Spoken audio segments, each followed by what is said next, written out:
Yo. Good morning, ladies and gentlemen, boys and girls. Welcome to today. That is Saturday. That's what today is. So we got some things planned. We got some actual things planned. Today, what we got to do is we got to create the Goo King. That's step one. We got to basically make the dude who's going to replace our whatchamacallit. Whoa. Our Goo Wizard trainer. Basically. And what's going to happen is, instead of going through this mastery progression, we're going to be using the collected goo to unlock those abilities. That's the play anyways. That's the play. Sammy, congratulations on first. Let's see here. Yeah, so all of this stuff basically is what we're going to end up doing. We're going to take all this and we're going to, boom, put it into the king. A Goo King. Indeed, iChives. Indeed. It's basically replacing the Goo Wizard trainer. And this is just going to be something as the standard progression. As you're pushing through the game, you give the Goo King your goo.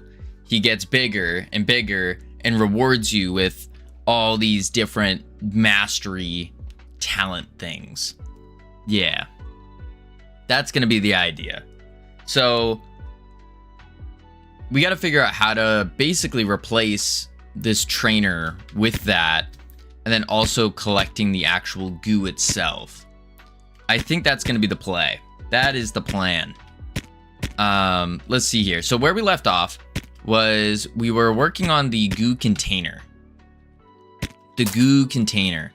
I don't think we got it to where once it maxes out, it's good. Like you win. I think that's an issue we got to fix. I think so. So we're going to play it out. See where we get. How far we can get. We should be able to get it at least to the past this level. If something's going to spawn, that would be cool. So far, no spawns. Oh, there they are. Yeah, this map in itself is just too big. Oh, I also have 1K on. That's awkward. I got big damage on. Big cheating damage on. Okay, that's good to know. Big cheating damage. Hit you. Which is kind of a problem, because I guess it doesn't matter. Like, the character's just not going to get any goo. The other one was this explosion enhancement I just got. Because what we were finding was we were doing the explosion enhancement, which is cool. Is this your game? It is, Wook Barbie. It is indeed. But what we were finding with the explosion enhancement is that it was just pumping up too many pack scenes and like trying to instantiate too many things at once. And that was a real mess. Oh, wow. Our little 1K buff went away. That's fun. All right, kill this because he's going to get too big and strong. Oh, that's not good. The healing guy's getting buffed up. Absolutely kicking butt. That's not good at all. There we go. All right, our goo container's almost full. Oh, shoot. Wait, it is full. That is not right. Why does that say 7? Wait, 1, 2, 3. Wait. 7 billion? That's not right. That's not right. Cute. I don't know about that yet. I don't know about that. It's kind of like everything's placeholder right now. It's all placeholder. But strange part is we got 7 billion goo. That shouldn't be possible. Art style's very cute to me. I see. These are all just free placeholder assets that we're using. So we still got some ways to go. I gotta figure out why we're getting so much goo. And that was another thing I was thinking of. Is like, it's an unfortunate circumstance that we worked on the Goo Wizard first, because the original plan for the game was to be multiple classes, all different classes. And then we scoped it down, scoped it down, scoped it down. Now it's a game just about a Goo Wizard. I didn't want to get into making a game about goo or slimes or any of that, but it just kind of happened. So we just roll with it now. We got to roll with it. All right, let's see here. Hey, I like slime. I'm sure you do. I'm sure. Me, I'm not too big of a fan of like goo and slime, but hey, you don't absolutely have to roll with it. I mean, we've made so much progress on it. The whole game revolves around it. It makes sense to roll with it.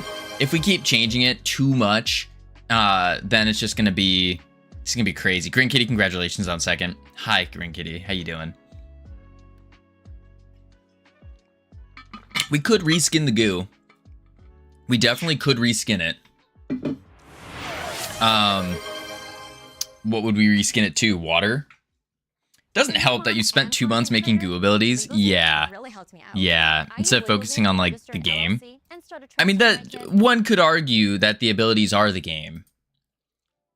I've been playing a phone game where you have a chainsaw to kill fruit. It's fun. You mean like Fruit Ninja? Fruit Ninja? Only with a chainsaw instead of a sword? All right, what's happening here? Max Goo Fill. Ah, okay, hang on. We need to clamp this. That's the problem. That's the problem. Let's see here. I guess we would clamp it up. Well, you don't want to clamp it up here. To be honest, I don't know the name. You kill fruit to collect and make juice. Oh. I don't think I've heard of that game. Interesting. Interesting.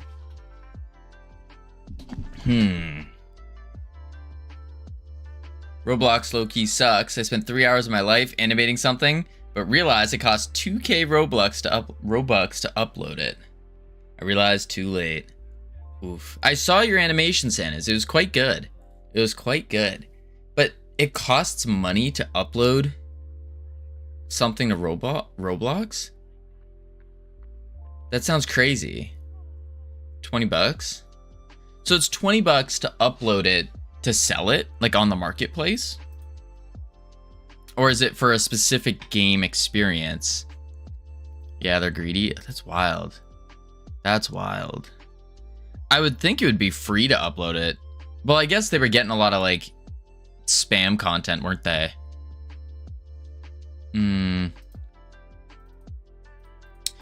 All right, we need to clamp this.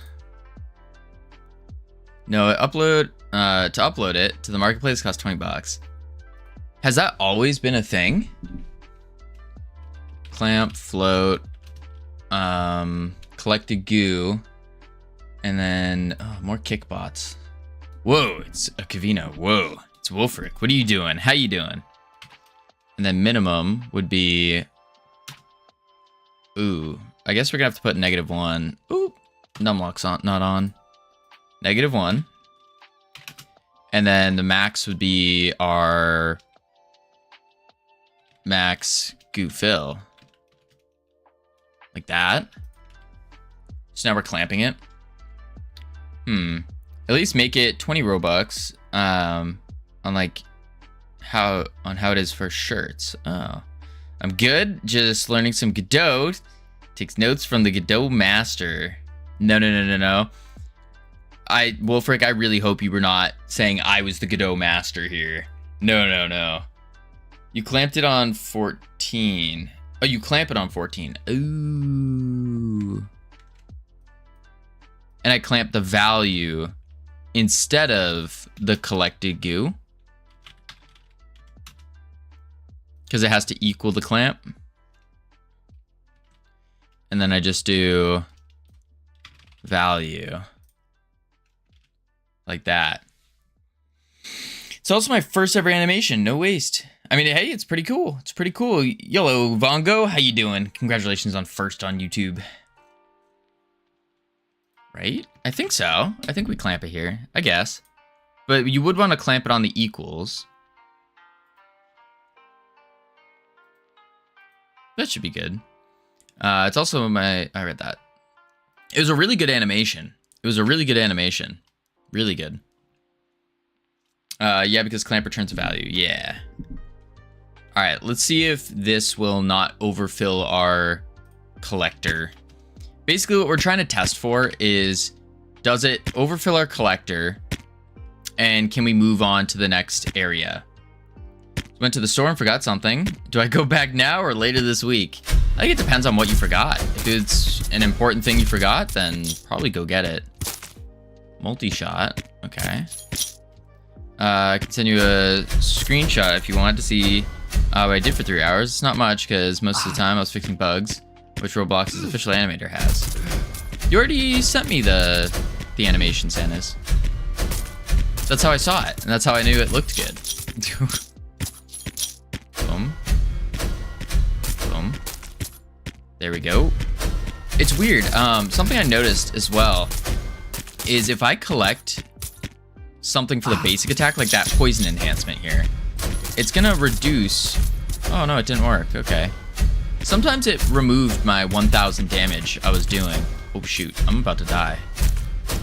Oh yeah, see? It removed the 1000 damage I was doing. Oh. Oh. We're gonna start running around here. There's a lot of enemies. Holy moly. Oh, and now we're gonna get lag because we just did all these explosions. Wait, no, this isn't... What was causing the lag before? Before we were getting some crazy, crazy lag.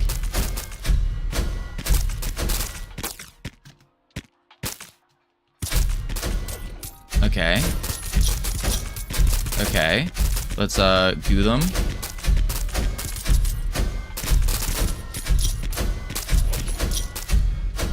There we go. We don't want them to take our goo. Our shield's still up, luckily. But if I get hit one more time, I'm dead.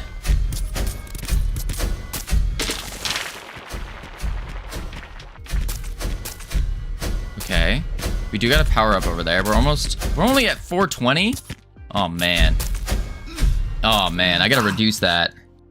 I gotta reduce that. And then this keeps breaking, but not breaking sometimes. All right, let's make it to our max goo fill. We'll make it like 200. So it should be really easy to get. Should be. Oh, what's your advice for staying motivated on something? Ooh, Vongo, Vongo, Vongo, Vongo. I would say, it's really just thinking of the reason you're doing the thing that you're doing. And then just when you get to that point where you really don't want to do something, just remind yourself why you're doing that thing. That's been helping me. That's what I do. Oh, shoot. All right, we got healing goo though, which is big. Oh. Now what? Expected one argument. Enemy die for the... Oh, because it needs a source, doesn't it? Yeah. This is calling them to die. So we filled it up. And then this is where it clears out all the enemies. Yeah. It's very intimidating and overwhelming compared to CapCut. I also added my first video in DaVinci. Let's go. Yeah, DaVinci looks intimidating at first. Once you start getting used to it, though, man, it is so good. It is so good. It's a complete game changer. Let's go into the enemy die function, see what's going on here. Yeah, it just takes a killer node. So we could just do self. That'd be fine. It looks pretty complicated for a starter.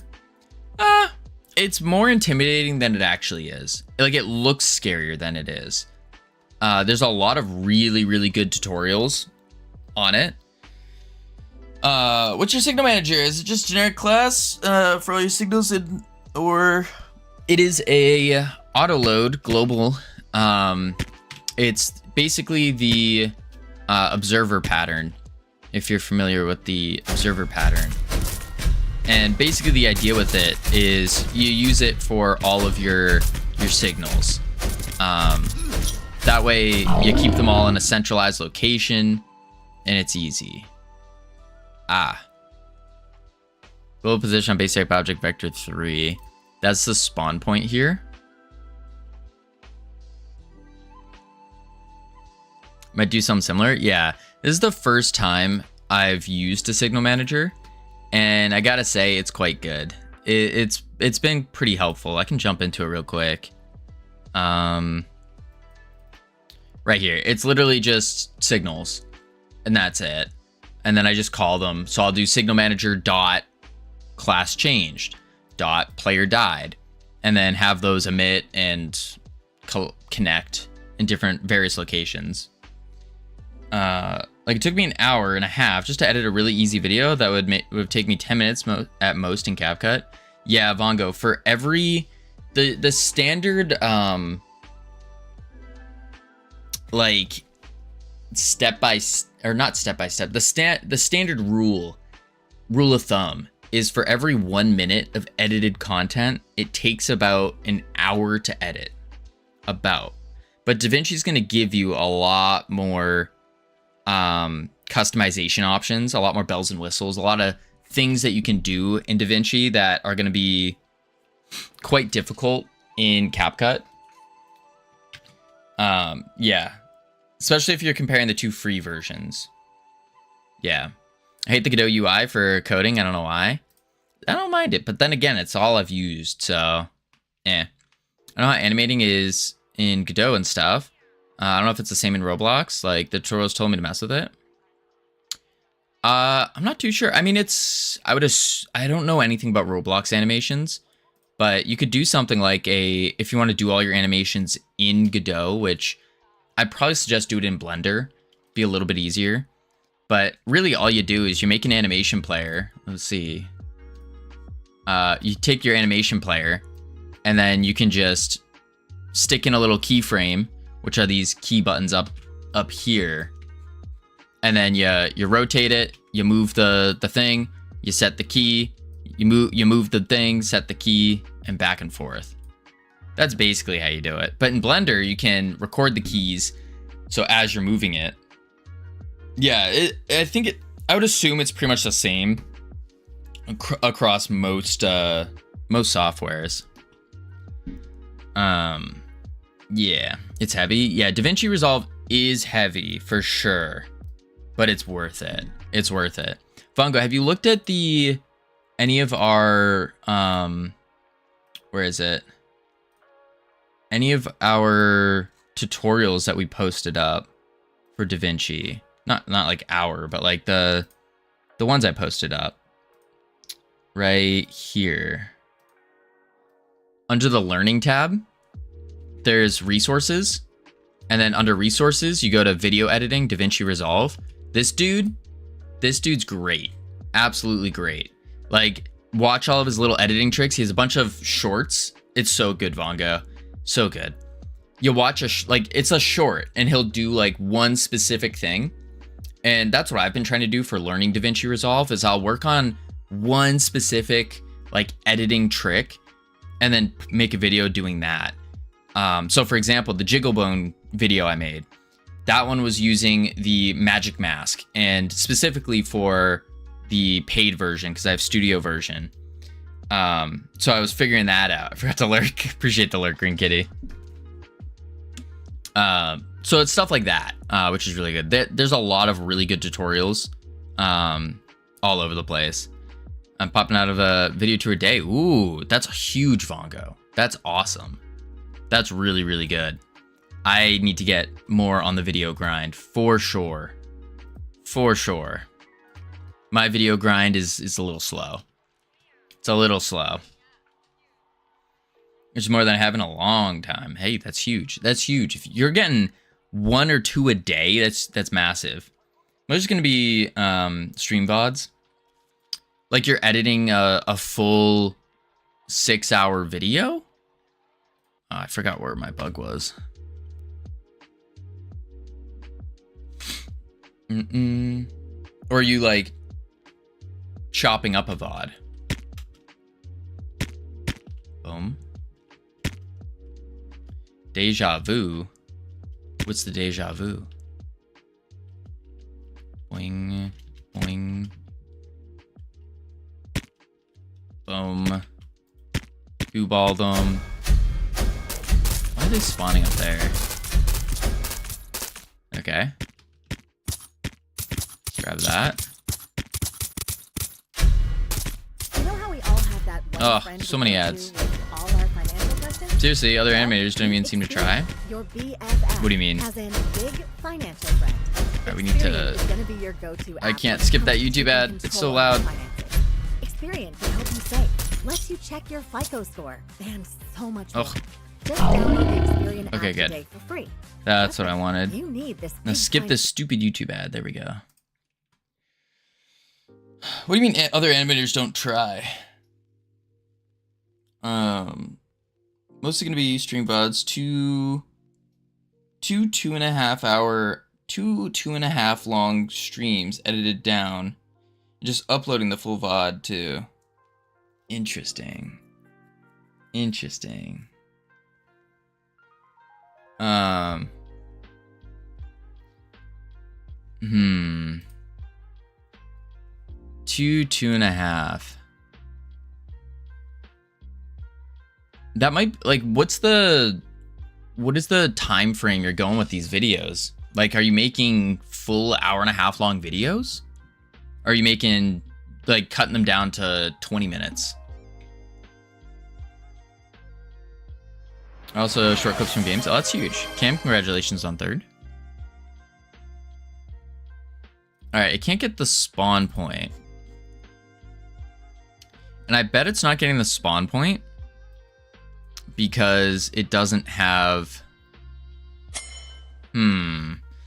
Paluximas? Thank you for the follow. Welcome to the team. You now have access to the beautiful, the immaculate team emotes you can use to welcome people to the team. Haha, yes. What do you mean, yes, Cam? At last? What are you trying to say, Cam? You think you beat me to it? Did you think you beat me to it? Does it make sense to randomly spawn enemies now? No, it does not. That's what we gotta fix. For sure. It says I did it faster. I don't know about that. So I'd edit down a stream VOD down to 20 minutes or so and then upload it, but also upload the full. Oh, that makes sense. No, that's a really good idea, Vongo. I like that. Because I found around 20-ish minutes is a pretty good spot to go for. Pretty good. Clips and screenshots on Discord. Cam, I think you just lagged. We're gonna have to okay, nah, that's lag. No. It's very difficult to underestimate you.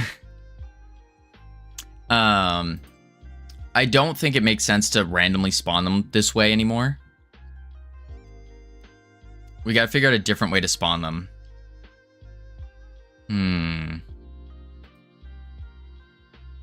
What is a different way to spawn the enemies? I guess we could keep it on this like wave spawning system. Santas, why are you insulting the bot? What's going on here?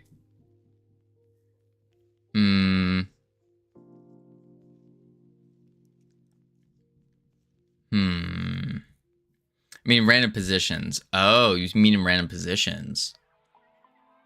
I see. You started to stream on Kick, Vongo. Interesting. Because Twitch sucks. Yeah, I don't know why you're still banned, Vongo. That's wild.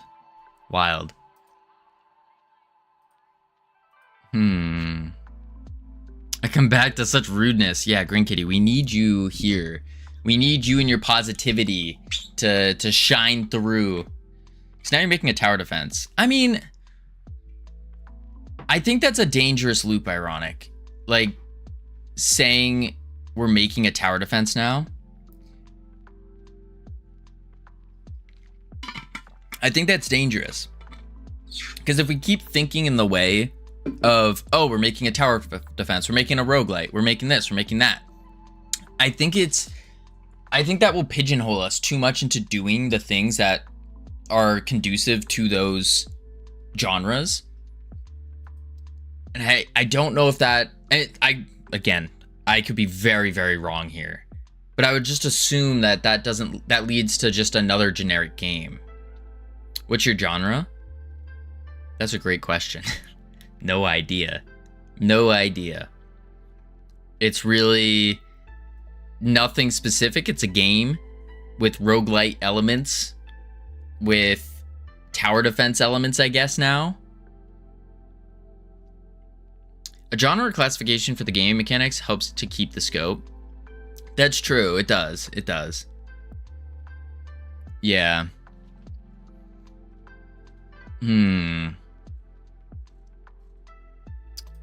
That is true. I guess if we were to make them spawn, I pronounce genre as Gone Ray. Sammy, has anyone ever told you you're a weirdo? I don't think there's a nothing specific tag on Steam. Okay. Steam tag aside. That's like, we figure it out later. But I don't know. If I'm defending crops in my farming game, how much? Why? Is it still a farming game or more about defending it? True.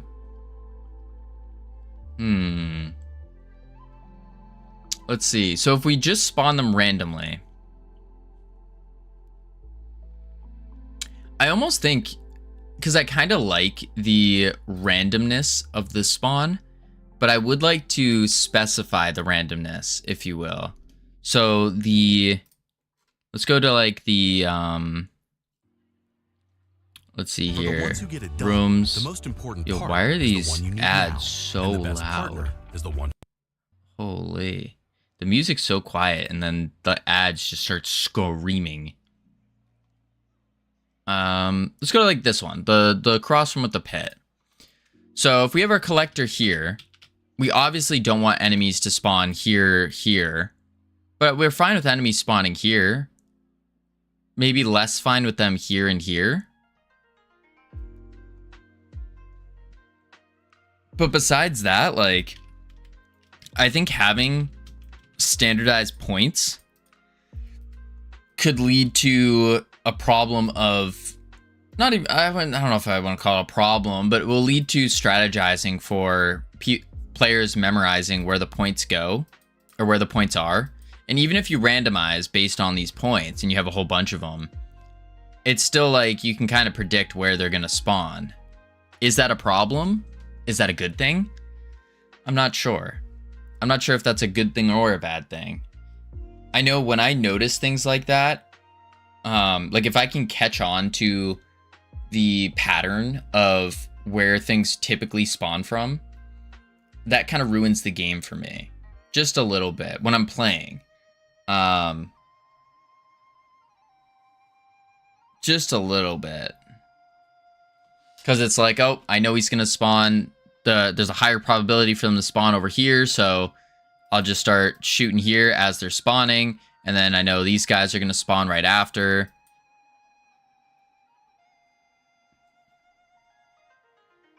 I mean, alternative. There are places where you don't want them to spawn. Yeah, that's true. That's true. Is there a, I guess, one obvious way for doing this is you just make a separate nav mesh for where you want them to spawn. And then you can randomize it. That would probably make sense. Still put limiters on a way to predict how they spawn for the player. Even in Minecraft, zombies spawn randomly, but only in certain conditions, LA, not in certain spaces. Yeah. Not on half slabs, not on other things. Yes, like Not right on top of the player. True. True. We don't want them to spawn on top of the player. We don't want them to spawn right next to the collector. Yeah. Not on your bed in your house. So how do we specify a location for a spawn to not go then? Because right now the way we're doing it is we're just taking a random position on the nav mesh.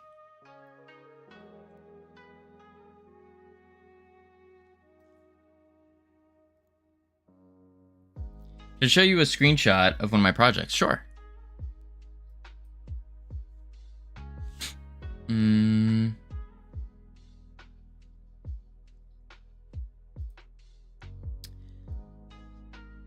Then the other question is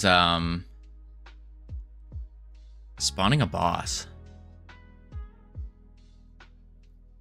I almost think we need a boss spawn room. Or do we have the boss in there?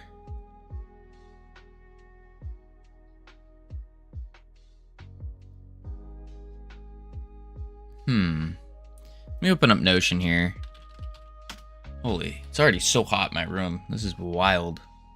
Wild. Boom. Let's open up MVP. Boom. Maybe you can make a field or area over the goo thingy that is essentially a place where enemies can't spawn. Just a radius that is big enough for the player to know they're not going to stop that enemy. Yeah, I just don't know the physical, like the tangible mechanics on how to do that yet. All right, let's see what this is. Okay, so you got enemy spawn. Oh. You're using a grid map here. An A-star grid map for it. Interesting.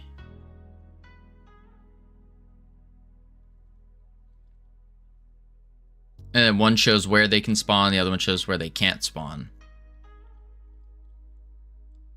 Yeah, that's a grid map. That makes a lot of sense.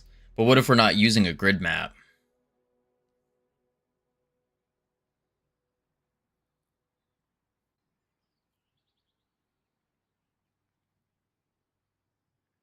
Yeah, like that. Like this makes a lot of sense. Putnam Kia. A lot of sense. Is our #1 priority. We are proud to be family owned. I'm not using, oh my gosh. Get out of here. Oh, you're only using the grid map for spawning. Not using... It's hidden when the game starts. Oh. I see.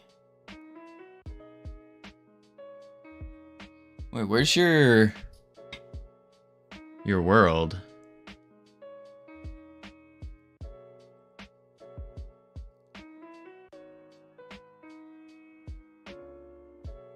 It's only for me to edit where things can go. That sounds pretty cool. I like that. So you're basically, instead of using the same nav mesh that we're using to move, to pick where they spawn, you just make a separate one. And just put that in my back pocket for later. Absolutely.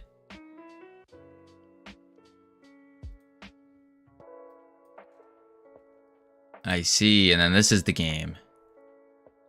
Okay. That makes more sense. Interesting.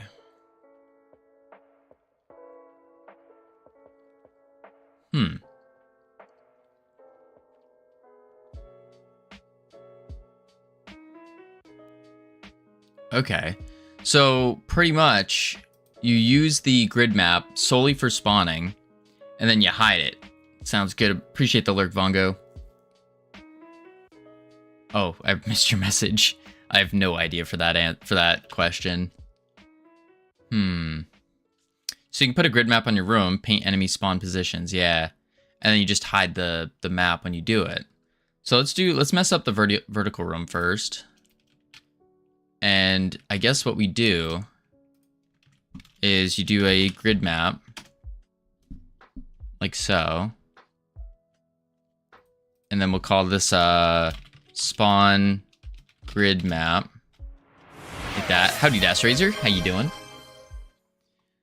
And then...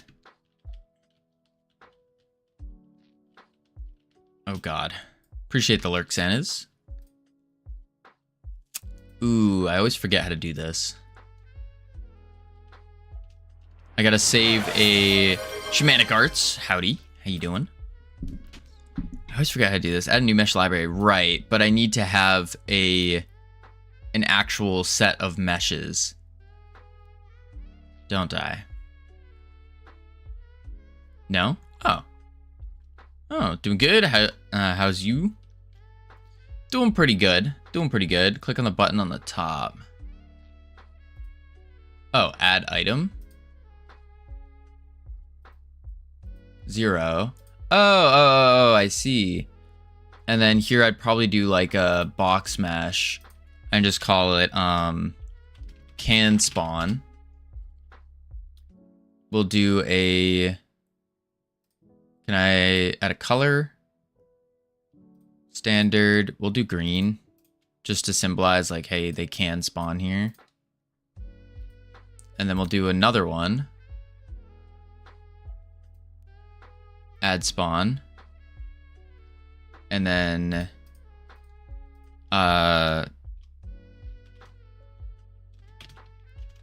no spawn, because it would look weird if I do can and can't. Doesn't have to go through can't spawn tiles. Oh, we don't even need can't spawn tiles. Ah, that makes sense. Because you only just say you can spawn in the can spawn tiles and that's it. Okay, I get it. If you can get the triangles to make up the nav mesh, pick a random one and lerp 2 of its edges to get a point inside the triangle. Do you still That sounds complex. like this, or like Yo, this? why are there Try so building many the work ads in schedule this with when video? Holy crap. Alright, let's do... how do I delete an element? Mesh library, remove selected item. Yes, okay. Can spawn. And then we'll make it start can spawning. Let's see. Yep, that is on the right, right thing. So we'll probably have them start like here. Ooh, this is gonna be kind of painful. Can I zoom in more? No, I cannot. Okay, that didn't work. Boop. Alright, and then we'll do... we'll probably just do like a... from like here over...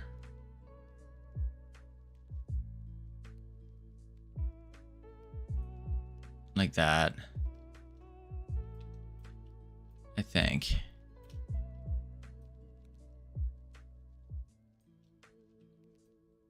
Oh, that didn't work. I forgot how to paint this. Oh, I have to go to paint, right? Yeah. And then fill. Oh, that didn't fill. That's not right. You go to select. I'm trying to remember how to use a grid map here. Haven't used it in a minute. So we go here. Z to fill. There we go. Like that. That's gonna spawn them in the air though, isn't it? Yeah, I think it will. But I also need to make these bigger. Because a box is a 2x2. Someone donated me 100 Robux. Nice. Stuff falling from very high. Interesting. I think it has to be 2 by 2. Why did that change the X like that? 2. 1. No, that's correct. So it's the Z that needs to be 1. There we go. You rotated your tiles with A and D? Oh, I did? What the heck? When did I do that?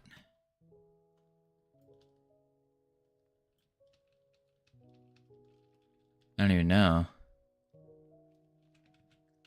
Let's undo it all. Press E. And then I need to go down a layer though, don't I? No, because it's on 0.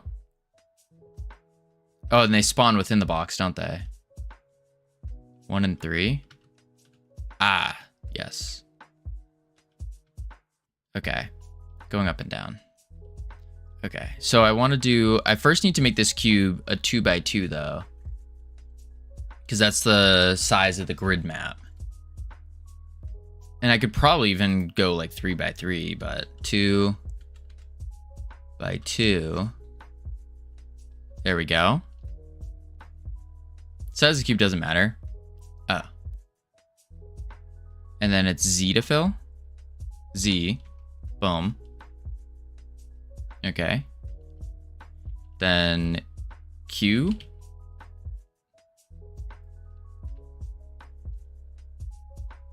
It's look in a way that helps you use it in the editor. Ah, it does not look. Oh, there we go. Yeah, it does.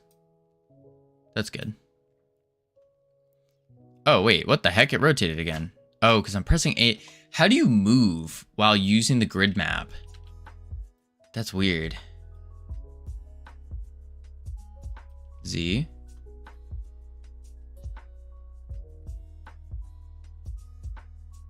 Z.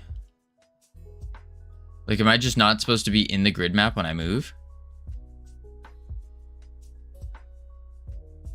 I feel like you still haven't learned how to navigate in 3D. I use WASD to move around while holding right click. Is that not how you do it?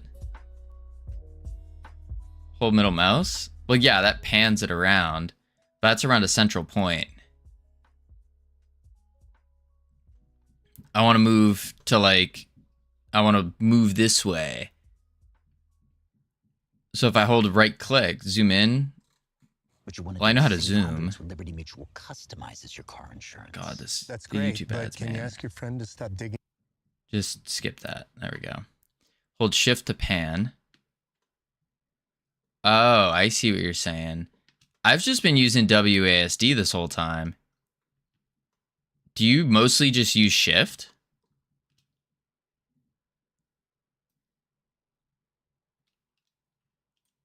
Fill that.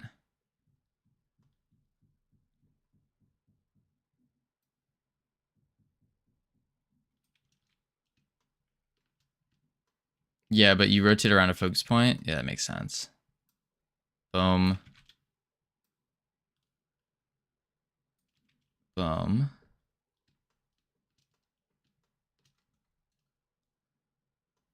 If you're 1 inch away from the focus point, then your rotating looks like it's churning. I see. Boom. 1427 more Robux needed for me to publish the emote. Oof. Alright, and then we'll just soup. Fill that. Fill that. I'd say that I basically never use WASD flying around like you. Really? I find that so weird. Because I use it all the time. It seems so good.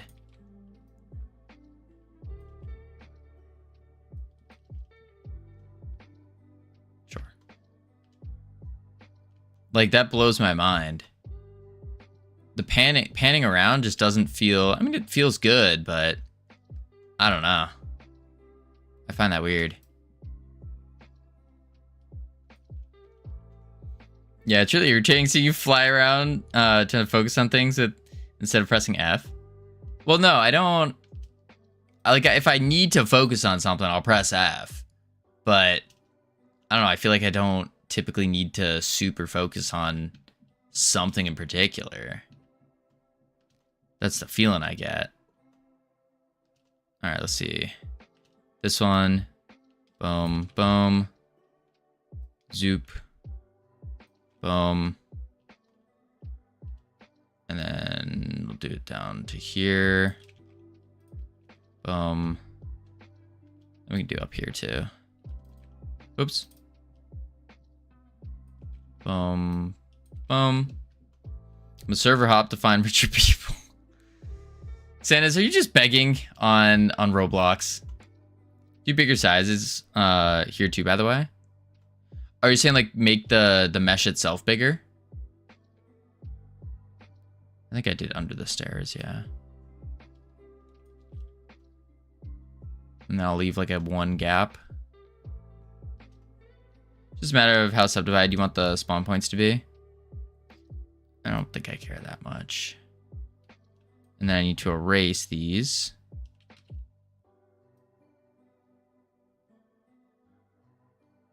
Okay, that didn't work.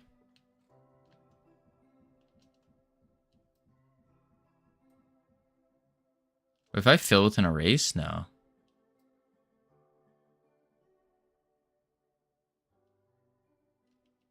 There we go. Cool. 9% of people in the game are bots that say their brother died or something. Yeah, I don't like that. I don't like bots. And then we'll do zoop. Z. Z. Z. And then we can go whoop. Whoop. Boop. We'll do in front too. Sure, that works. So there's our spawn points for floor 1. We should probably erase these ones though.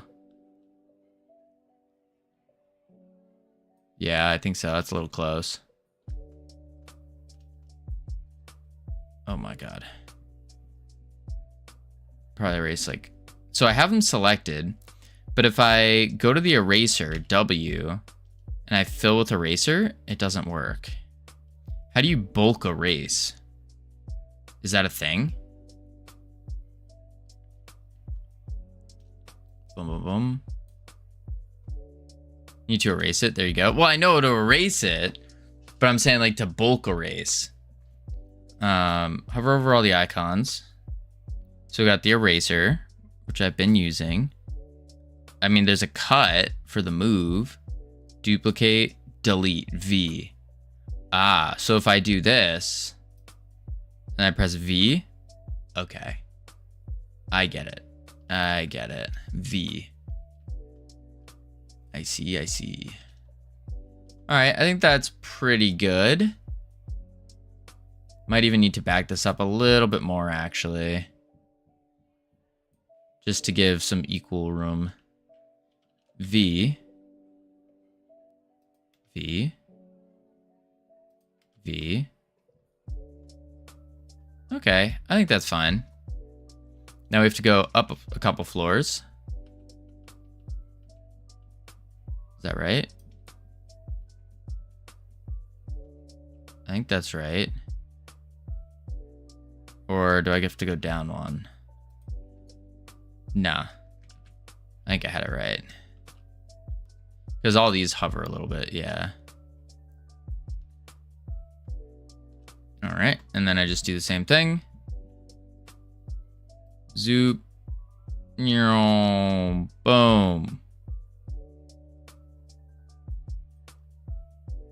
Boom. Cool. Now I do the same thing here.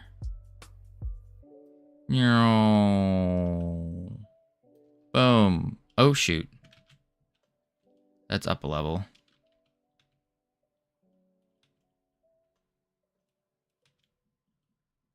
Check out the expanded strength equipment at There we Planet go. Fitness.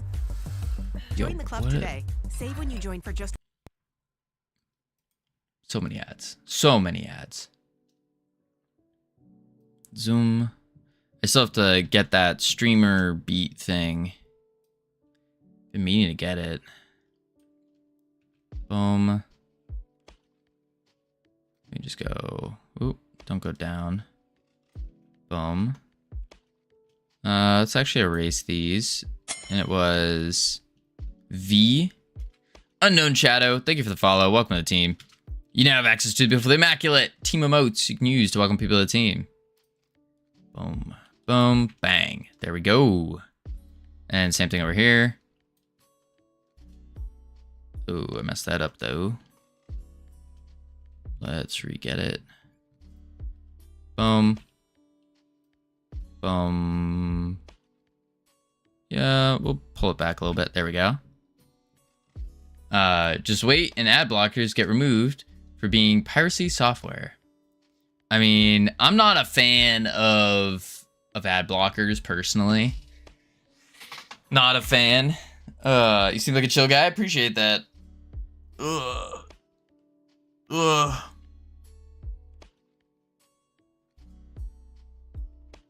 Santas, what do you on about? What are you on about?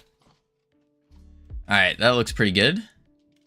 So this is our spawn zone.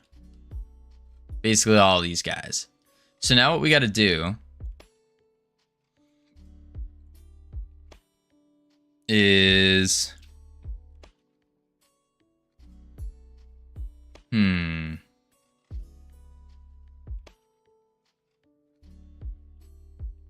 get a very bad mic. Interesting. It's not me, I swear. Let's see. So now with this grid map, what do? We just call the grid map and say get random position and then do it up.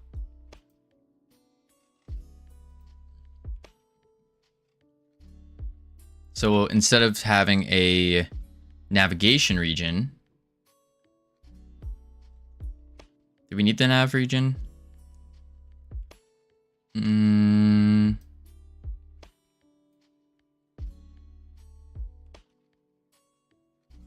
Doesn't look like it. What up, Tommy? Doing pretty good. And it's so messy. Place full of malware. Ads are not the only thing ad blockers block. Even FBI recommends using one to stay safe online. Yeah, that's fair. That's fair.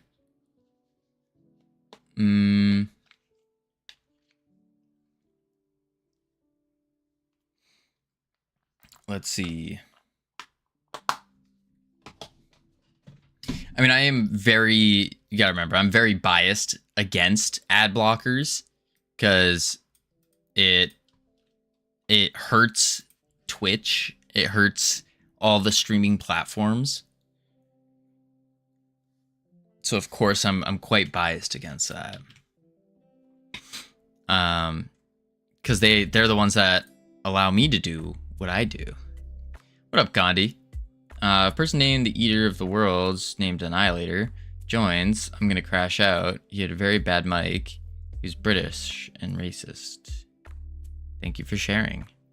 I don't even have ad blocker. I don't see ads on Twitch. Yeah, it depends on where you live. Depends on where you live. All right, so what we need to do is remove our nav region. Instead, we're gonna have a spawn grid as a grid map, like so. Oh, no, no, no. What's wrong? You just need to have a nav region. Oh. Oh, I see. So we use the grid to create the new nav region, and then we go. I think I get it.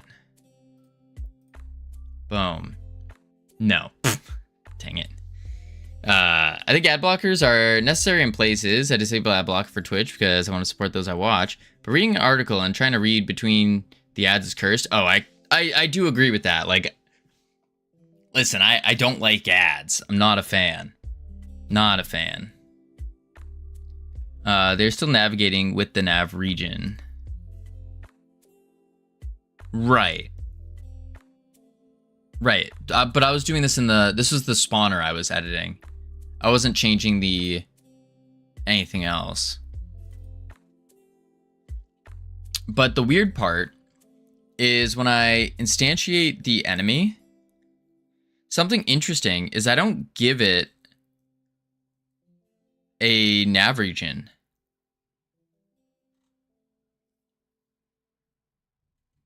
Your map is just the fastest way for you to put down hundreds of positions, right? Depending on search terms, you may get like 5 ads disguised as legit results. Yeah. Yeah. You're here too. He's everywhere. You probably know Vistaprint for Can we? business cards, because we printed them for millions It's like of an small ad businesses every 5 minutes. What's going on? Nav regions just use the nav region they are closest to.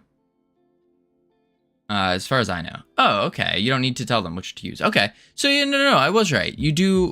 I do delete this nav region then. And then this is the spawn grid as a grid map. Because this is only the spawner. This isn't the enemies themselves. Why do orcs in WoW say, "May your blades never die"? So your blades are always sharp. Duh.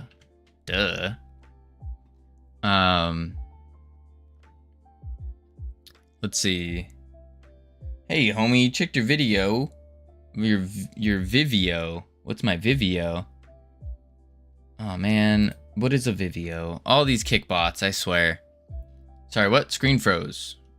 Oh, they just say, cause like your blades need to be sharp. So of course they'll say it. Spawn grid. Now we need to say, here we go. Random position in nav region. We don't need this anymore. Well, wait.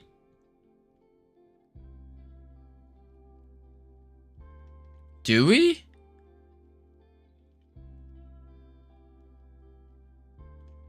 Unless I can do grid, spawn grid, dot, get global transform. I think I do need to bake navigation to the grid map, don't I?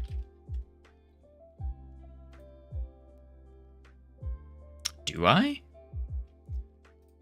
Search help, grid map, boom. We have self-center, clear baked, bake meshes, instance, navigation map, get navigation map. Maybe that's it. Set navigation map. So there is a built-in nav map. Navigation. Bake navigation. If true, this grid map creates a nav region. Oh, so I do that. You don't need a navigation map from the grid map. It has a list of view cells. Oh, okay. So I get the cells instead. And I assume the cells would be, I'd get them as an array. Just taking an assumption here.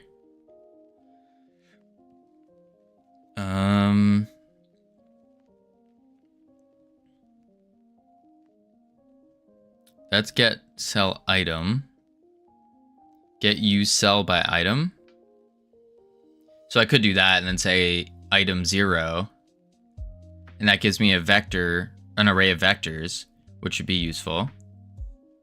It's a list of used cells, huh? Some dude really has 1 million Robux raised and 50 donated. Nice. Just AFK in the game. Oh man. I need to answer my question, please. Wait. Oh, whoops. My bad. I completely missed. How to defeat burnout? The reason I'm asking is because I had burnout from Godot like 1 year ago. I'm back with the Godot and I don't want to have burnout and quit Godot again. Ooh. The first one is I don't believe in burnout. I think burnout is fake. That's the first thing. Like, mentally telling yourself that has been very helpful for me. But the second one is probably the most important one, which is, why do you want to use Godot in the first place? Why do you want to do game dev in the first place? Whatever that answer is, you don't have to tell me, but reminding yourself why you're doing what you're doing, whether it's, oh, I just really want to make this dream game and I know I need to polish my skills up before I make it, so that's why I'm doing it. Whatever the reason is, just keep reminding yourself of that reason when you go to do it. And the big thing is the whole motivation. It's all just a snowball rolling down the hill. Like, that's literally it. It's a whoop. It's this. So I do this all the time, but you start off at the top of a hill and you make a little snowball. Making a little snowball, something like opening the engine. Something so stupidly simple that you're like, is this really something? Is this really something? And it's like, but it's helpful. So you open the engine. Then as you keep going, maybe you add a character. Maybe you add character movement. And slowly over time, the tasks you're doing are getting more and more complex, more and more difficult. And you're starting to hit your groove. You're rolling down the hill. You're feeling that feeling where you're just kicking butt, taking names. And then all of a sudden, boom, you crash into a tree. It's inevitable. It happens all the time. During those times, you gotta climb yourself right back up to the top of the mountain and make your snowball again. So you start back off with something so minuscule, so small, that it feels like it is almost beneath you, like that small of a task. And the more tangible way of climbing up that mountain after you crash, I haven't found a good solution to this. I'm hearing your ads. Yeah, I know. I just skipped it. Back to the computer in a rage. I'm so sorry, Green Kitty. I haven't found. I don't hear the music. I only hear ads. Wait, really? Has that been a thing? It is really quiet music, actually. There we go. The only thing I found for climbing back up the hill is pure willpower. Like, white knuckling, you are using pure willpower, and you just climb up to the top and make your minuscule snowball again. Game Dev, thank you for the follow. Welcome to the team. You now have access to the beautiful, the immaculate team emotes you can use to welcome people to the team. But that's what I found to stop burnout, to keep motivation, keep going. And I've found this to be true with literally any pursuit that you take. Any pursuit, you're always gonna you're gonna hit that moment where you're cruising, you're doing amazing, you're kicking butt, taking names, and then bam, you slap into a tree. So it's just getting back up that mountain, making your little tiny snowball, doing something so small, so beneath you, if you will, that it's like, it seems dumb, but that's how you start the snowball. Don't try starting the snowball, making a giant one and then rolling it. That'd take forever. That's all pure willpower from there. And that's taxing. That's how you get tired. That's how my game happened, and now I'm knee deep in complexity. Tried to come up with the most simple game idea possible as a learning exercise for C with Ray Library. Then I realized I actually wanted to make it as a game imported to TypeScript with 3JS, and now I have enough complexity that I'm slightly questioning my decision to make it fully in the web with no game engine. Whew. Have that choice ultimately, though. That's good. That's good. Let's start with tic-tac-toe. Yeah, that's true. So I should start small. Thanks, man. Yeah, absolutely. So basically physics. Yes, physics. Physics indeed, Sanus. That's actually where I kind of came up with the idea. I don't know if it's my idea. I assume someone else has thought of this snowball method before. I assume. But yeah, I based it off of physics. Like, because I was thinking momentum. How do you gain momentum? It's like rolling down a hill. And then I was like, well, what rolls down hills and gets bigger as it rolls down a hill? A snowball. I thought this metaphor was weird. But I guess burnout would be laying at the bottom of the hill. Absolutely, Green Kitty. Absolutely. That's the way to... what's the way to get back up there? Even if it's taking a lift. Or climbing or hitching a ride going up less steep part. There you go. Yeah, the way to get back up is, I mean, there's a lot of different ways to get back up. You can either which is my method, pure willpower. You fight yourself and you go, I'm climbing this top of this mountain. That's it. All I need to do is make it to the top and pack a little tiny snowball. That's all I need. And that's what I tell myself for this part. Okay, Picasso, get on with the game development. Okay. But yes, you can do other things too.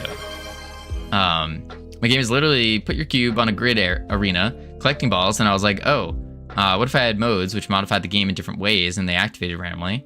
Okay, I guess I need a dynamic mode / plugin system. Okay, that means my state has to be mutable from every point without being a total mess, yada yada yada, to where I am now. Wild. Yeah, gotta be careful of overscope. So we're gonna get used cells, if I remember right. Get cell item, no. Get used cells, right here. Get used cells. So let's go back to our spawner. And spawn grid dot get used cells dot pick random. And then this is for the wave though. That's actually fine. Yeah, I will go now. See ya. Good luck. Sounds good, unknown. Appreciate you being here. Let me know how that works. How that works for you. How you managed to conquer that mountain. Let's see, spawn point. And then here, same thing. We're gonna do grid map. Oh, not that, sorry. It's gonna be spawn grid dot. You cannot overscope if you have no scope. That's what I'm saying, Hilden. That's what I'm saying. We're here for our convertible? Dude. How about an SUV? Get out of here. There we go. Get used cells. Oops. Dot pick random. And then we don't really need an offset, but we do need this spawn point to be here. Yeah, so it picks a random one. Do we need an offset for it? Maybe. I don't think so. I think we're gonna delete the offset for it for now. And then we just do spawn point dot global position. Because it's a cell that we're picking. Well, actually, we're giving it a vector 3 anyways, so that would be fine. To be fair, though, making a microgame engine and game as your first game, while incredibly stupid, has been a great learning experience. Absolutely. Absolutely. I do think... I don't know. I do see making a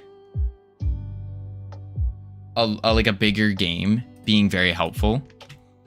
Because I learned a lot in Realm Rapture, which was like a medium-sized game.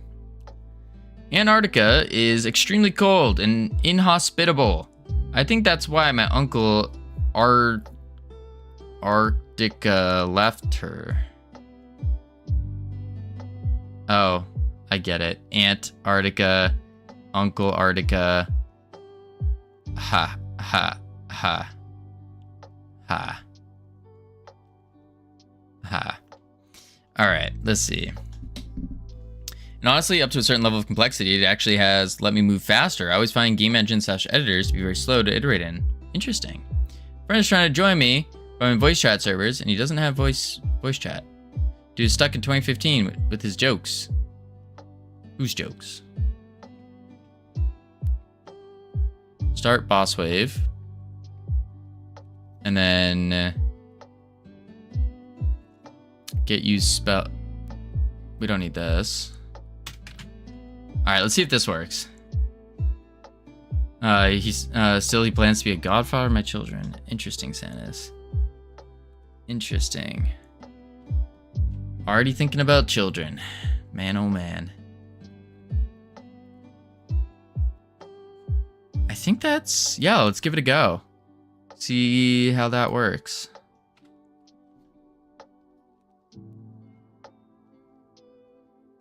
Oh, I need to hide the grid map, though. Yeah. I need to hide the grid map. So I go vertical, and then... Can I just do that? Does that work? Or do I have to hide it after the ready? Or on ready? Man, we will have the apocalypse before I get children. Alright, let's see. Ah, nuts. What does it say? Cannot call method. Oh, because I didn't set. Duh. I didn't set it. Assign. That's in the pit. Where's the vertical room? Arena enemy spawn. There we go. Now let's try it. An animal's growing weird tentacles. Wasn't that already happening?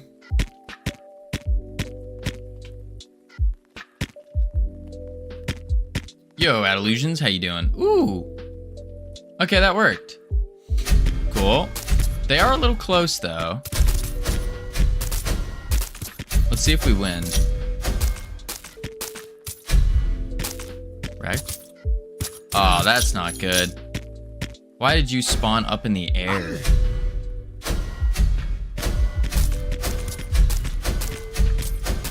That's very strange.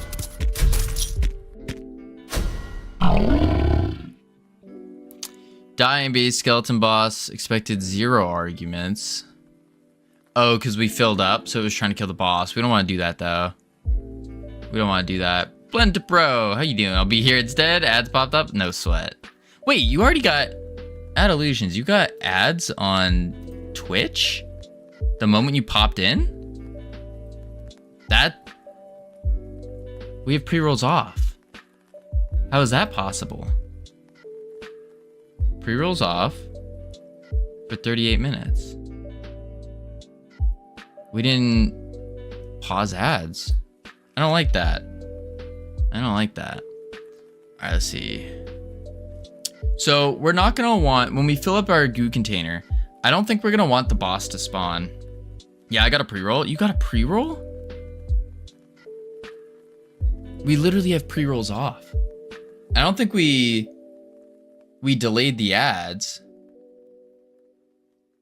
Did we? Sammy, did you hit delay ad by any chance?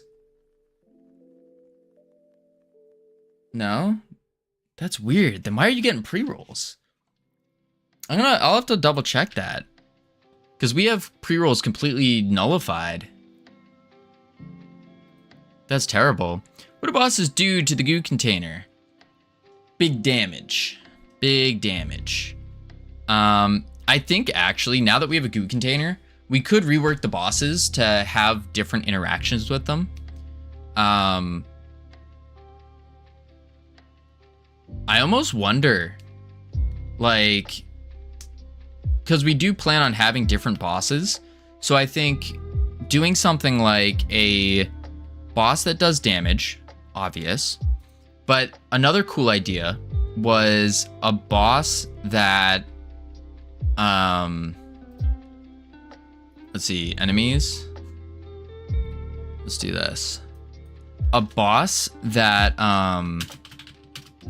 that will steal your goo container and place it somewhere else. I think that could be cool. That could be kind of neat. Or like it like holds the goo container and you have to hit it. Something along that line. Something regarding grabbing the goo container. I think could be cool. But I'm thinking about how, and this is just me thinking out loud, if we have it grab the goo container, place it somewhere else and then run away and then add spawn, then that just negates our whole nav mesh grid map thing we just did. Because then there's a chance that enemies will just spawn next to it. Yeah, that'd be annoying. Boss siphons goo from the container? Well, yeah, they already do that. All the enemies siphon goo from the container, and they get bigger and they get stronger when they do that. Standard attack player.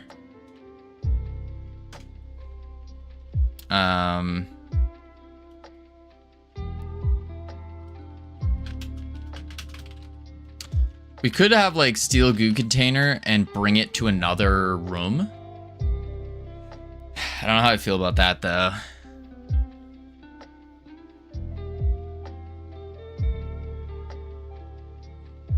Because that would be kind of annoying. Like, it'd be cool at first to have a boss that comes in, steals the goo container, and then brings it to the next room. I think that would be really cool, but only for the first time. Because after that, I'm just imagining you're farming through these. It would get very, very annoying. Yeah. Evening, sires and madams. How you doing, Lupo? Howdy, howdy. Don't fantasize too much about bosses. Yeah, I don't think I'm going to worry about the bosses quite yet. I do need to figure out, do we want bosses to appear in these rooms? Or, howdy, Mystical Cell? Or do we want bosses to appear only in a boss room? So we have the boss room here. Do we only make bosses appear in these, or do bosses appear in every room?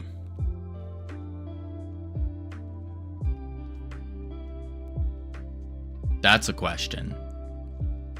That's obvious. In boss rooms. That's kind of what I'm thinking. Where I'm leaning towards. Yeah. Alright, let's do this. I actually, big up LT, how you doing? So last night I was doing some studying. I logged onto WoW, and in between my arena queues, I went into this like game mode they had from some years ago, and it was their horrific visions, which is kind of similar-ish to what we're doing-ish in terms of the way that the enemies are there and how they interact with the player. And that gave me a bunch of ideas for new enemies to add in as well, which I think would be really cool. But they had something interesting that could relate to this boss room thing, is we could modify the bosses depending on what the previous dungeon rooms we got were.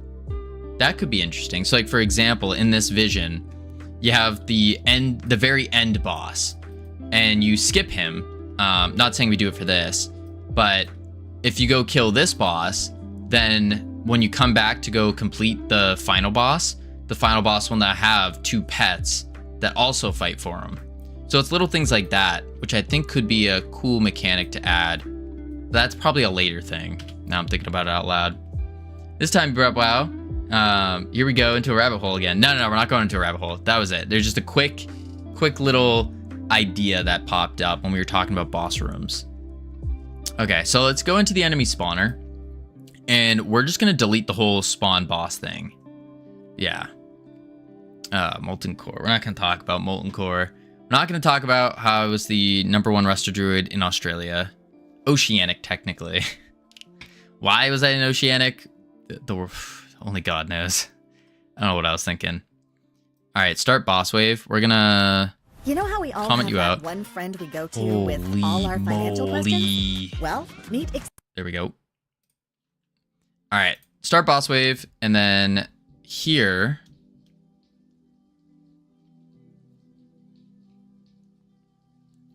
This is where we're gonna want to end the game. All right, let's try that.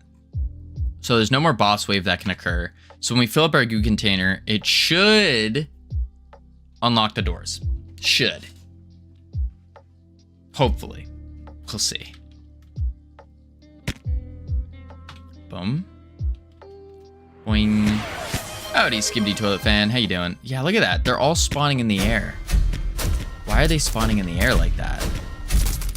Is that the grid map? Maybe I need to move the grid down more. Cause that, like, we didn't put anything floating up there. What up, Maisie? So strange. Look at them. Just up in the air.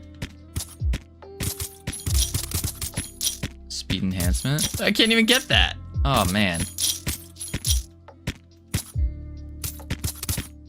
Because you've done the wrong Vector 3 in.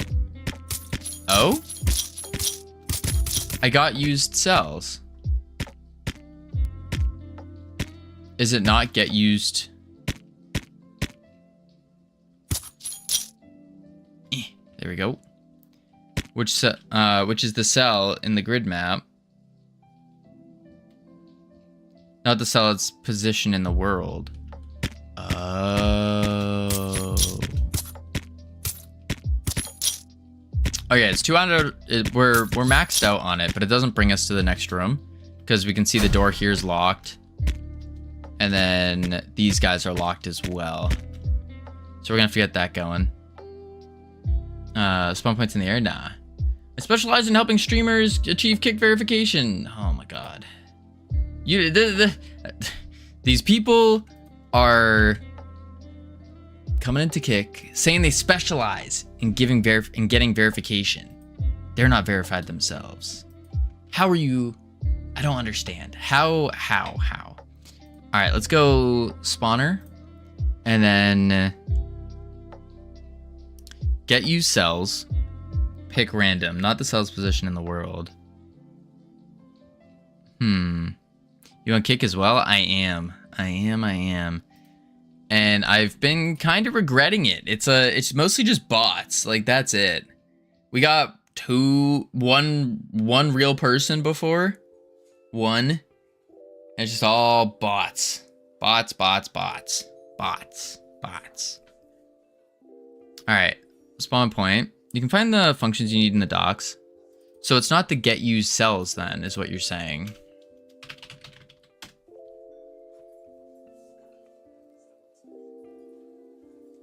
Was it the first thing I said, which was the get you cells by item? I would think it'd be by item. Kick was good when it was hype, now it's dead, yeah.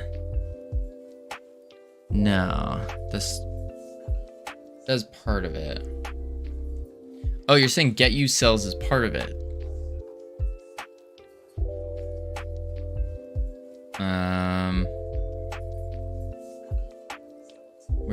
There it is. Don't forget to read the description of these, yeah. Returns the array of vector 3 with non-empty cell coordinates in the grid map. That makes sense. Returns a vector 3 with the non-empty cell coordinates in the grid map. Returns the map coordinates of the cell containing the local position. The local position is in grid global coordinates. Consider using node 3D local before passing it in this method.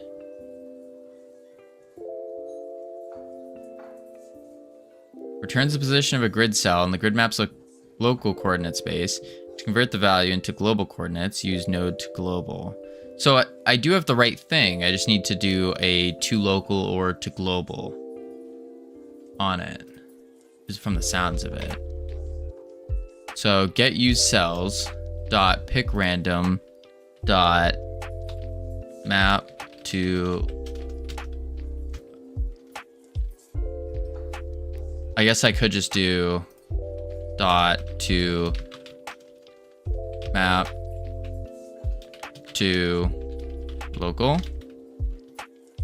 Didn't autocomplete though, which is scary. Not on vector 3s. Is it not?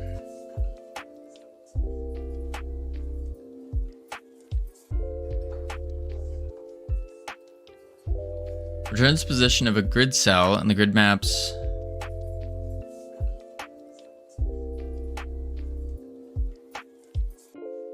Oh, okay. So I need to do map to local and then do the spawn point. But I need to say the spawn grid now. Dot map to local. Buick. Shut up. There we go. Like that. Because this is the vector 3 that we need for the location. Alright. And then I also, before I forget, and before we test this, I'd like to test two things at once because it's going to take a little. Game manager.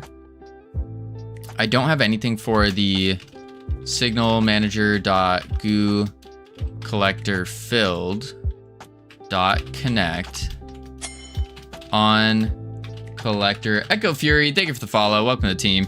You now have access to the beautiful, the immaculate team emotes you can use to welcome people to the team. On collector filled. Boom, boom. Funk on collector filled. And then...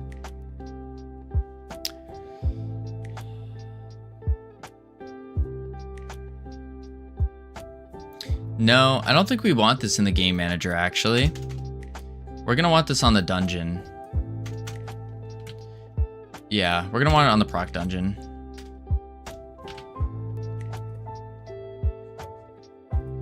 Player died, that's fine, but we need another one. So we need signal manager dot collector filled connect on goo collector filled.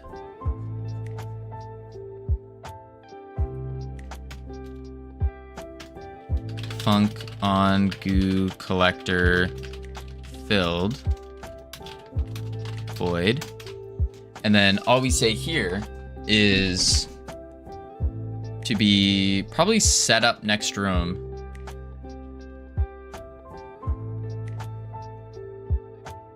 Or unlock all doors.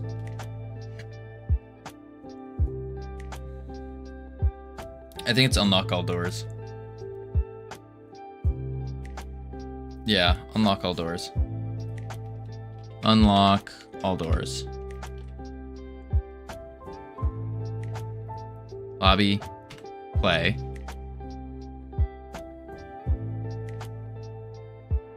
Boom. Oh, Denixture. Thank you for the goose. Boom. Alright, let's run it. See how it works.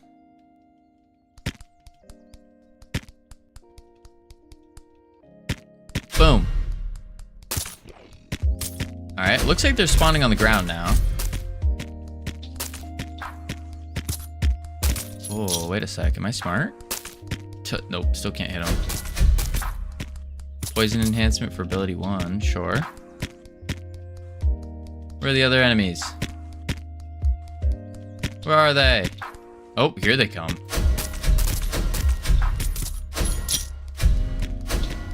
Wait, come back.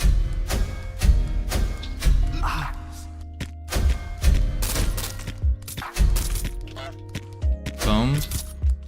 Boom.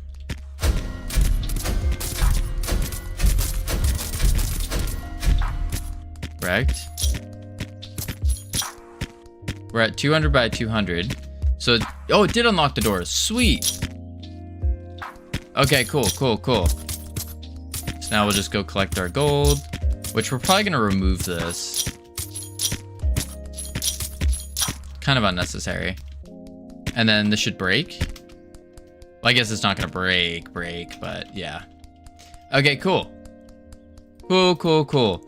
So now we just have to set that up for all the other rooms. And then we're chilling. New enemy spawning. Cool.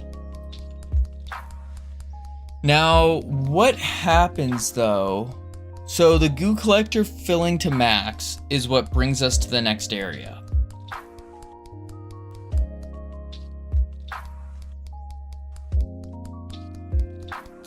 But at the end of the day,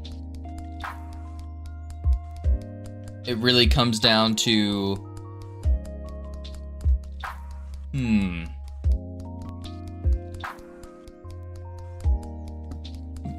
Yes, why is filling this thing up with goo the objective?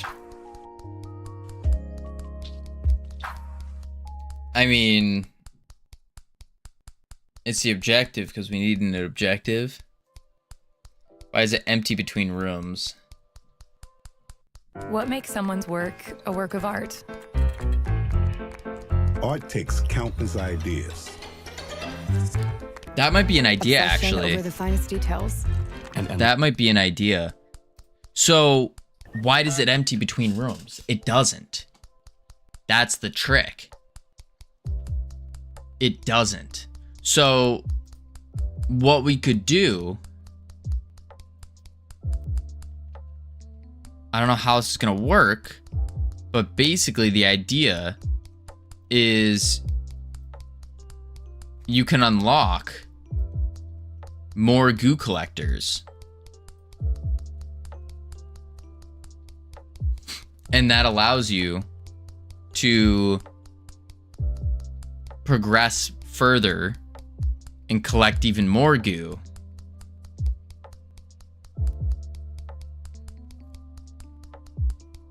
And then we link that, and then that would make sense and be okay with linking it to our goo meter, maybe.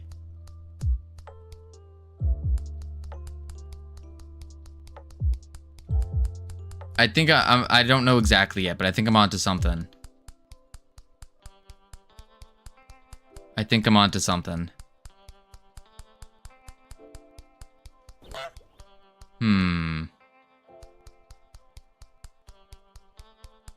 Where do goo collectors go? I was thinking like it's like your backpack almost. You're holding them.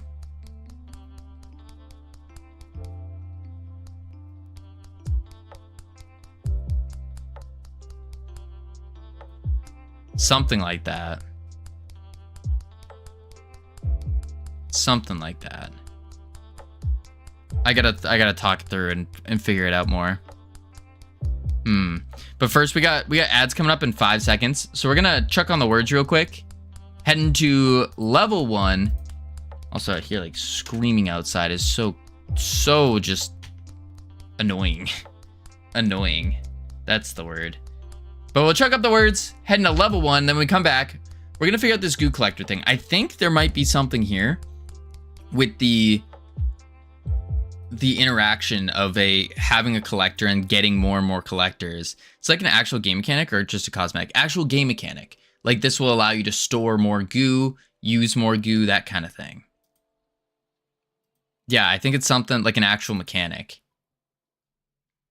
Kind of like a backpack where you can store more and more goo.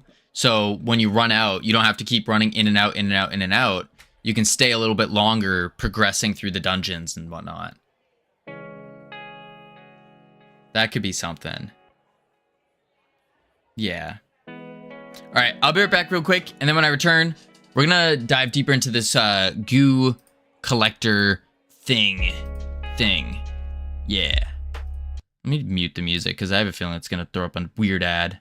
Boop, boop.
Whew! I have returned. Holy moly, Denixer. Holy moly. Webcam on, words off. There we go. Why is the... Oh, there we go. All right. Whew! Let's turn that music back on. But yeah, no, so the idea with the collector here. The idea with the collector. Basically, what we're trying to do here is... What are we trying to do? What are my words that are trying to come out of my mouth? That's the question. I just completely lost my whole train of thought. Holy moly. It's like... That's wild. Oh yeah, so the collector. What we're doing is we collect the goo, but how do you, like, what do you do when it gets to max? When it maxes out and you fill it? The original idea was, okay, it unlocks the doors and you can go through and go to the next area. But now you have a completely filled goo container. So what does it do? Magically empty? That doesn't make sense. So it's like a multi-tier currency? Not really. You could consider it as a currency because the idea here is we would use this to grow our goo king and like unlock different mastery levels and stuff. You redeem it for something else. I'm still not.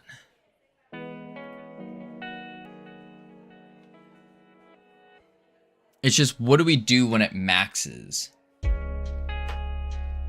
Because we need some way to progress forward. I'm still not sure on the distinction between goo you collect in the canister and goo you use in the cast spells. Why are they different? Well, that's what I'm saying, is maybe we don't make them different. Maybe we make them one and the same. Maybe that's the play. We make it one and the same. And then you kind of have to manage more. But then you're just...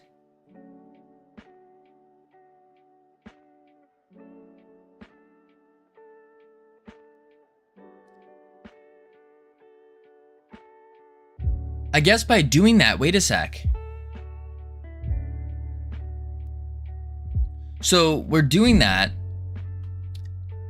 Let me think of how to word this. So what we could do is you use excuse spells. Yeah. Okay. Hang on. I gotta figure out how to word this. So we have the goo container, right? And we have enemies that come and all that. We use some of the goo from the goo container to cast our spells. Our goal is still to max out the goo container. So to fill it up, that's the goal. So then we can go to the Goo King and we can go and get more spells, basically. Get stronger and make the Goo King stronger. It doesn't end until you max it out. And then, well, no, that's causing issues though. Hang on. So the base idea I was thinking of is the waves it'll continuously spawn waves. The spawner will continuously spawn waves, and the enemies will get more and more difficult as it's spawning them. That way it kind of pushes you like, hey, you really need to collect all the goo.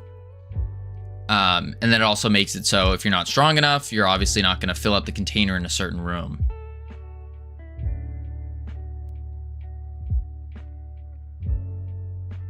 So it could be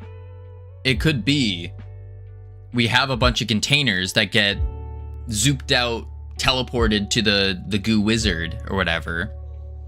Each room will have a container with a set amount of goo that you have to collect. So like the objective. So it would start off at like 0 out of say 250 for level 1. You collect 250 goo. Boom, done. It gets teleported away. And then you go to the next room. Next room might be you have to collect 500 goo. There's unlimited enemies, so you're still spending that goo that you're collecting to use your abilities, but you got to be kind of smart about it. Sukalos, how you doing? Welcome in. You got to be kind of smart about it. And then once you hit 500 out of 500, it zoops out, and then you can go to the next room that might have 1,000. But this time you're struggling. You made it to, let's say, 600 out of 1,000, and you're spending your goo to do abilities, so it's dropping down, and you're realizing you have to keep using your abilities to take out these enemies, but the enemies are getting stronger and stronger the longer you stay in there, and then boom, you fail. So now you come back to the Goo King, and you give him your 250 that you collected, plus the 500, and now the Goo King has 750 goo.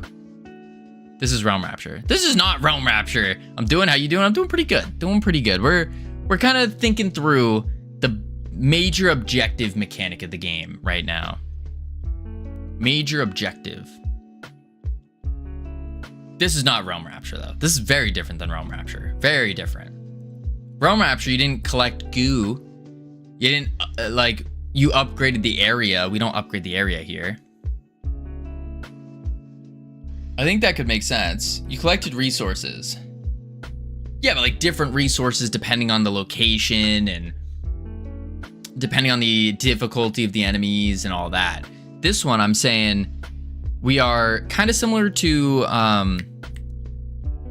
Risk of Rain 2, where the longer you stay in, the more difficult it becomes. And so really the objective is to kill enough enemies to hit this goo limit as fast as possible, because the faster you do it, the easier it will be for you. But you can't do that unless you have the abilities that you gain from the Goo Wizard and the strength that you gain from him, from the Goo King, sorry. And so that creates the whole progression.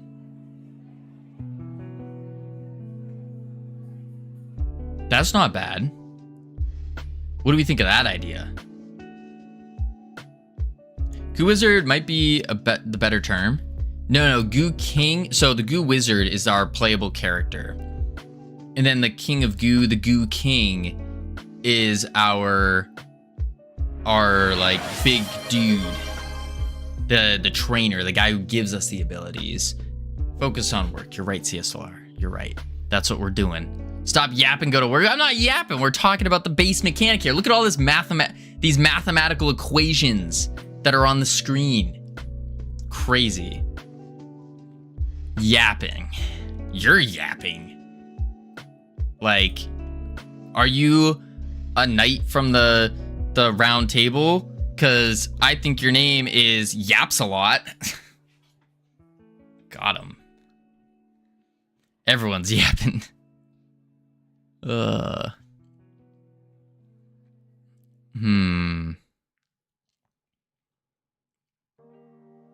think that might be a play.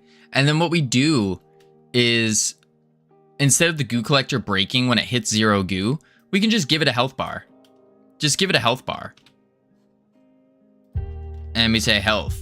And that can be an enhancement. That can be something the Goo Wizard or Goo King gives you, saying hey, your containers, I can make them stronger. Yeah. Yep. Therefore I am.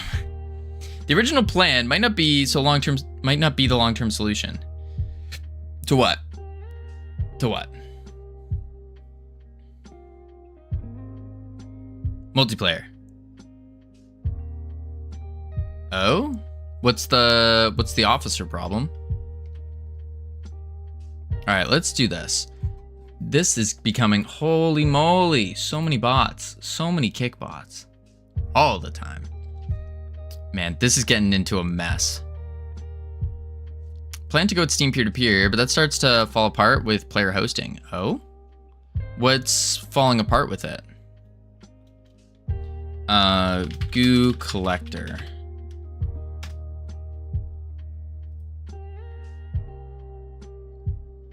Boom.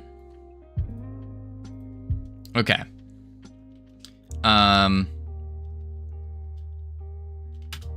Has health bar, upgradeable, has goo collection limit per room. When goo collector is filled, it is transported to the goo king and the next rooms unlock.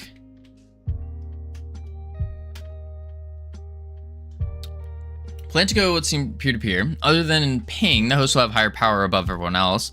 And there's no easy way of preventing the cheating vector without opening up others. I think it's one of those things, CSLR, where you gotta release the game initially with that being the case, because you kind of have to like take your risks and all that, because the only other way of going about it would be having your own server, doing your own security, or renting a server with its built-in securities like AWS and all that. But is that financially viable? I don't think so for an untested game quite yet. So you run the peer-to-peer as the first iteration, the first patch of the game. And then what you have to do later on is once the game gets a bunch of people playing, then you go, all right, we are now transferring it to a server because now the costs make sense and we can afford to do that. Then you start the server and you eliminate the hackers. Player base goes, oh my God, the developers are amazing. They got rid of all of the hackers. All part of your plan. How does Goo King unlock rooms?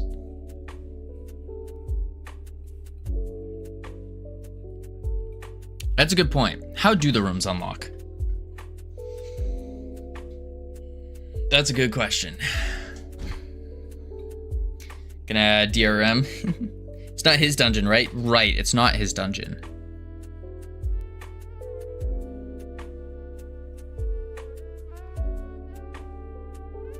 How do doors unlock? That's the secret, ironic. That's the secret. How do doors unlock? The player doesn't know. The doors just unlock. And we move forward and we get a message, a little pop-up, for like a little text window that says, continue on, keep going, from the Goo King or whatever. And he goes, keep going. And now you're like, wait, why does that happen? Yeah, why do they unlock from the canister filling? And that leads us to the actual plot of the game without saying the plot of the game, where at the end of the day, it's all part of the Goo King's plan. It turns out the Goo King is evil, and this was his set of dungeons all along, and he was too lazy to go collect some more goo. So he picked some random goo wizard and was like, hey, go get it for me. And then when he gets powerful enough, boom, final boss, boom, game. Genius. I'm cooking. Is Goo King the entire reason why the realms raptured? No. This is a LARP, Covino, not gameplay. Is it a LARP? What do you mean? That's the game. That gives us you asked, why do they keep unlocking when the canisters fill? How do they unlock? And that's the reason. That's the reason. It should be the prequel to Realm Rapture. The Goo King is not the final boss in Realm Rapture. It's a baby giant. Spoiler alert. I mean, that's pretty good. You're imagining some kind of amazing finished game plot instead of thinking about the game design. But that's like what we talked about yesterday. A real Etsy buyer They're review holy for handmade home crap, decor YouTube. by a real Etsy seller. Chill out. There we go. But that's what we were talking about yesterday, where they're one and the same. Yes, you can focus on just the game design. This is the game design. We'll call it design, mechanics, whatever. And then this is the story or the lore. But together they make a good game. Good. together. So we do have to think about them like that. And they should complement each other. And it's also saving us on figuring out other mechanics. Keeping the scope smaller. Genius. I think that's the play we go for. Leave the player wondering, why are these unlocking? What the heck's going on? And in reality, it's part of the story. Don't have to make the mechanics for it. Yuki might have sent one of his soldiers, though. Are you considering that you have to explain things to players? And that players will be filtered. What do you mean by filtered?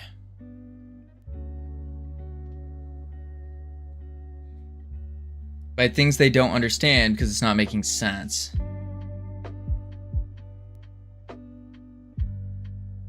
Filtered out of the game.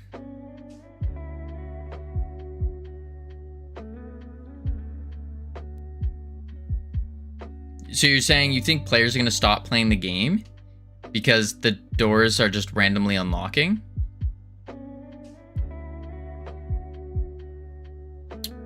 Or maybe what we do, when the collector gets pulled up, the player's given a key in exchange.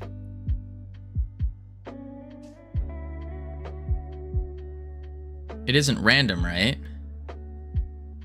What's not random?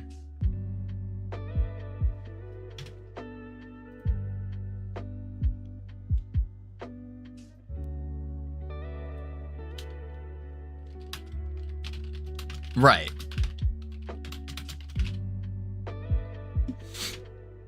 It's something the player does or something that happens in the game. Right. Right. So when the goo collector is filled, it gets transported to the Goo King, and the player is granted a key. The player then uses that key to pick which door they want to go through.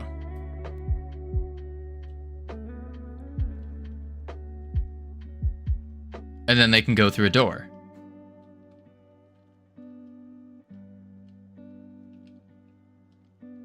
Yeah.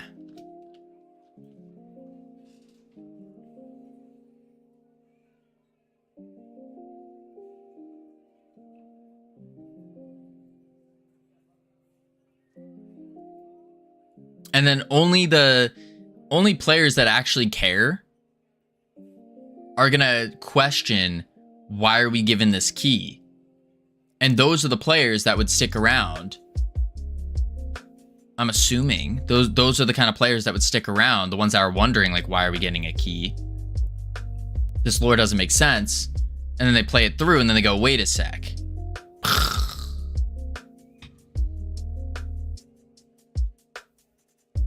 Or maybe those are the players that are just like, oh, this is stupid, we just get a key and then quit. Maybe.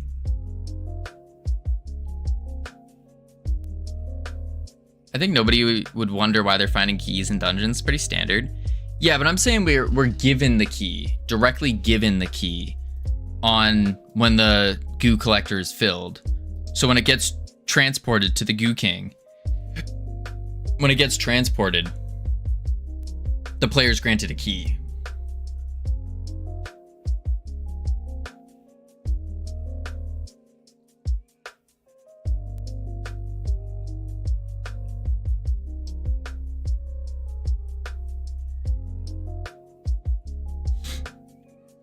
Yeah. Okay, well, that cutscene dialogue box / graphics animation the game needs. Yes, yes. That would be like a little dialogue box, which we've done in the past. We know how to do dialogue boxes. So that's not too big of a deal. Not too big of a deal.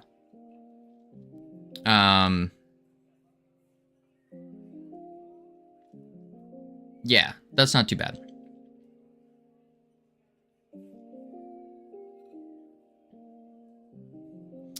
And then for the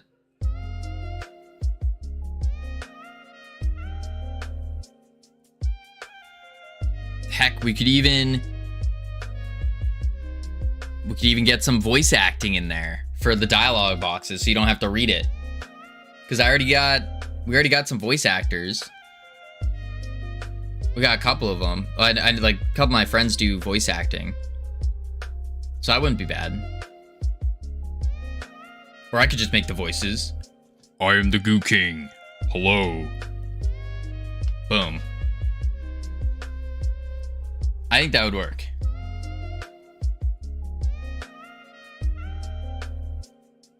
And that also gives the game a little bit more story to it. But the key to storytelling in a game is to tell a story both explicitly and implicitly without telling the story. So for example, like just from playing the game, you kind of start getting an idea of what the story is. Like for example, someone who's not reading the little text box is just going, okay, I go to dungeon, I fill canister, I get key, give to the goo wizard, and I can go collect more goo for him. And then in the back of their mind, they're like, why am I doing this? Why am I getting goo for the goo wizard? Oh, he's making me stronger. Okay. Wait, but what happens if I get super strong? And then they get super strong, and then boom. I think that might be the play. You need to tell people they need to defend the canister. And that it's filling up from damaging enemies. Do we? Do we need to explicitly tell them? I don't think so. I mean, to an extent, I think yes, explicitly tell them for sure. But you don't have to. Is the point I'm making is we can see it's filling. We have not only a text bar that's filling, but we have the visual indicator of the goo filling up. So you can tell. And you're also seeing enemies that run at it. Nobody will be able to see that filling from the top floor. That's also true. Parental cues and text prompts? Yeah. Yeah. So if we're going to do that, go down that direction, players are granted a key. You have to tell people about the main mechanic of the game. Yeah. What up, Stoff? How you doing? Yes, I agree with that. I do agree. We have to tell them, but that's more of a built-in tutorial that we would be adding later. Okay, so that's the play. We also need to pop into here, go to our to-do. Boom. And we need to say dialogue.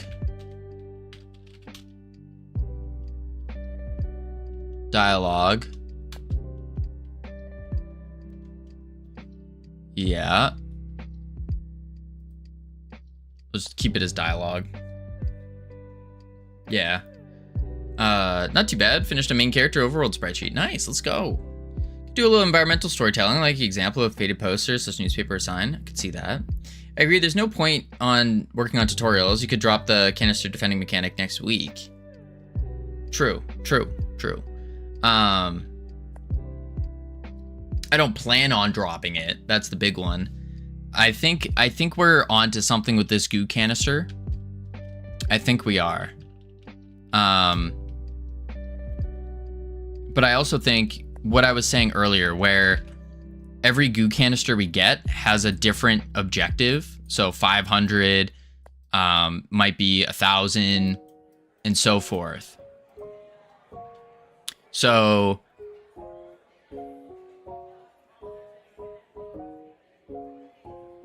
yeah. All right, so let's implement this whole thing, and specifically implement using the goo from this canister to power our abilities. Yes, let's do that. So what we need to do is power our abilities.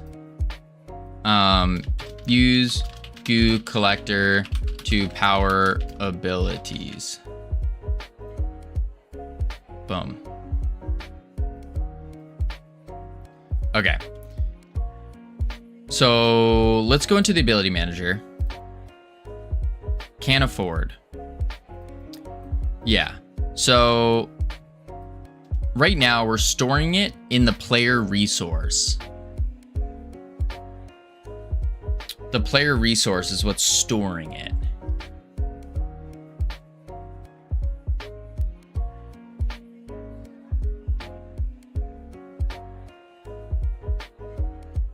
Okay.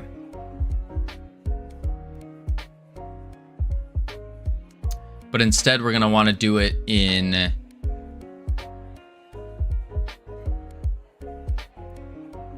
the collector.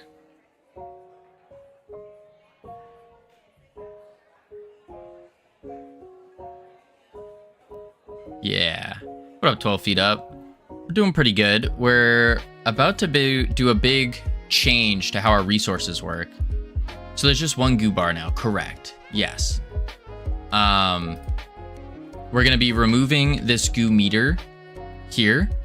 And I think what we'll do is we'll just put it like there or something, or up top, like make a big one and all that. The enemies can drain to 0. Correct.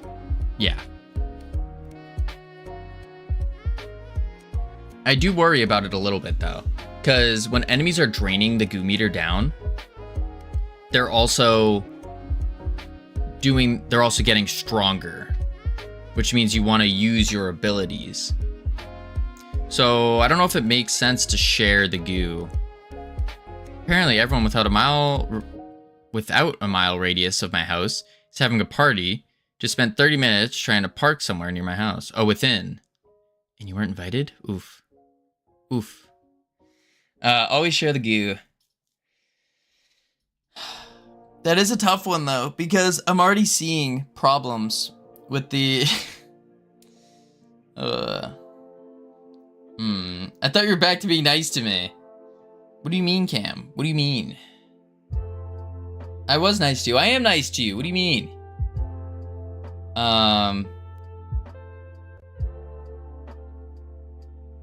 Yeah, if we share, the system seems like you're gonna end up maxing your primary gun that doesn't cost goo. Yeah, that's exactly what I'm thinking here. And that wouldn't be good. That would not be good.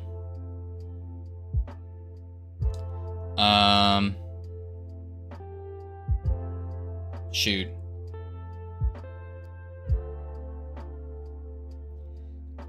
Unless we...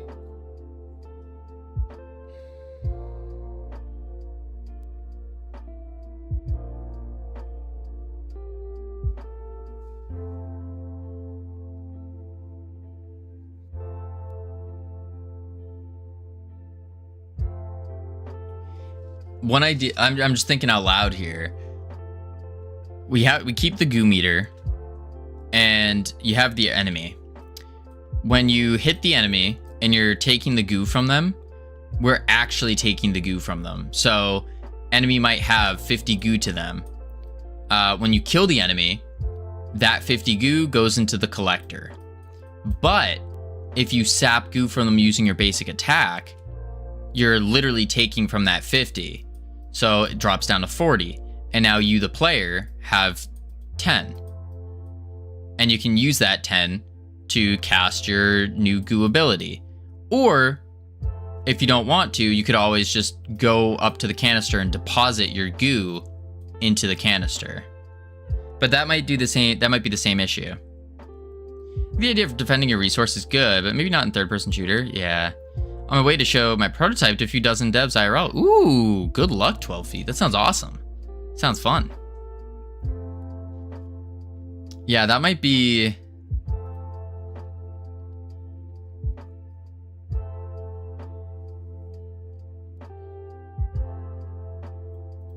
That might be weird. Deposit your goo. This game is just low-hanging fruit. What do you mean? Low-hanging fruit.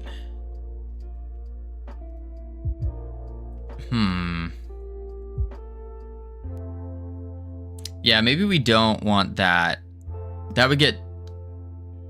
It could be cool, but kind of like what you're saying, probably not great. If it was a proper tower defense, and I knew for certain that spending some resource would do exactly X amount of damage, That's different from a third-person shooter with chaotic enemy movement behavior.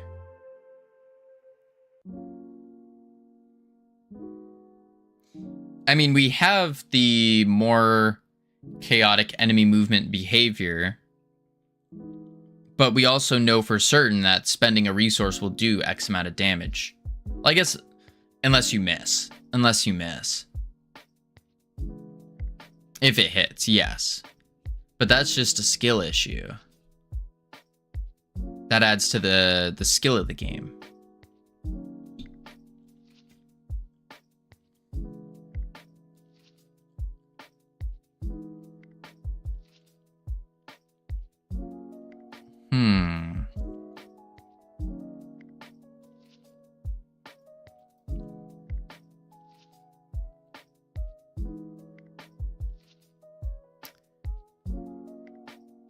Goo container or collector. I'm just trying to think of how does it make sense to have a separate goo meter as compared to having a maybe like a mana bar. Yeah, but you have to think about players that haven't been making the game. What do you mean making the game?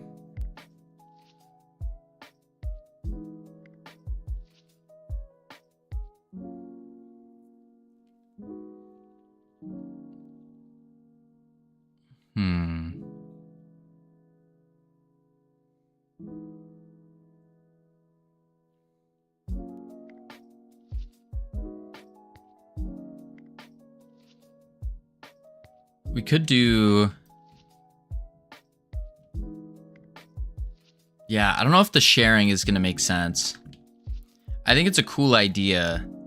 I don't know if it makes sense, though. Maybe all this makes a lot of sense to you. It might not make sense to some guy that spent $4 on it in Steam. Right. But then our job as the dev is to explain what we're doing, like the idea through the game. I guess part of our job.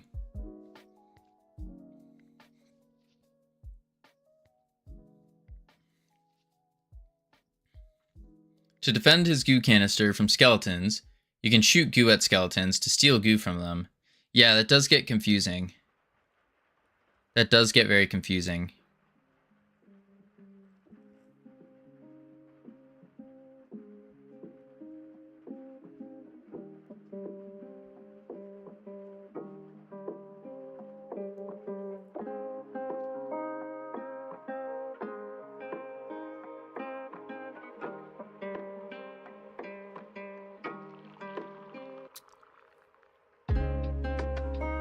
Yeah, I feel like there's no clear trade of goo. Yeah. Unless we don't share the goo. We don't do this. And we explicitly state in the beginning, when you get the powers of the goo king, or like the goo wizard powers, we can say like, you're using your own goo. You'd like the water cycle, but for goo. The water cycle. I'm not familiar. But I'm thinking maybe you're using your own goo, and then we change the basic attack up. So instead of sapping goo, we're no longer sapping goo from the enemies to fill up our goo meter. Instead, we could just have it like a recharge bar, and it just recharges over time.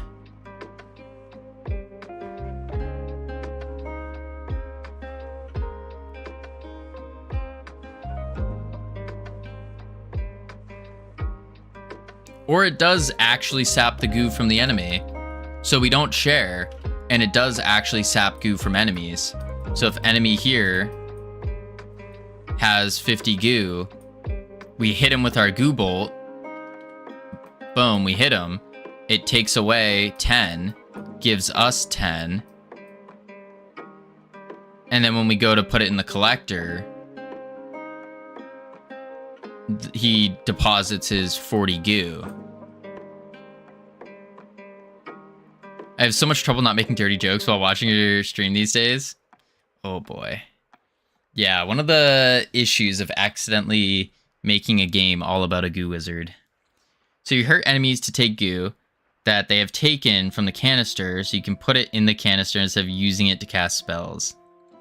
Well, every enemy starts with goo. Every living creature has goo within them. And the goo wizard just harnesses the power of that goo. Enemies you don't kill are just going to take the goo from the canister if you don't use it to kill them. Correct, yeah. The goo force, yeah. You beat the goo out of them, basically. I think it might be genius, though. I can see lots of streamers playing this game just because you're setting them up for so many jokes. Crazy. Crazy. I'd like to say that was all part of my plan, but honestly, it was not. It was not. Kind of just came down that way. This one I did not mastermind. Ugh. Howdy, North Pole. Nor, how you doing? Could do something like that. But that does make... Yeah, it doesn't make sense, though. Howsy. Howsy to you, too. How are you doing? You didn't mastermind. You just Don't be gross. Don't be gross. Let's see. Alright, we can skip this mechanic for now. Let's just work on the Goo King. Let's get the Goo King in there. All it is just transferring from the trainer to a Goo King. That's pretty much what we're doing. So we're at least getting some progress while we're kind of sitting on that idea. Hey, you're the one making a game about goo. Well, not on purpose. It wasn't on purpose. He did what? But sorry, I'll stop now. You're good. You're good. He did what now? You missed a lot, Nor. You missed a lot. We did so much on stream. It was absurd. You would have lost your mind with what we were doing. Crazy, crazy work. Should I leave again? You don't have to. You can stay. Boom. All right, let's make the Goo King. So let's open up the wizard trainer first. And that's the rig for him. Here's the base. Seems like you need private time. Do I? For what? Boom. Boom. Let's see. Unhandled input. Event. Input event. If not, is in range. Okay, so this is just for talking to the trainer. Yeah. Melt. That's me right now. I am actually melting. It is so hot in this room. It's absurd. It's absurd. It's like, it's 82 Fahrenheit outside. It's probably like 90 in here. Crazy. Absolutely absurd. And I'm out of water. That's the worst part. Don't my jokes. It should be safe to stay.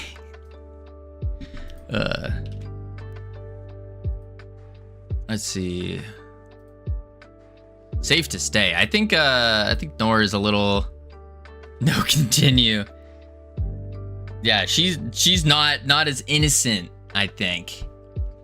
Not an innocent, not as innocent. Boom. Boom. Quite the mind on that mod, I'll tell you what.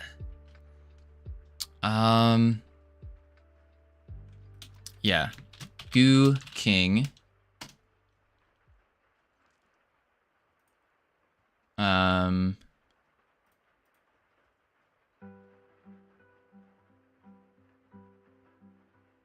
Yeah. And then we can do a mesh instance. Actually, let's do instead. Let's do a node. Call this the rig. Now I get to listen to drunk kids next door singing Pink Pony Club. Someone send help. Why don't you go join them, Cam? Go join them. Boom. Goo King. And this will be placed under game, maybe? I'm gonna keep dancing at the Pink Pony Club. Next door is probably himself. Just him all alone, surrounded by like teddy bears or something. Just vibing, having a little party.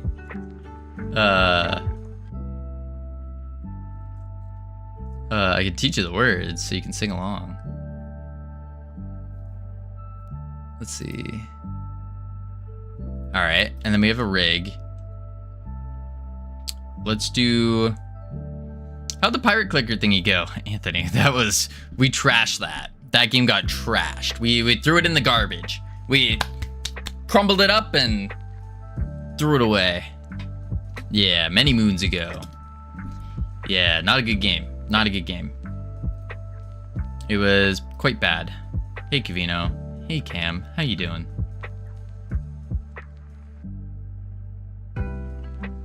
I decided I wanted to make a clicker game. Oh, nice. Thank you for the goose, Cam. Thank you for the goose. All right, let's see. I think we have ads coming up though pretty soon, so I'll do it right after the ads.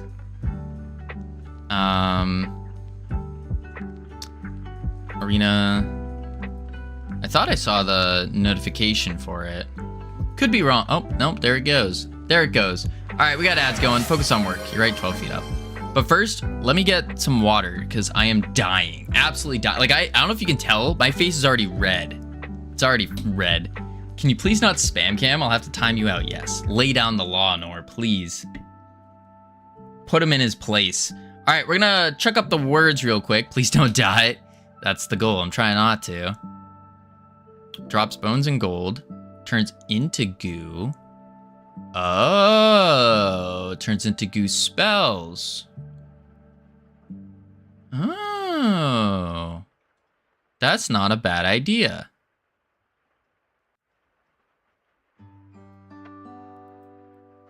But then how are you feeding the Goo King? All right, we're going to check on the words real quick. Heading to level 1, lots of fun. And then when we return, we're going to try this out. We're going to give it a go. Give it a go. But I need to grab some water real quick. So I'll be right back. And then we'll dive into this beautiful image and figure this out. Yes. Boop, boop.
I've returned. Oh my god, Covino's back. I missed you so much. I thought my life was over without you. Holy moly. All right, let's turn the be right back off. Boom, webcam on. Boom, what's this? Oh, another one. Repeat X times. Rare. Gives boost. All right, well, we'll break this down once we finish out this words level here. Let me turn off the autopilot as well. Boom, boom, bang. Bop. Oh, great. This guy again. Yay. Is that what you said? You didn't say interrupting our words. No. No. 12 feet up. I don't even see any words that you've submitted. What are you trying to say? Who is this guy? I am Covino. That's me. I don't know you. Well, hello. My name's Covino. I like medium to short walks on the beach. I do game dev. And, yeah. I got the word writ. Thank you very much. You're welcome. Did you? I don't see you on the leaderboard at all, 12 feet up. I don't see you at all. Yeah, no, I don't see you. No. All right, let's turn these words off. All right, so we got two images here. There we are. Okay, so we have a boss that drops legendary, epic, the Goo King, 4 global, not in top 3, doesn't count. Yes. Eats the stuff that you get, like the drops you get.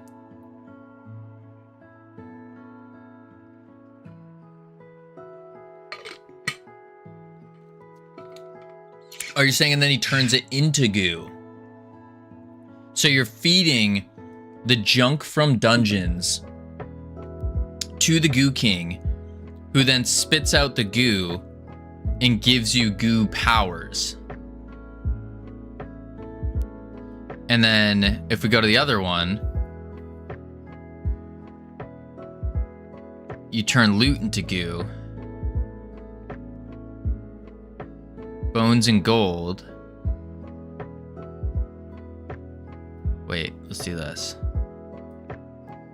And then, oh well, there's so many things. Okay, that's not gonna work. That didn't work at all. There we go. That took a while. So, I dare you to rename your channel the Goo King? Absolutely not. Absolutely not. This is just one game. I'm not like, this game is not me. It's just one game. No.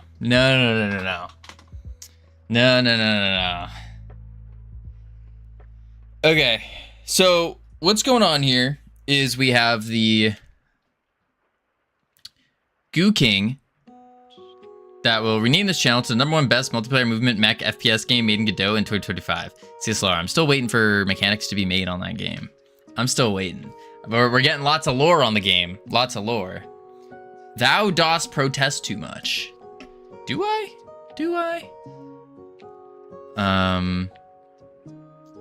We got the boss. There's mechanics, like multiplayer. Is multiplayer a mechanic? Boom. Or is it a feature? And movement. I guess movement.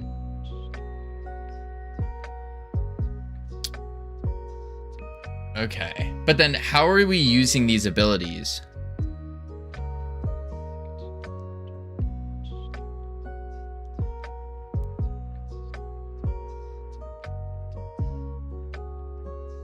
The user interface. I've been doing a lot of UI. Okay. I wouldn't consider UI a mechanic, but I guess.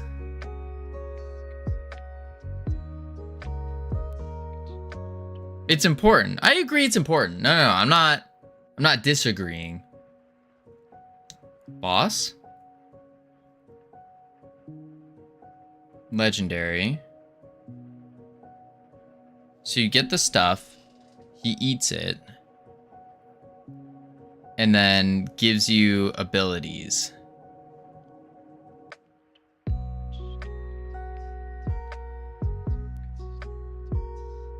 But are these abilities, do they cost anything to use them here?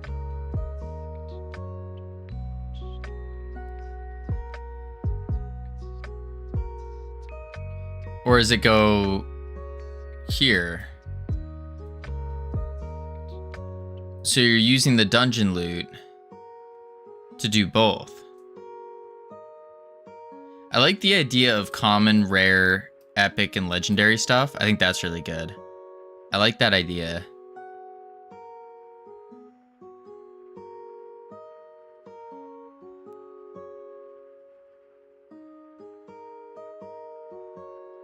Turns goo into spells.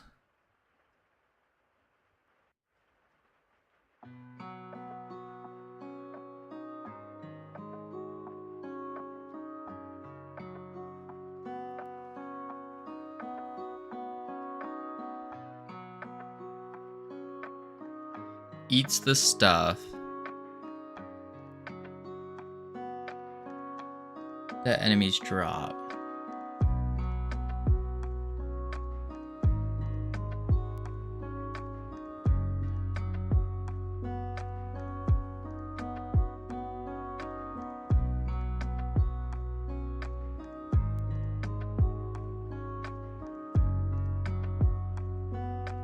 So we could do something like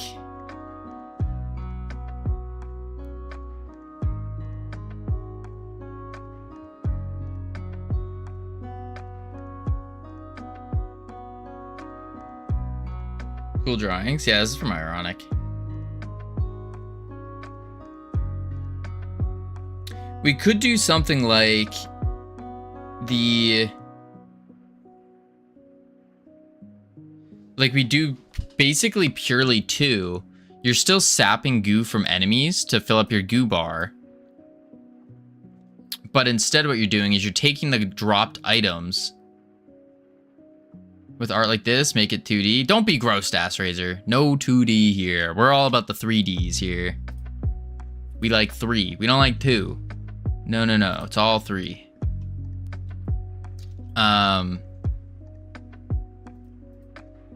Okay. So we could do drop gear or equipment, epics, rares, common, like garbage basically, and turn that into goo. Or give it to the Goo King to turn it to goo. That powers him up.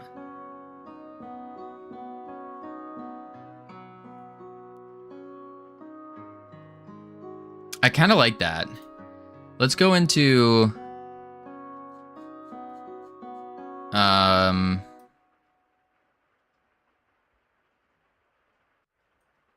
Shoot, I'm gonna have to make another page. This is turning into a mess. Let's do the Goo King crown.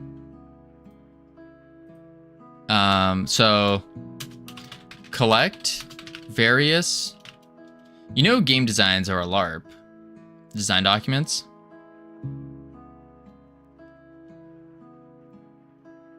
What do you mean by that? Like I'm using this design document as a place to take notes so I don't forget. Live action roleplay. It kind of is. Like a game design document is, I will say, is kind of like your LARPing being a game dev for sure. But yeah, no, I'm just using it as like taking notes so I don't forget it. Collect various dungeon junk, bones, old gear, skulls, and feed to Goo King. What? Feed to the... Why did that do that? To... What the heck? Why is there a T there? Feed to the Goo King. Defeat to the Goo King. And then Covino is the king of... Okay, Bongo. Okay. Items have rarity that increase amount, increase progress amount for Goo King. Goo King blesses player with new gooey abilities to be used in the dungeon. Yeah.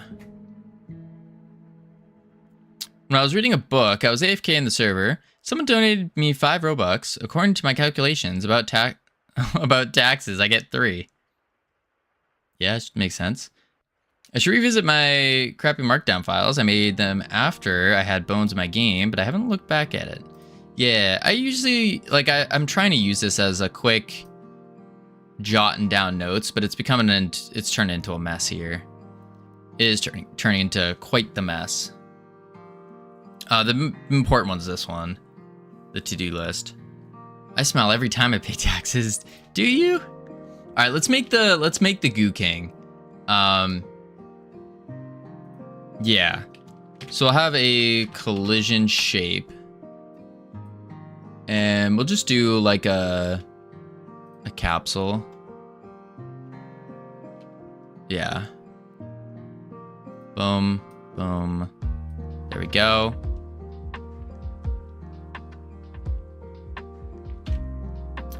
Okay, and then in the rig, I want to take a Gooling, because we're gonna start off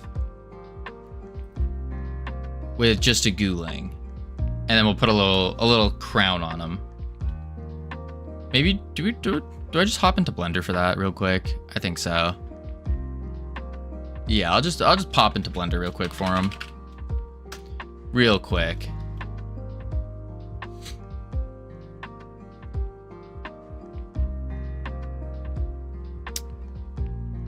I said real quick, and oh, there we go.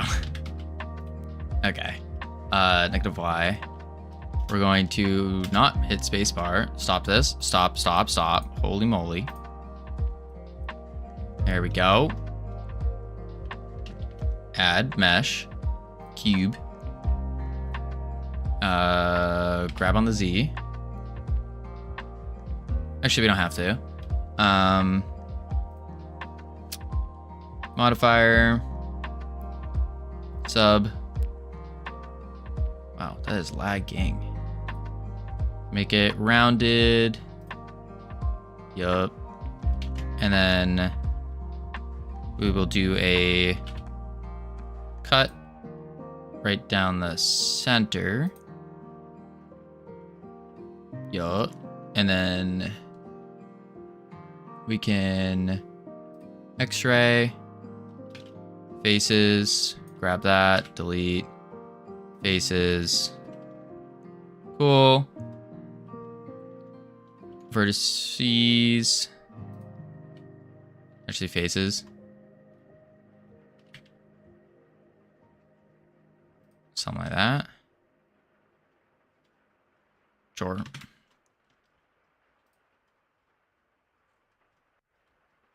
Okay,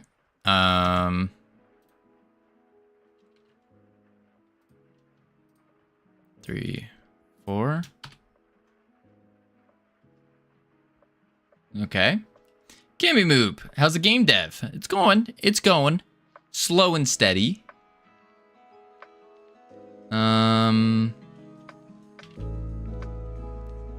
Actually, that's not gonna work. I need to set this first. Was the fruits of my UI labor on Discord? I'll have to check it out. I think I have to apply this first, actually. And then, if you care to look, yeah, I'll check it out. In a bit, though. In a bit. I gotta get this Goo King made and try to remember how to Blender. Boom, boom, boom. I'm just making a quick little semi-sphere type of deal. And we just zoop. Okay, that might not work. Maybe that was not the play. Undo all that. There we go. Now we grab that on the Z. That's still not gonna work. Undo. Should I move bottom center with proportional editing on maybe? Yeah, that's what I was just thinking. Is O? There we go. Grab Z.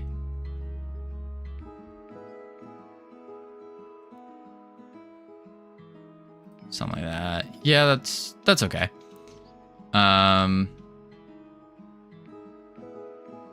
It's actually fine. And we just need to shade smooth. Now we need to add some eyeballs. So let's add a new mesh cube. Edit, scale down. Turn off proportional. Off. There we go. Ooh, Blender. I gave up so many times trying to learn that. It's not too bad. Once you get used to it, I don't think it's too bad at all. I mean, there's a lot to it. And it is a complete, like, learning journey for sure. But you can do some basic stuff, pretty basic stuff with minimal knowledge. Too complicated for me? Nah, I don't think that's true. I think you just gotta find the right. There we go. And then zoop. Maybe that is too big. Yeah. Like, once you get down the basic controls, I think it's fine. And then I don't know if I want to implant it in. I think I want them just floating. Yeah. And then we're going to shift duplicate on the X. There we go. I did get down the basic controls, but I still sucked.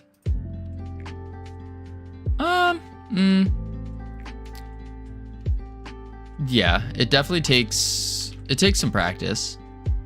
Does take some practice. I mean, I'm no Blender expert here, that's for sure. But I think it's cool. All right, now we just need a crown. Let's do that, join. And then this will be called body. Now we need a crown. So we're gonna create a torus. That's when you should practice. No one can start good at 3D art. True. I couldn't even make a cubey house. I doubt that. I'm gonna doubt that. I think you are more capable than you think. I think when I was putting it on, I was supposed to fix it. Yeah. Let's delete it, that. Mesh, torus. Here it is. And then I need to do the...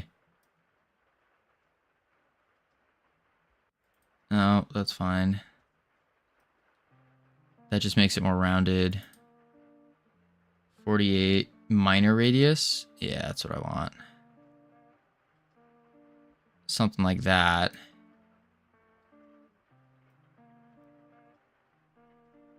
That's fine. Going to my favorite band's concert next week. Let's go, Vongo. That sounds awesome. And then... All right. Boom. Scale on the Z.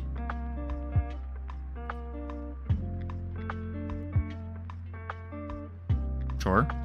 And now we'll go to face select. Actually, before we do face select, let's actually that might work. Do this, and then do this.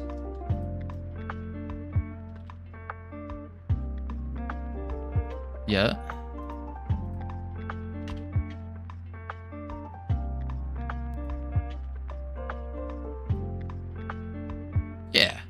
Yeah. We're making a gummy ring crown. Basically, we're making a little crown for him. A little king's crown. And what I'm gonna do is...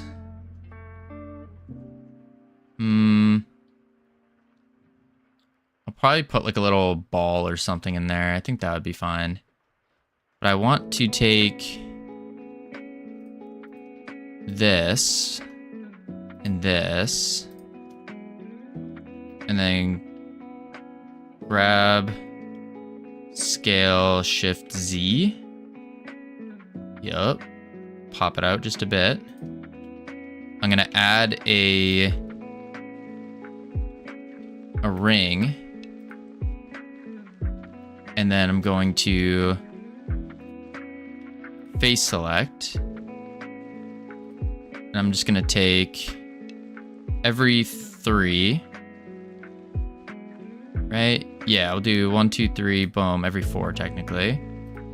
1, 2, 3, 4. 1, 2, 3, 4. 1, 2, 3, 4. 1, 2, 3, 4. 4. 3, 4. 4. 4. And then grab on the Z. Ooh.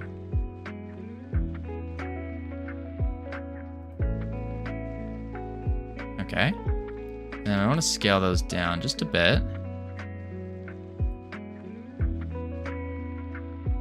Okay. Stop nerfing my boy Goozard. He's not getting nerfed. Make a basic thing after 750 hours in Blender. I do not have 750 hours in Blender. I can promise you that. I am not a Blender expert here. And then if I scale Shift Z on these. Oh, it doesn't work. Okay, never mind. That's for Sandus? Oh, yeah. I have 151 hours in Blender according to Steam. I have no idea how many hours I have in Blender. Not a clue. I'm a little worried to know, actually. Let's do this. And can I rotate on the... No, I don't want to do that. Change pivot to individual centers, and you can place the scale thing you wanted, I think. I mean, I'm kind of fine with it. I just want to put a little ball in the center, I think. Yeah, that'd be fine with it. Oh, it's got edit mode. And let's also auto smooth it. Yeah, that makes sense. And then we'll just do a cube. We'll do a sub. Boom. Boom. Oh, don't do that. Edit mode. Grab it. Zoop. Shade smooth. X. Z. Scale it. On the Z. Grab it. Boom. I think that needs to be bigger. Back to the Z. Yep, and then we'll face select. And then stretch it just a bit.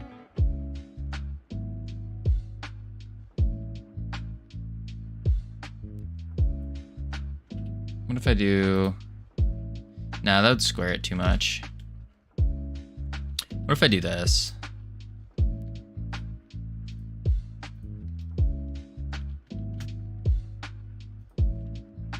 It's like an egg. Blendering, I see. Indeed, Munglo. Indeed. We're working on a... I successfully made an egg. It's actually a really good egg. Was not meaning to make an egg, though. Something like that. I just wanted a weirder shape. Plop it in. Sure. The crown of the goo wizard. New egg method discovered. Apply. And then join crown. And then, yeah, ladies, I know. The goo wizard is the king and deserves a crown. Something like that. And now all we gotta do is go like that, rotate it on the, oh wait. First we need to set origin to geometry. Now we can rotate it on the Y. Boom. Boom.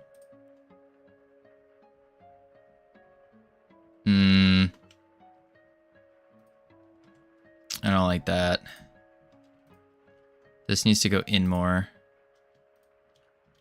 And then something like that. Yeah. And then we can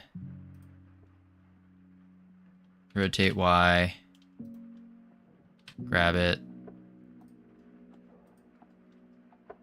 There we go. The Goo King! I don't know how I feel about this, though. I think I need to pull these up a little bit higher.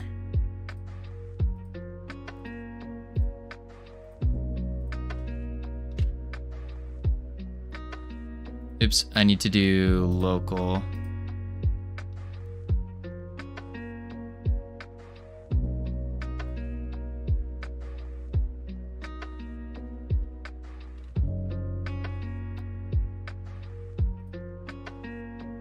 Yeah, it's good enough for like a placeholder. Placeholder. How many tries is this? What's the poly count?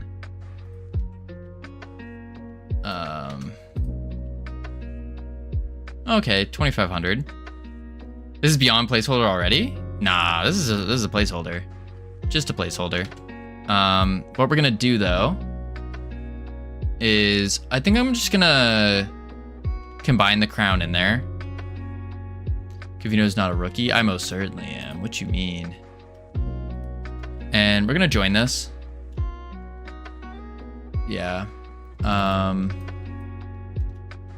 Goo King baby. Baby? Howdy Ryan, how you doing? Little. Draft version greater than placeholder. I guess you could call it a draft. And then we want a material on this. New. There we go. Call this body. And I'm just gonna do the materials in Godot.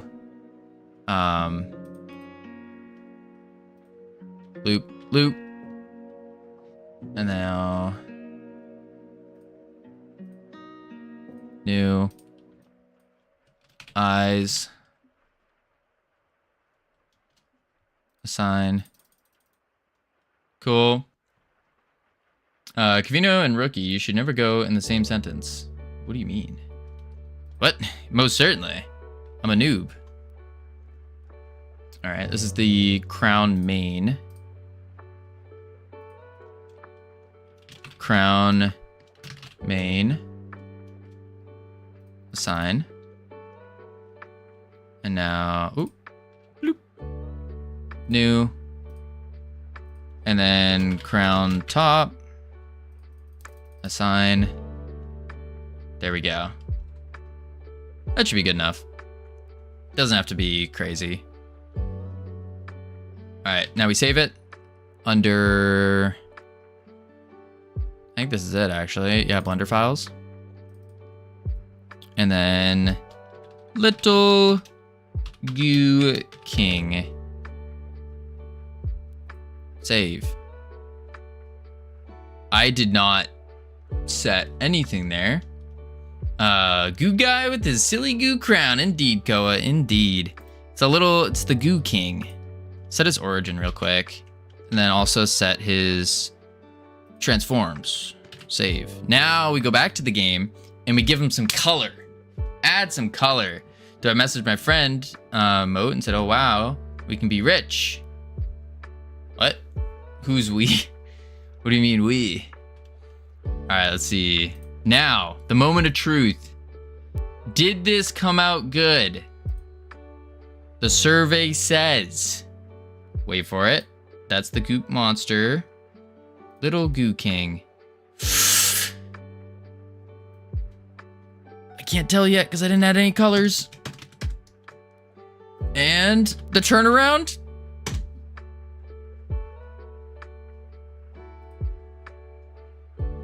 It's not terrible. It's not terrible. Let's editable children. Don't clap yet. Don't clap. Don't clap. We don't know yet. Why is it automatically? Oh, okay. I was like, why is it already here? All right, so we need to. We're just gonna do a surface override. So the main body. Check this out. We hit it with the shader. We quick load. And we slap in our goo shader. Oh, why is that going funky? Whoever did I didn't do any UV wrapping. That's probably why. Let's switch him to green. And then switch his tint color. A little bit lighter green. Let's actually make that darker green here. Yeah, I gotta fix his UV mapping there. Maybe I can make him a little bit harder. Yeah. Don't take that out of context. Pump the opacity up. Goo King is a little glitchy. It's okay. He is. Fantastic. Windows trying to download an update on my fragile 3 megabyte down 132 kilobyte internet. Oh my lord. I will. Don't worry. Oh, please don't. I kind of want to eat it. Wait, what? He does look like candy. No. You do not want to eat the goo wizard. Believe me. The things that he consumes, you'd be like, no. We're gonna toon shade this, and now we give him some eyes. Bloop. There he is. Nice little eyes. I'm gonna have to rewrap this though. I think that was the problem. Is the wrapping on it is kind of going wonky. Now we got to give him a little crown. This is the main crown. So we'll probably go for like a metallic gold, I'm thinking. Go double tune, albedo, yeller. Like that. And you're like, that doesn't look gold. I know. Boom! Oh, okay, that doesn't look gold either. Wait a sec. Make it shiny. Okay, I need to turn up. Oh, that's why. Boom! Okay, it's too shiny. Maybe like that. It looks kind of gross. That looks gross. Yeah, add or remove roughness. I guess I could just completely remove the roughness. We'll see. It's a placeholder. So we're set. Like the whole emote made again with enough Robux and advertisement, I can actually become rich. Sure. Accept the compliment and leave, Vongo. Appreciate the lurk, Vongo. All right, let's do specular. And now we need the little egg thing that's on his head. I don't know what that egg thing is exactly. I didn't quite think it through. I just thought, crowns have things on their heads. Typically. So what if we do like a red thing? A red thing. Sure. I think that's it's a decent placeholder. If I go into him And I do this. Loop. And then I unwrap.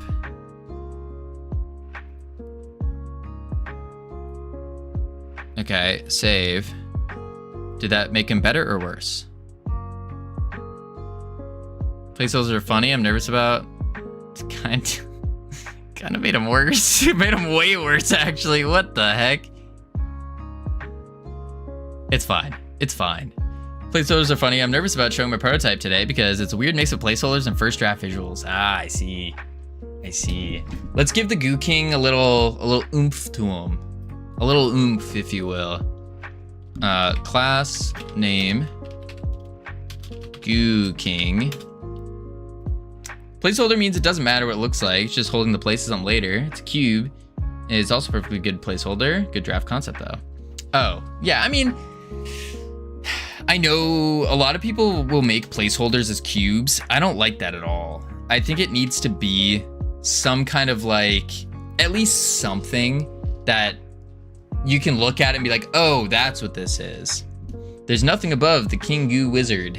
No, this isn't the King of Goo Wizard. He's not a Goo Wizard. This is the Goo King. He makes the wizard the Goo Wizard. He's like the...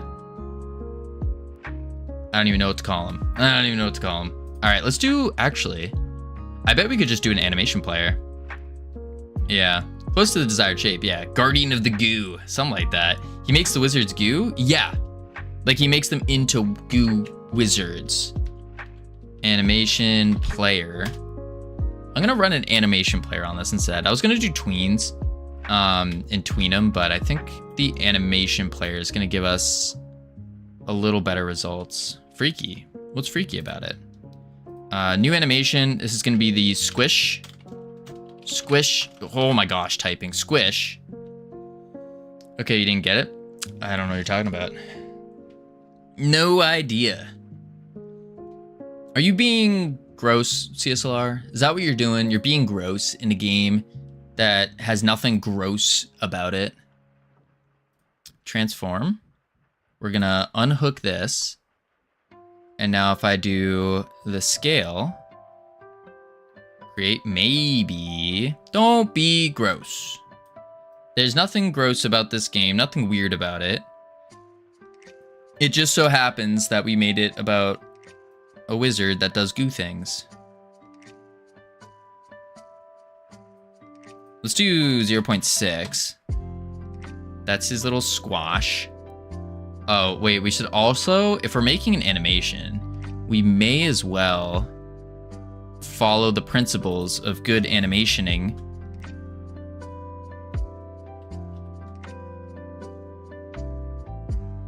Sure. Boom. And then he comes back up. Don't believe Covino when he pretends to not get our jokes. Pretend? What do you mean? He's so squish. Currently, yes. Yes. And then he's gonna wait for it. Wait for it. We need to stretch him now. Right? Do we stretch him now? Or is it... Yeah, we stretch him now. So now he goes to probably like 0.5 to 1.5 to 0.5. Key it.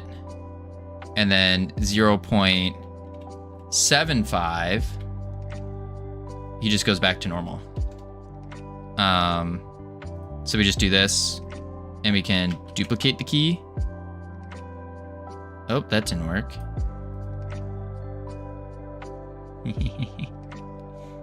Okay. Wait a sec. Oh, I deleted it. Shucks. There we go.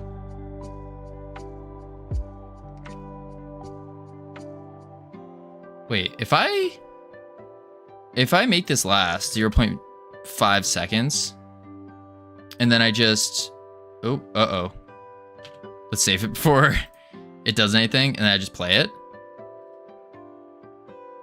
Now it has that like extra bounce in there. Boing, yeah, boing indeed.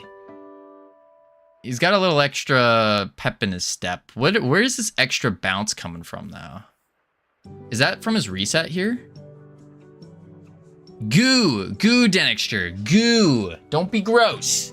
Don't be gross. It's goo. He's kind of moving and oh my gosh, the kick bots. Oh my lord, get him out of here.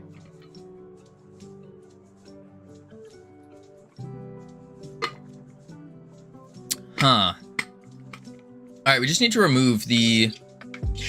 But if the Goo King is goons, he's also he doesn't have goons. That's the thing. He doesn't have any. There's nothing there. That's why you, the goo wizard, have to go sap the goo from the enemies and give the goo to the Goo King so it can become big and powerful again. Stop making it weird. Exactly. Get your head out of the gutter. Get your head out of the gutter. Oh, actually, I think I just removed this. Or do I rotate it? Wait a sec. I do this. And then I pop that there. And now I play it. There we go. Now he just does little bounces. We probably want to extend it. Make him like do it a little bit less, or like a little bit slower. Maybe we'll see. Autoplay. Reset track. Good. Squish. That just plays. All right, Goo King. So now that we got the little animation, we got the little dude. We need to. I think the other version was accidentally better. You think the one where he double jumps was better? I can finally chat a little. I'm on break. Nice. Welcome in. Welcome back. Back? One of the two. You think the double jump was better? Interesting. Then just going him squishing up and down. It was more jiggly.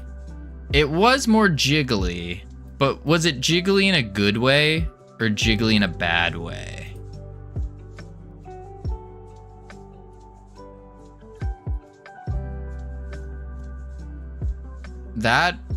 What do we think? This way?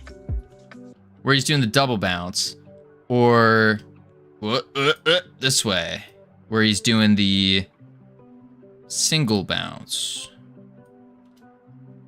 Play. Seems pretty natural to do like the boing boing. That's a tough one. All right, we can keep the double for now. Bounce. Bounce, bounce, bounce. Boom. Boom. All right, we'll keep the bounce. So the idea here is the reason I'm throwing this into a rig and doing this is because we're gonna basically change his model as he grows. So we'll obviously scale him eventually. So as you're feeding him, he will become bigger. But I think what we want to do is eventually, oh wow, that bothers me so much. The UV wrapping here. I'm gonna have to unwrap this. I just got to. I am so back. Welcome back. We missed you dearly. How do I want to unwrap it though? Because I could unwrap it sideways. Does it matter how we unwrap it?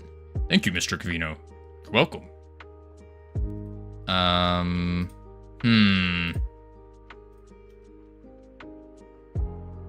Just do UV smart project. I did that, and that's what that caused. Usually figures it out.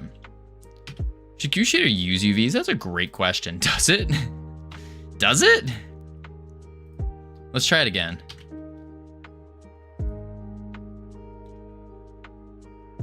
I think it does. See how you started with a cube? Yeah. Yeah, whatever. Whatever. It's not a big deal. Not a big deal. It's a placeholder. It's a placeholder asset. We're fine. Anywho, apparently they affect it in some way. They do. Let's turn the scale down to 1. There we go. I hate myself now. I saw a video which made me hate this life. Wild. Won't even tell you guys it's that bad. Sounds good. All right, so the Goo King. Let's put him in the lobby. And we're gonna have to make him do things now. Goo King. There he is. We need to give him a throne. We're not gonna worry about it right now. Again, placeholder. But I do envision... Oh, it doesn't look at... Okay. If you look really far away, it doesn't look that bad. He doesn't look that bad if you look really, really far away. He's so small. I love him. He's supposed to be small. At first. And then, over time, when we start feeding him our goo, then he just will get bigger and bigger and bigger and bigger. Yeah. Yeah. Boom. Alright. Let's see what this looks like. Okay, Covino, now you're making it weird. What do you mean? How else are you supposed to make the Goo Wizard goo maxing? Yeah, we're basically maxing out. Look at that. Oh, he's a little shiny. I don't know. I feel like it's too fast. Like, he's really energetic.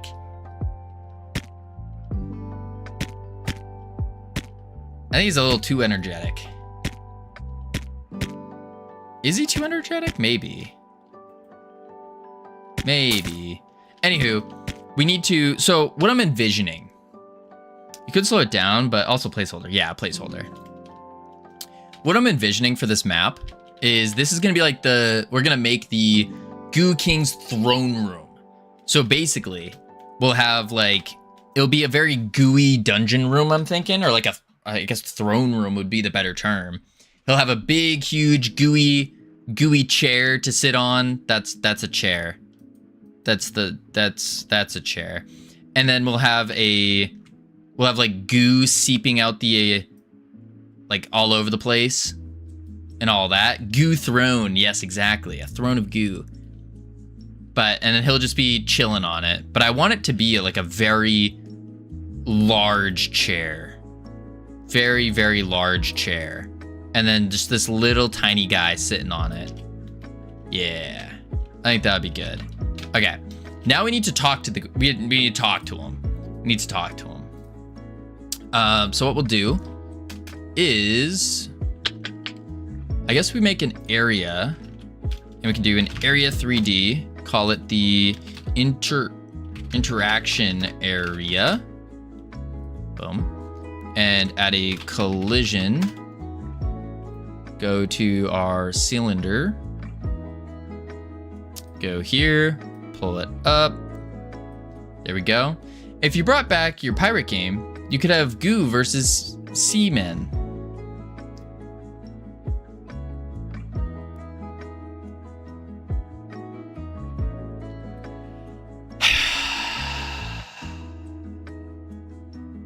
I don't even know what to say to that, Sammy.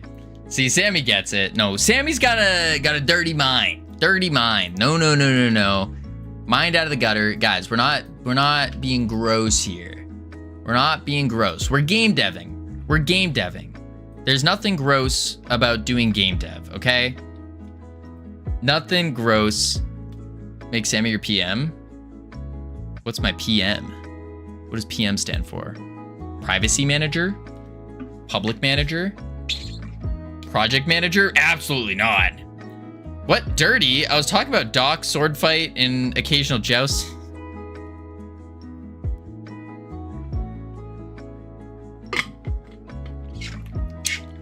You need to walk the plank. You need to walk the plank. Talking about pirates like to star.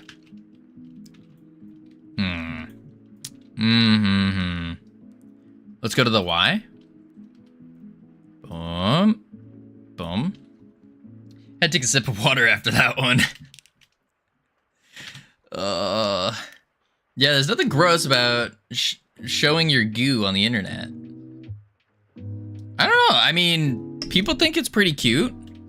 We have some nice goo.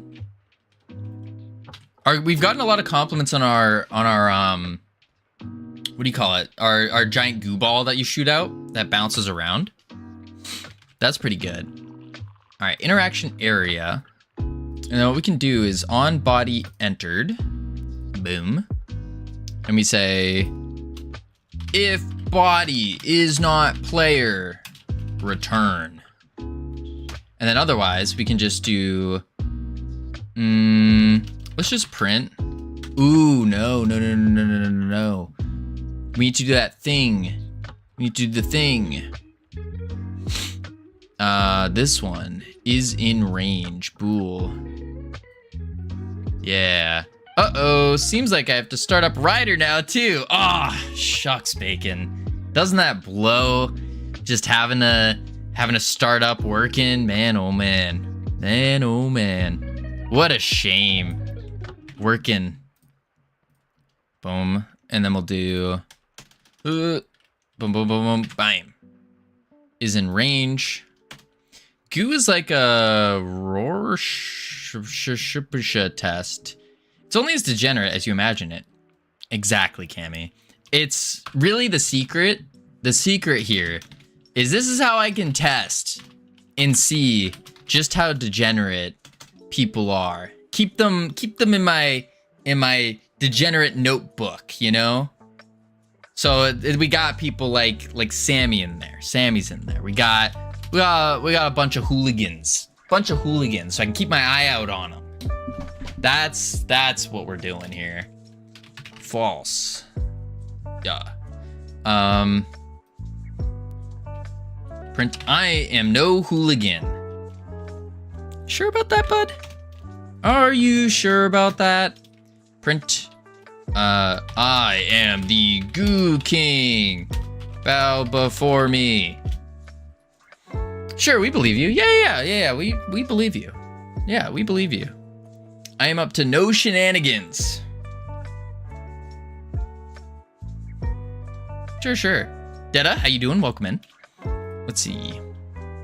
Nothing to see here. 1423 Robux is what I need. You got this. I'm watching a goose stream while riding a public city bus. I feel like this might be a arrestable offense. 12 feet up. What you gotta do is walk up to everyone on the bus and be like, hey, you want to see this stream about a guy making a game about goo? And just like start showing it to everyone. Make sure that they follow. Make sure they check out the YouTube. You can just start plugging everything left, right, and center. And on top of that, you'll just make a lot of friends. You'll make a lot of friends. Is in range. True. Boom. And then boom. And now same thing here. If body is not player, return is in range. False. There we go. And that should work. So when we walk up to the Goo King, we should be able to press E, and then he should say, I am the Goo King. If you got any goo for a goo cause, I'm collecting goo for the Goo King. Will you donate goo to the Goo King? That's pretty much what we're doing. Good. And you? Doing pretty good. We're making progress. Boom. Uh-oh. Boom. Uh-oh. It didn't work. Oh, because he's not looking at the player. I don't know what's happening, but I can appreciate the Goo King. That's good. Right now we are working on the collisions for the Goo King so we can detect players. Basically, we have a little circle loop thing around him, and this gets anything that enters it. It will tell the Goo King, hey, something entered your area. And right now we made it so it only is looking for players. So when a player enters, it goes, hey, Goo King, a player is inside your area. And the Goo King goes, oh, okay. And then waits. And then the player presses the button E. And then the Goo King goes, oh, shoot, the player pressed E. I can see the player. And then he speaks. That's basically what's going on. Writing this down. Yes, yes. Take copious notes. Then soon, Koa, you can come out with your own game. Koa Kiss Conundrum game. Yep. Boom. I am the Goo King. Bow before me. Perfect. It works. Oh, I accidentally shot him. Cool. Cool. Game dev era. Yes, please. Yes, please. Let's see. Like, it's really not as scary, especially if you already have artistic, like, talents. It's really not as scary as what people say. It really, really isn't. I mean, I started a year ago with only knowledge about lifeguarding and selling cockroaches in some real estate. And I'm sitting here, has zero artistic talent. Same here, Bacon, same here.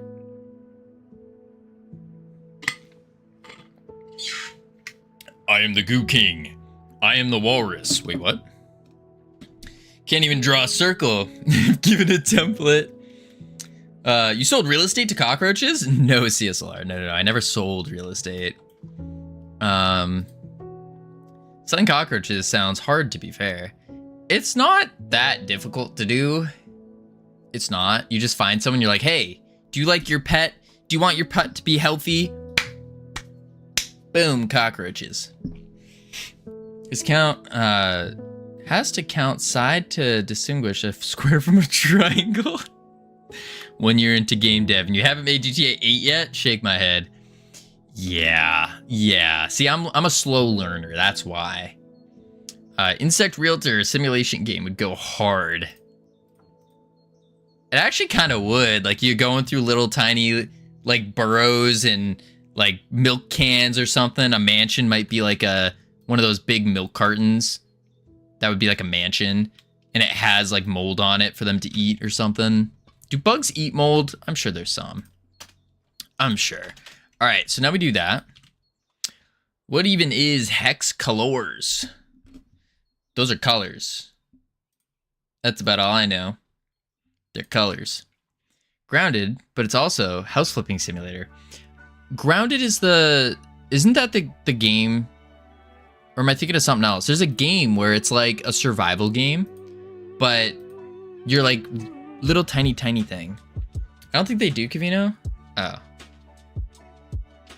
I'm sure there are. There's gotta be some. There's gotta be. Yeah, maybe you sell actual houses to different insect colonies. You're balancing the resources in the house versus the likelihood of being a homeowner to call pest control. Ooh, that's smart. Yeah, it's grounded. That seemed like a really cool game. I will say. The art is really nice. It's like really cute, but it looks like a really good game. Termites and cockroaches apparently eat mold. Ah, there we go. Grounded scares me. Big old spiders. I watched my friend play on Discord, and he was like, oh, you want to see something cool? And he went to this dark cave, and then I just see these eyes, and then a big spider jumped out at him. I did nearly pee my pants. I will admit that. That was kind of freaky, but it also seems super cool. I turned on one side of the air fryer. Now I'm going to have my food cold. I've done that before. Freaky spiders. Indeed. I think butterflies are freaky, actually. I'm more freaked out by butterflies, I think, than spiders. Up close. I think that's an arachnophobia mode that turns spiders into little balls with no legs. That sounds awful. Really? Yeah. Have you guys seen a butterfly up close? They look so freaky. So freaky. Like, you look at their little face. So freaky. Yeah, butterflies are terrifying. I like butterflies. They're silly. Nah. From a distance. But if, like, you get one to land on you, and then just look at it in the eyes, and you will be freaked out. It ruins butterflies. Ruins them. The wings are pretty, but the rest are terrifying. Yeah, that's exactly what it is. Do butterflies have eyes? Oh boy, do they. Dude,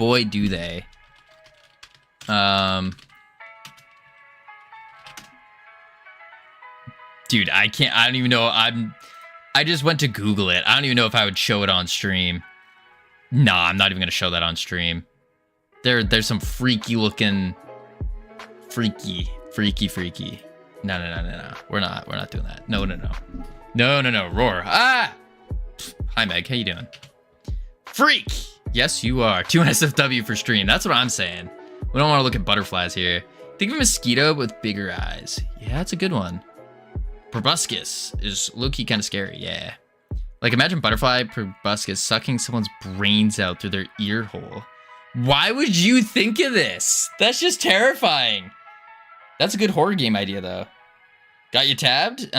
Been behind with editing. Sounds good. Sucking. Don't worry about it. Don't worry about it, Meg. Don't worry about it. There's nothing weird going on here. We're just talking about a goo wizard. We're talking about making the goo wizard bigger by giving him more of our goo. Nothing weird going on. At all. Goo wizard. Yeah, goo wizard, goo king. It's not weird. And goo coming out of the cracks.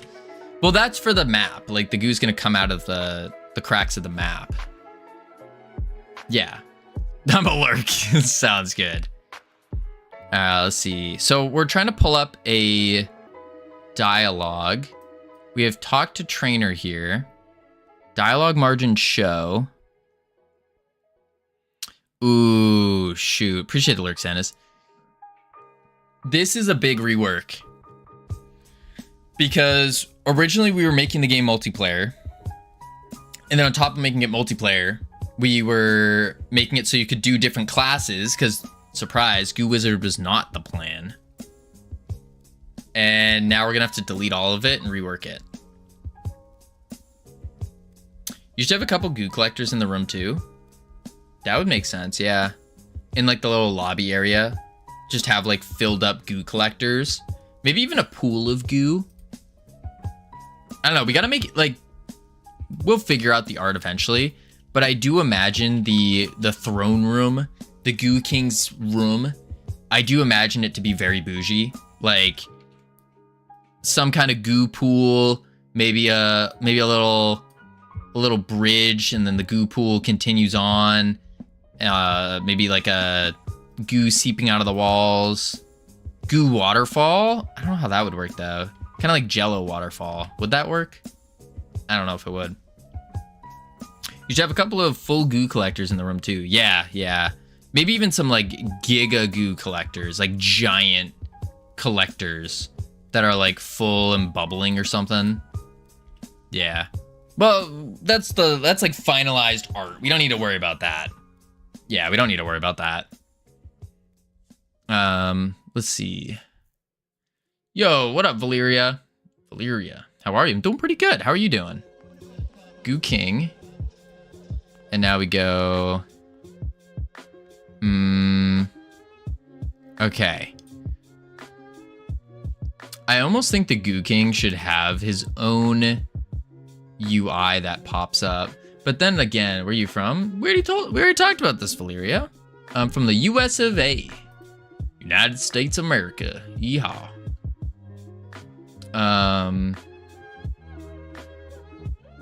Like waterfountain feature. So I think what I'll do is in the user interface, we can go to the dialogue margin. That's the player bars. And then let's see here.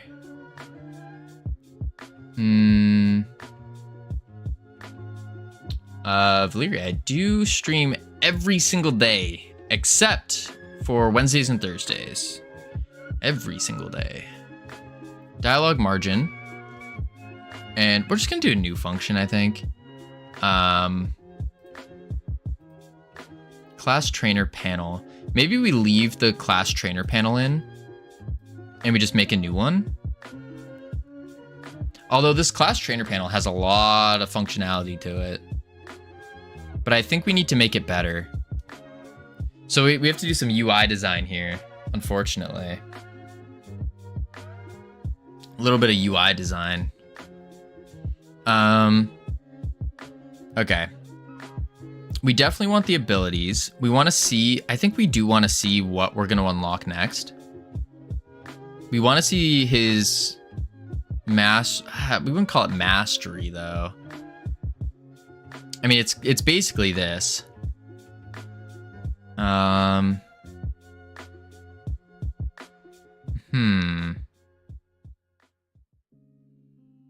Maybe I just make the trainer stuff.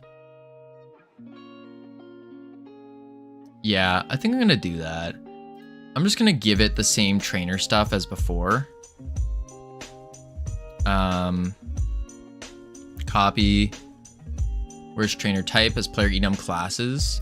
So in the Goo King, I'll just do paste, delete this, and then I'll just say enums dot player classes dot goo wizard. Is that magic strings? No, these are definitely not magic strings, Bacon. Don't you worry. These are your actions pressed. Don't you dare tell me that these are magic strings. That would make zero sense. These are not magic. No way. No way. Totally am, definitely am. No. Okay, that's ridiculous. There's no way.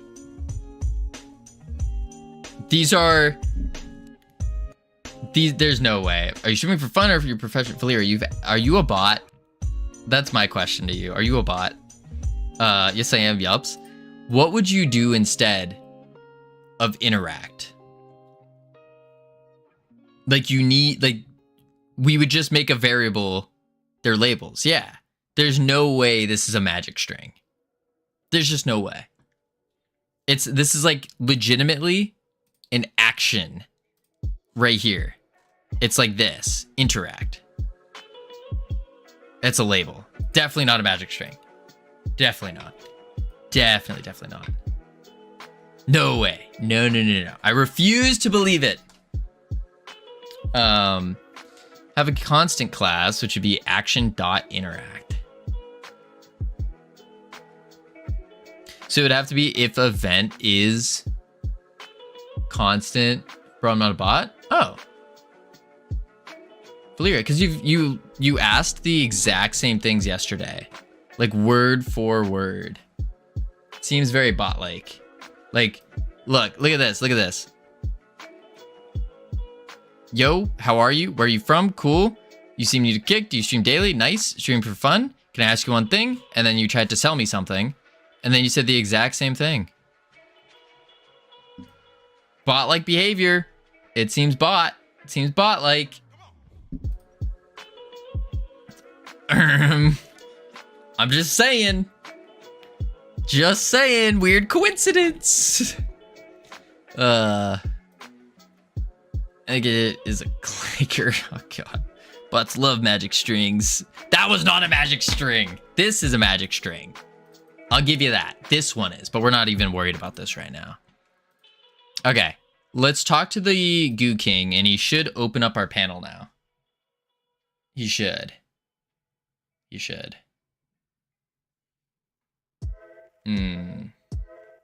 Oh, okay. Okay, there we go. That was hilarious. What was hilarious? Boom. Talk to him. There we go. It opens up. Beautiful. Excellent. And then as our mastery increases, so does our abilities. Cool. We got the Goo King. We transferred this stupid nerd into this. Oh, there we go. I'll just take some medicine then. And before it's not a bot, the person on the other end has severe dementia. Maybe. And maybe I'm just being a jerk. That could be the case. Big up, LT, again. How you doing? You didn't answer I don't think you answered how you were doing today, LT. I said big up, how you doing? And then you just whoosh, gone. Disappeared. Faded into nothing. Oh, I must have missed it.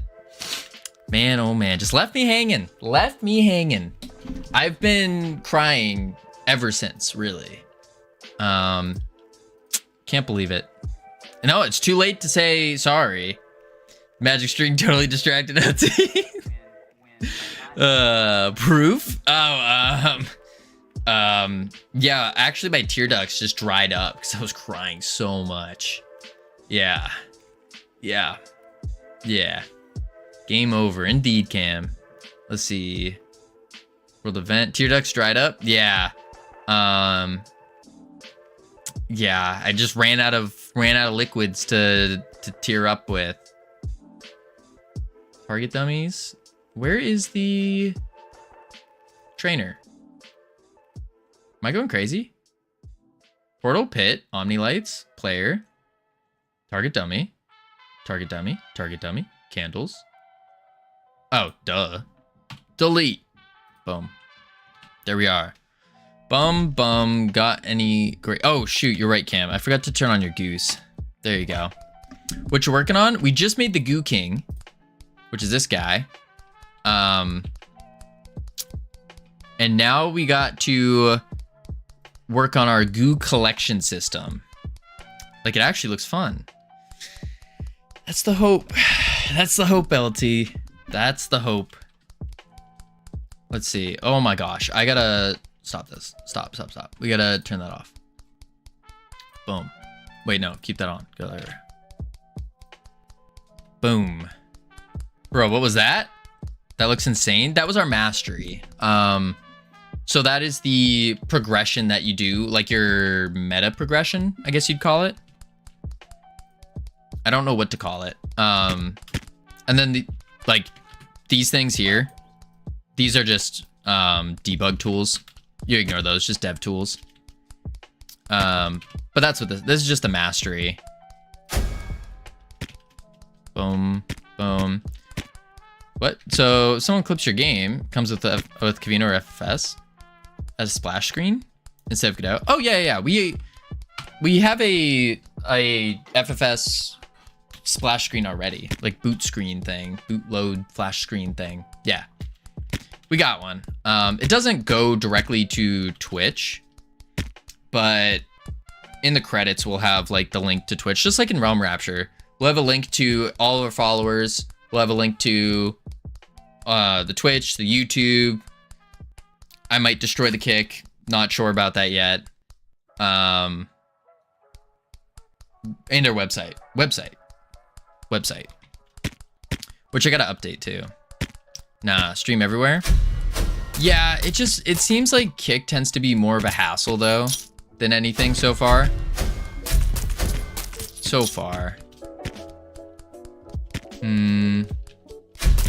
Boom. Oh yeah, I forgot we're one-shotting things right now. Healing goo.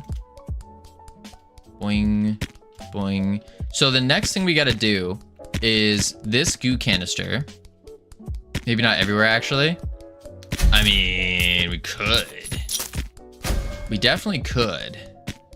Like, I got some pretty decent internet. Pretty decent. Boing. I missed.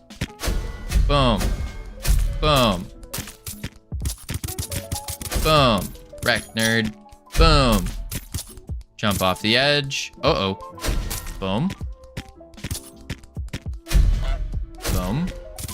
Only Covino. Yeah, we'll probably like... We could start posting on OnlyForge. That's true. Probably not. Because OnlyForge, like, that's where you find the dirtiest of code. And we don't write dirty code anymore. We no magic strings, no magic numbers.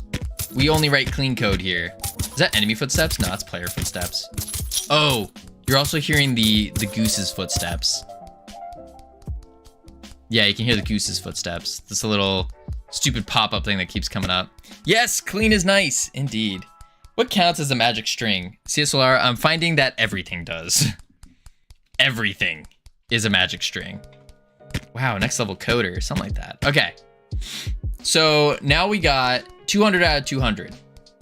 We need to make a shader to zoop it up and then go to the Goo King and then drop a key down that we collect. That's what we need to do next. Yes. All right, so Goose is super distracted. It is, tell me about it. We're turning it off. Is this a Steam game? It will be. It will be, LT. That's the goal, because we've released to mobile, and now it's time we release to Steam. Then we can officially say we've released to, like, the two biggest platforms. Yeah. FS will be the next big game studio for sure. Oh, absolutely. Just give me 20 years. give me like 20 years and then we'll be good. But in 5 years, Game Jam Slam. Game Jam Slam.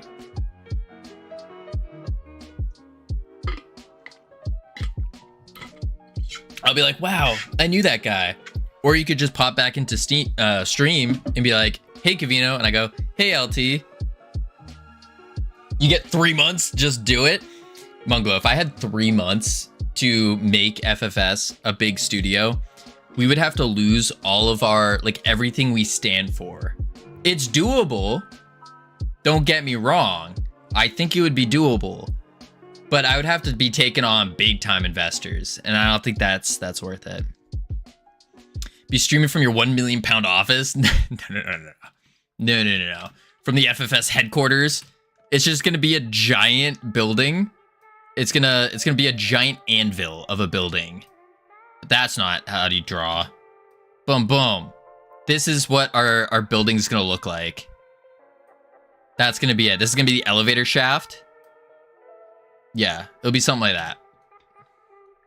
How much time seems fair for the lobby preparation? Ooh, I would look at other lobby games. I think it depends on what you're preparing as well. And if you're preparing a lot during the lobby and you have like 60 seconds is proven to be too long. Yeah, you could also have a skip button. So, oh, excuse me, hiccup. When you have a certain number of people that hit skip, then it automatically will go to like the last 5 seconds remaining or whatever. When do we get this next super long stream? September 20th or 30th? One of the two. One of the two. One of those two. Runty. Use the old WC3 Warcraft 3 lobby. When all are ready, we count down from 5 and go. Could do that. 24-hour stream coming right now, guys. All right, let's calm down there, buckaroo. Calm down. No 20. We're not doing 24 hours right now. That would be absurd. I would have to prepare.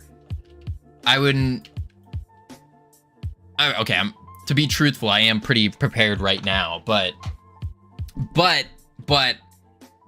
doing game dev for 24 hours, my brain would be broken. You used to always ask me to stay on. Absolutely. It's hashtag time. No. Covino's American. It's 2 12-hour streams for him. No, see, the problem with doing a 24-hour is I would have to do a 31-hour. I'd have to do a 31-hour because I can't miss and be late to tomorrow's stream. So it'd have to be 31 hours.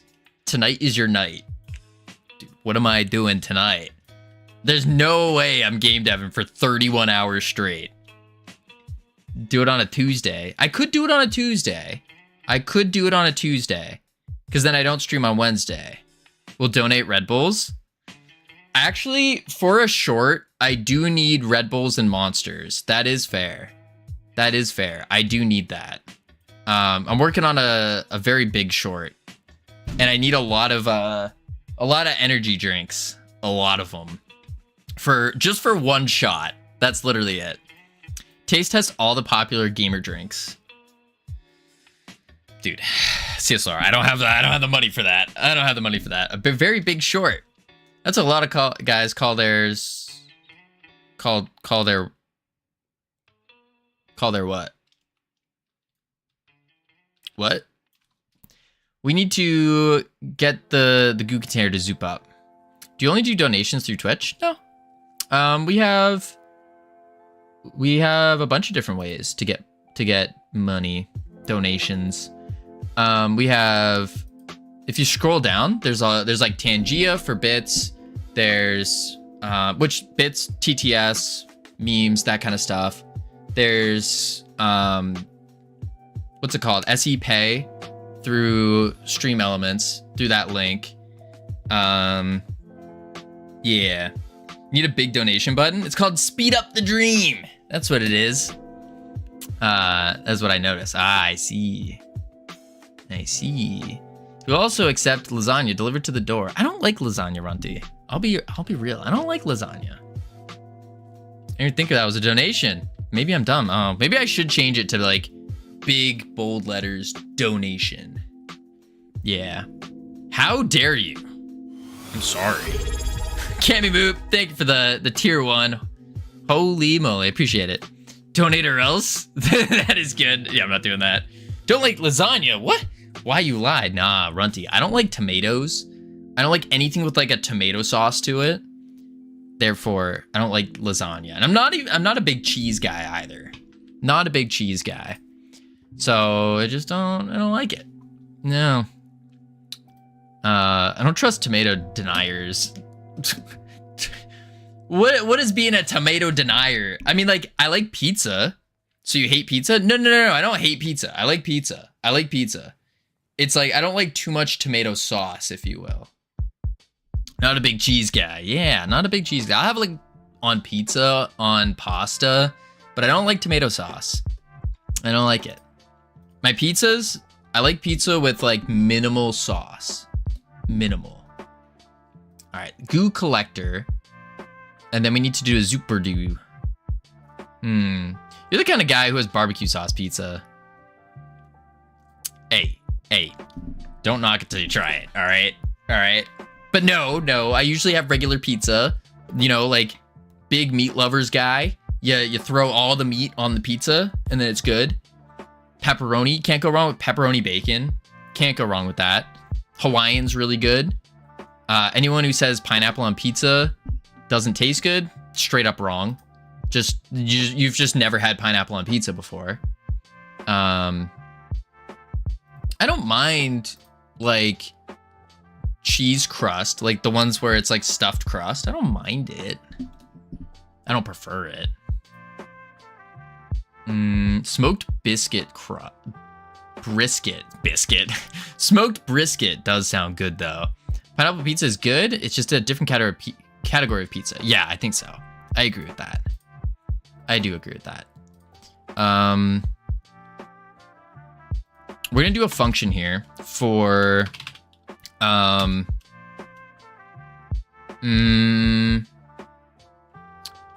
it's gonna be like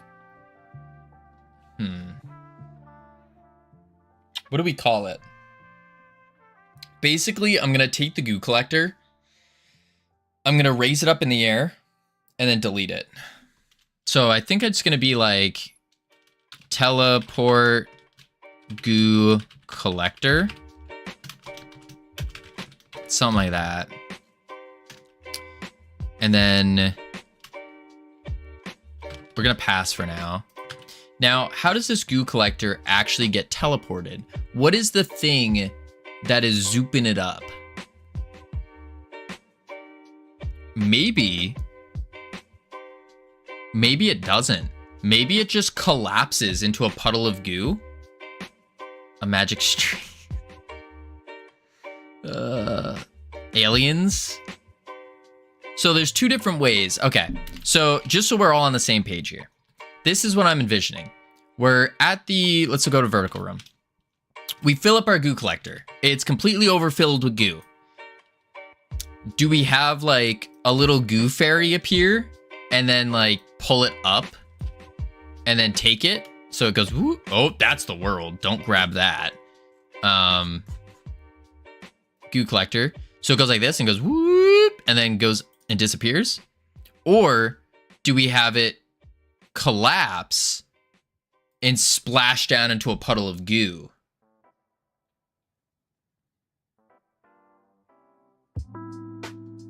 Maybe collapse, splash into a puddle of goo would be cool. That could be something. And we also want to use that for our teleport too. Because I loved that animation. I thought that was so cool. Yeah, I think that's what we do. No matter the idea, goo sounds good. That's good. That's good. All right, let's do. Yeah, I think we pull it down. Good, get it? I do.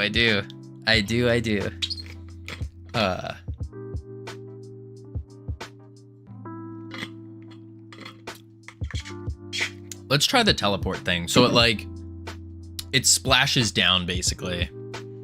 How do we do that? Do the flubber and have it bounce out of there. Oh, it just starts bouncing and then boing boing. That could be something. I was thinking like a liquid splash effect almost, where it's like liquid goo and it goes whoosh and then comes down. I don't know how we would do that though. Like, how do you make a splash effect?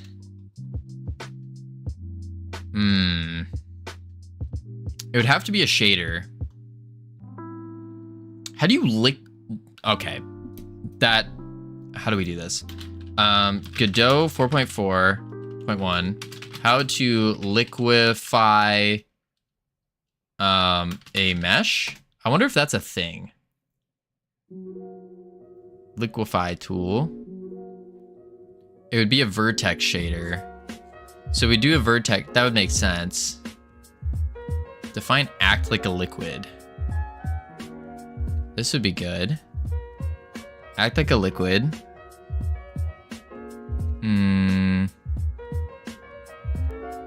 Surrounding air. No one really gave an answer. Okay. Particle. Getting an ad for a toothbrush that claims 100% cleaner teeth. As compared to what? Rubbing them with dirt? Sounds about right. Ooh.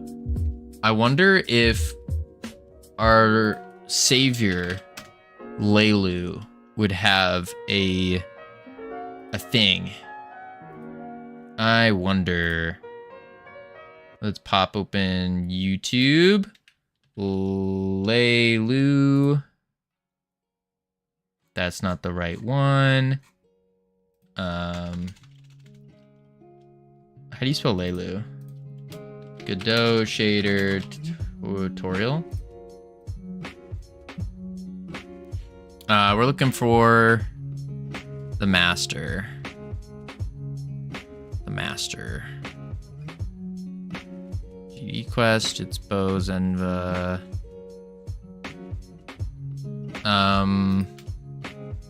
shader tornado, because he knows how to do that. What are you trying to do? Something way out of my abilities, but I kind of want to try. And that is a vertex shader that is going to take this container and then liquefy it and make it splash down into a puddle. Similar to that thing that you drew with the player teleport. I wanted to create that shader so we could put that on, I guess it'd be shader and particles, but do that. And that would be how our container goes to the Goo King. That's what I'm trying to do. Very complex. But our master shaderer does not have anything like that, it looks like. Water physics might be way out of our skill set here. Yeah, way out.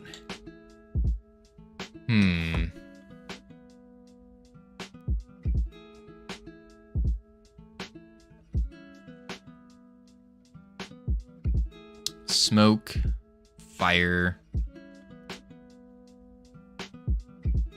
Destructible objects is cool. Just add a plane, maybe to add a plane. Wait, just add a plane, maybe to add a plane and add shader to that. Only sounds easier. Don't know. About the implementations.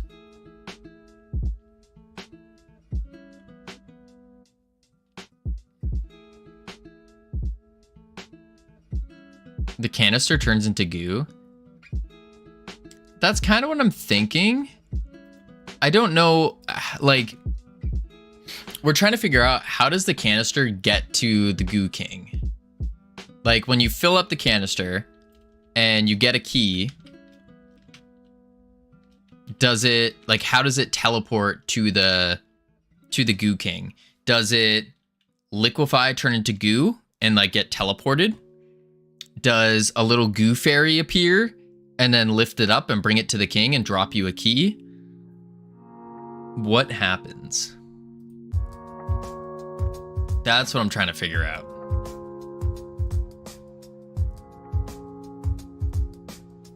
Could pre-render a blend shape, melting animation in Blender. Bet you could do some scaling tricks. Could do that. I haven't done anything related to visual development. Just do prototypes and leave it to future to complete that. That's fair. That's fair. Okay, we could just do a placeholder for now, and we'll just do a like a portal. We already have the portal shader. We'll do a portal. We'll spin the mesh, and then we can just drop the thing down so it looks like it's going in through a portal, and then we spit a key out. Player collects the key. When the player collects the key, signal fires, doors unlock. Boom, next area. That would probably be a simple one. Yeah, let's do that. So we'll go back to our goo collector. And then we just need a mesh. We'll do a plane. Let's scale it 5 by 5. That might even be too big. No, we'll see. Like a vertex shader that moves vertices down with a slight delay. Higher up on the vertices that would sort of stretch it out as it goes would probably look nice. I think that would. Do I know how to do anything like that? No, absolutely not. I just know that it's a vertice or a vertex shader that would be needed. There we go. It's a hole. Shader parameters. And then we do a inner color green. Frame color. Probably like a darker green. Portal highlight, a lighter green. Something like that. We can even make it bigger. I think we'll go like 8 by 8. Or we could actually expand it, make it grow. And then we'll do a noise to it. Noise texture. There we go. Do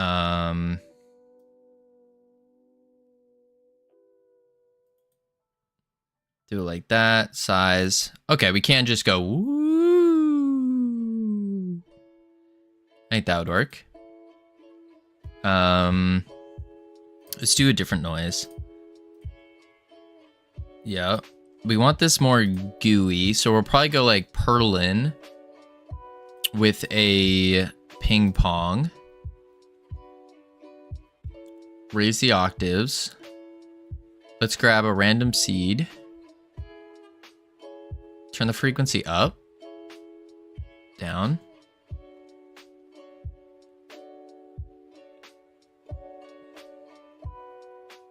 That could be fine.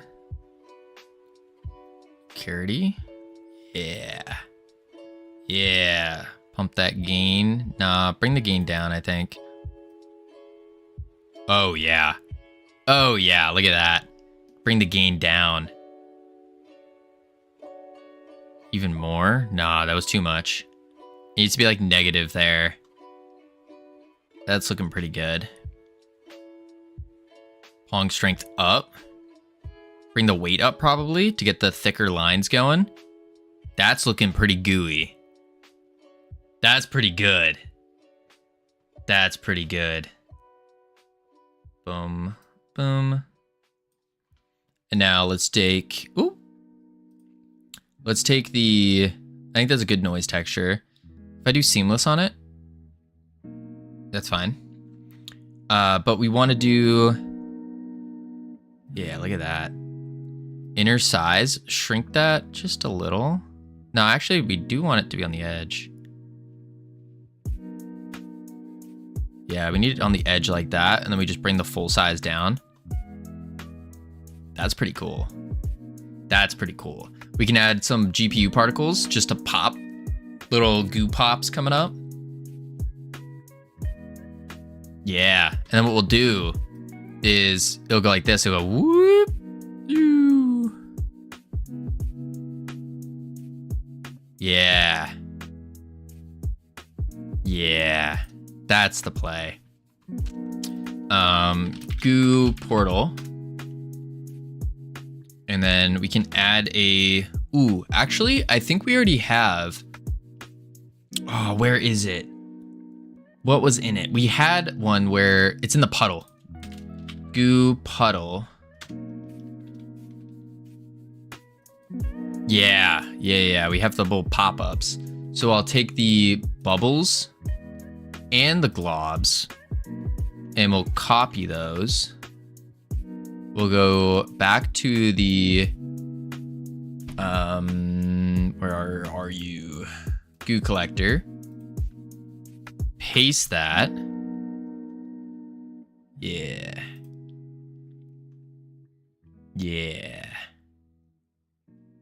Now that's cool. Cool. But we're gonna have to figure out how to manipulate it now, because I think we would have to do the scale on it. Oops. Lock them. Yeah, we'll do the scale on it. So the scale will come up to 1. What's with you and goo and gas bubbles? What do you mean?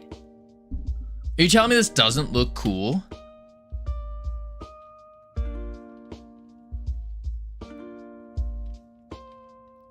You're telling me that doesn't look cool, Ironic? Like, I'm trying to think what is like the theme of goo. Yeah, they're goo bubbles. They're not gas bubbles. They're goo. You're literally sitting there cross-eyed, frothing at the mouth. What do you mean? What? This is... I'm making cool things. Making cool things. Wild statement. Frothing at the mouth. No, it's just because I'm thirsty. Saying, yeah, that's nice, yeah. I mean, am I wrong?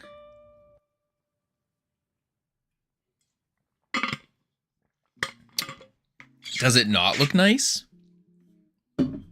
I'm sorry for getting excited at the way it's looking. As mesh instance. Excuse me. Assign. And then we do, not looking like goo. Shall be a little bit more big noise, I think, if it doesn't move. I just feel like the only effects you make in games is green goo and bubbles.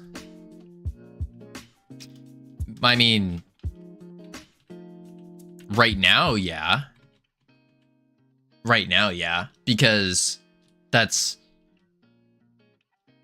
what we need, right? Is there ever like sparks or slashes or something else like that games have? Right, but like, when are you gonna do a slash or a sparkle on goo abilities? Like, the game revolves all around goo, you know? Now, doors and stuff, when we make the actual doors and have them implement, like, we'll put sparkles on the door to guide the player and show like, hey, this is now unlocked. Or you can unlock it with a key now. Like, we'll do that. He's good and good in making goo. I mean, I ripped that goo shader for sure. That's not my shader. I'll be real. It's a free asset. So we'll do a var tween create tween dot tween property, and we'll say the goo portal dot actually just goo portal, and we can do scale, and then portal big over 1.25 seconds. We'll do a constant, no magic numbers allowed, constant portal big as a vector 3 equals, and we'll probably set it to 1. So I could just do vector3.1, right? Vector3.1. And we started off at a scale of 0.01. Goo portal dot show tween dot. Actually, now we need to do a. I can't. Do I want to use the same? You know you can do from on tweens. I did not. What is dot from? Dot from. Where would I put that? Tween property from. Dot from. Oh, this would be from 1 to. It sets the starting value. Oh, I see.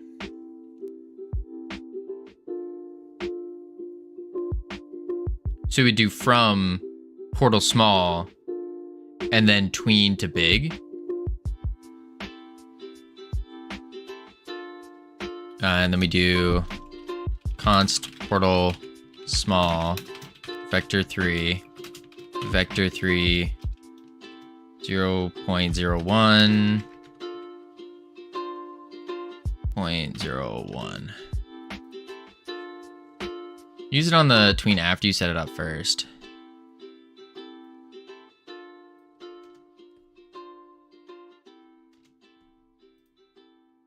It's not a replacement method for tween property. It's a additive to it. So you do tween property dot from. I can't click it. And I would do from portal small. But how do you do 2?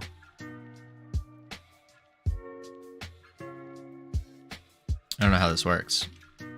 From. Check the docs, snippet examples. Dot from. That's tween from open.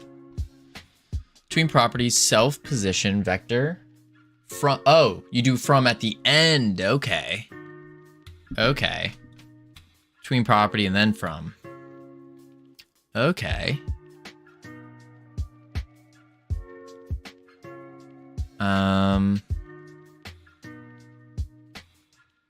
Back to here. And then we do dot from goo portal scale portal. Oop. Small. It only wanted 1.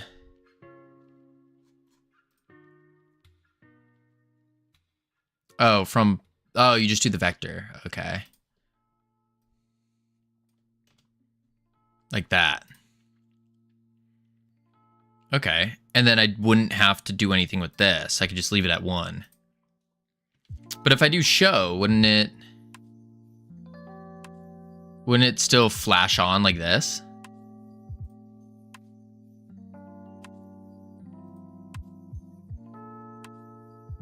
I guess we'll see.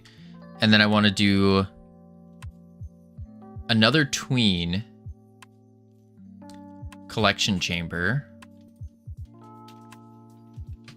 Export var collection chamber.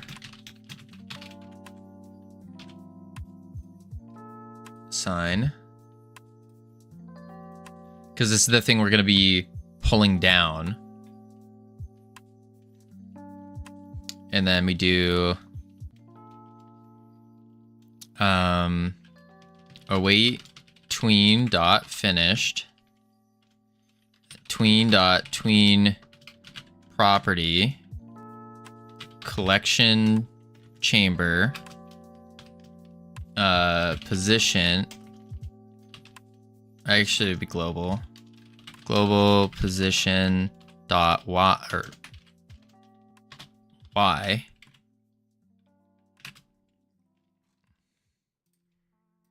And then vector 3. Actually, let's do a indeed cam. Collector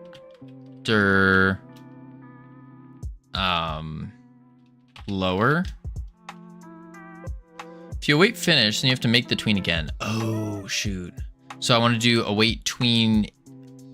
No, await tween interval. Don't I? Tween dot. Oh, they go in order. Oh, because there's no parallel, so it would just go in order. Okay. Const collector lower. Vector. Actually, it would be a float because we're only doing the y. Equals collection chamber. Which brings us to negative 2.5. Soup.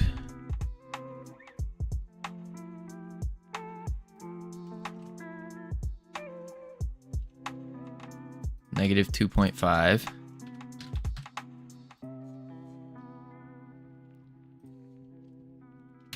And then over the course of 1 second. And then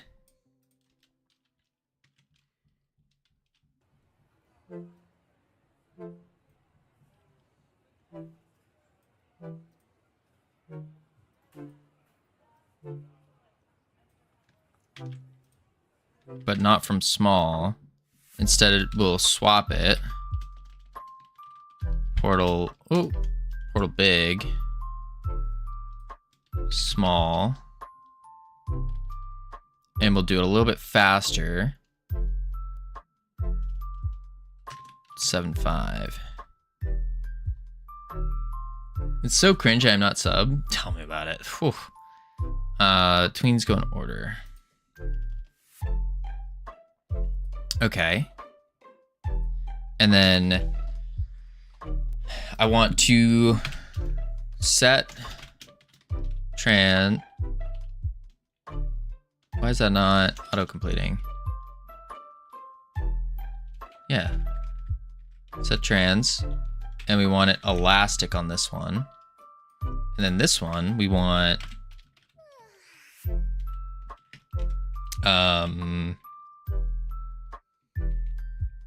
bounce. Yeah. Yeah.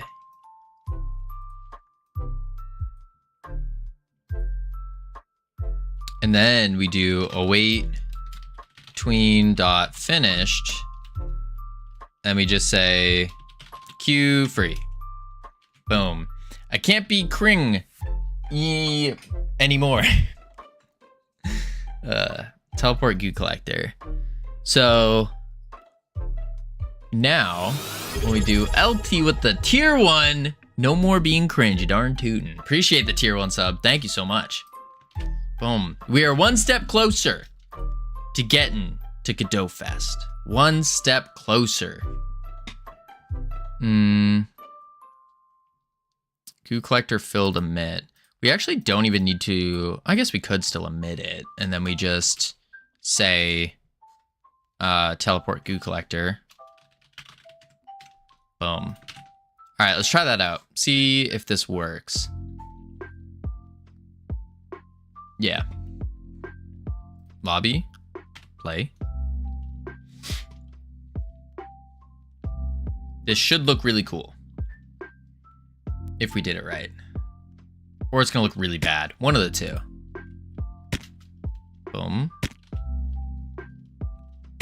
Let's go collect some goo. I missed. Wreck nerd. Ow.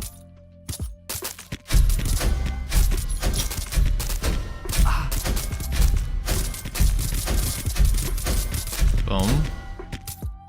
Oh, I missed it.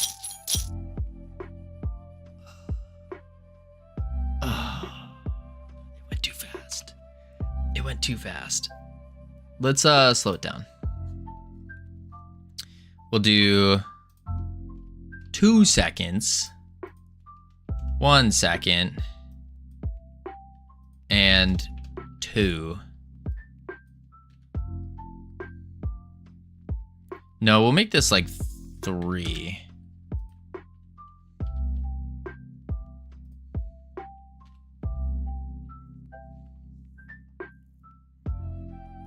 Although I think the drop needs to be slower. Yeah, let's actually do that. The lower, I think the lower should also be slow.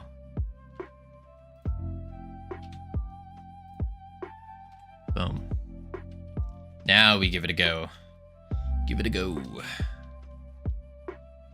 Ooh. Beautiful one too. Oh yeah, you got the founder badge. Whoo-wee. When is Godot Con? Godot Con we already went to. That was in Boston. Godot Fest. Big difference. What are you doing? What? We fixed that. I think it's spawning on top of them.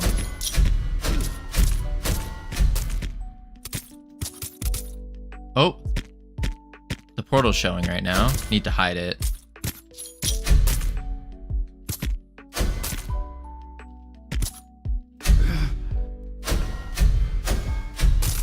Here we go. No, the goo. Okay, that was cool. The goo stayed there. Unfortunate. But that was cool. That was kind of cool. I think the portal needs to get bigger too. Portal big. We'll do vector 3. Can I do dot 2? No, there's no 2. Okay. 2, 2, 2. We gotta hide it by default. There we go.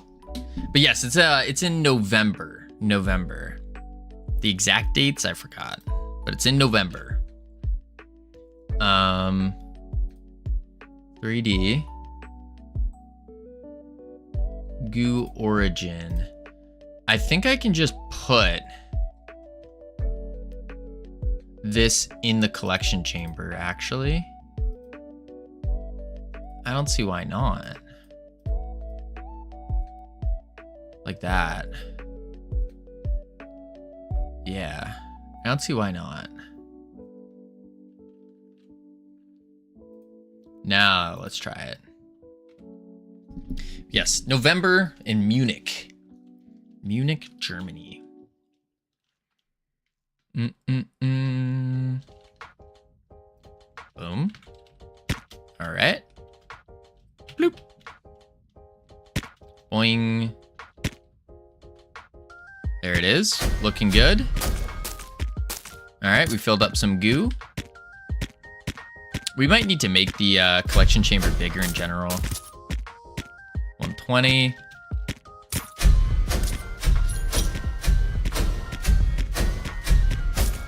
$130. Here, enemies. They might be stuck up top. Yeah, they are. Wrecked. 50.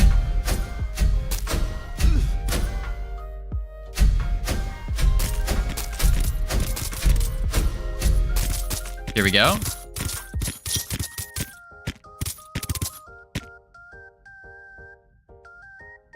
That's pretty cool.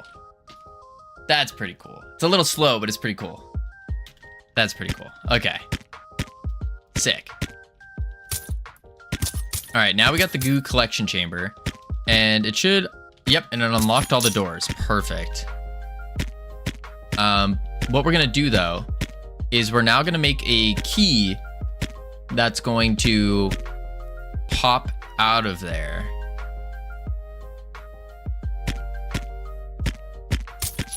Yeah, we make a key that we can just run over and collect.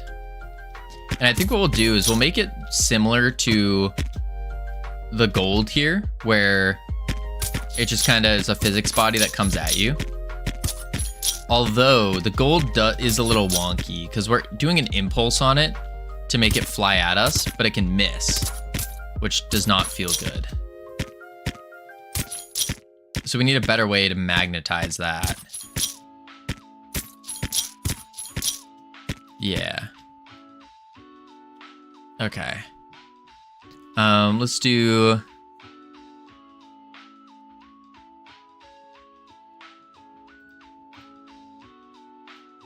Delete that. Delete that.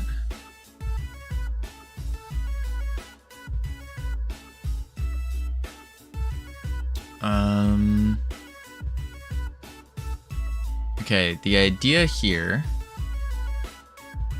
is we want to take the dungeon and we'll put it in the procedural dungeon to do this, which means we need a key as well. So we do a, no, not that body. What is it? A rigid.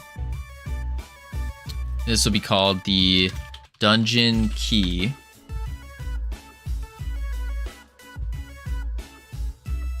We don't have a mesh for it.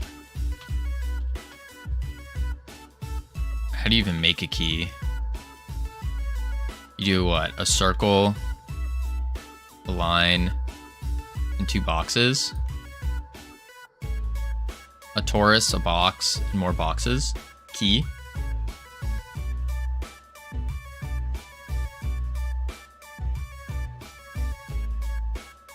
I guess so.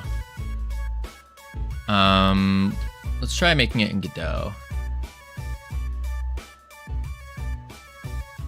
Okay. There we go. This needs to be a lot smaller too. And it needs to have a thicker inner. I think something like that. Then we'll add another mesh box. Like so. And we would just squish the Z. Nope, the Y. 0.6. Stretch the X out. Like that. Pull it out. Boom. Skills on fleek. I don't know if I'd say that. Drop the Y to 0.6 as well. 0.75. We can do that. And then add another box. And it needs to be 0.6. Yep.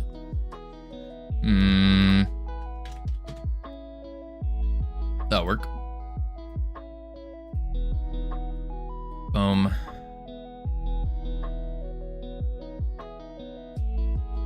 Boom. Yep. First streamer I've seen struggle to move objects around. Oh man, yeah, it is pretty bad. It is pretty bad. There we go. There's our key. That's a key right there. Well, key. And then all we gotta do is transform. Boom.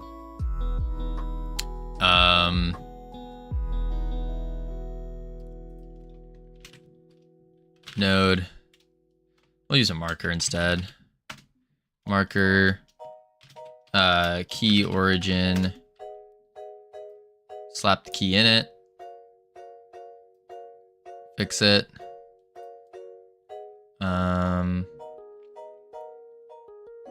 Probably put the key down there like that. Yeah, I think that makes more sense. Okay. We do need to color it.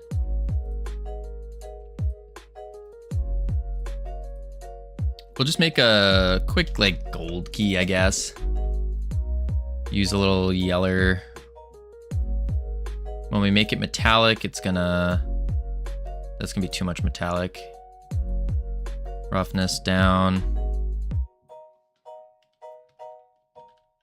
No, yellow needs to be a little bit darker. Kind of too green. I guess we'll do that. Yeah, it'll be fine. And then we'll just copy, paste. There's some Z fighting, but that's because I made it poorly. There's our key. Oh god. Why is that not as shiny?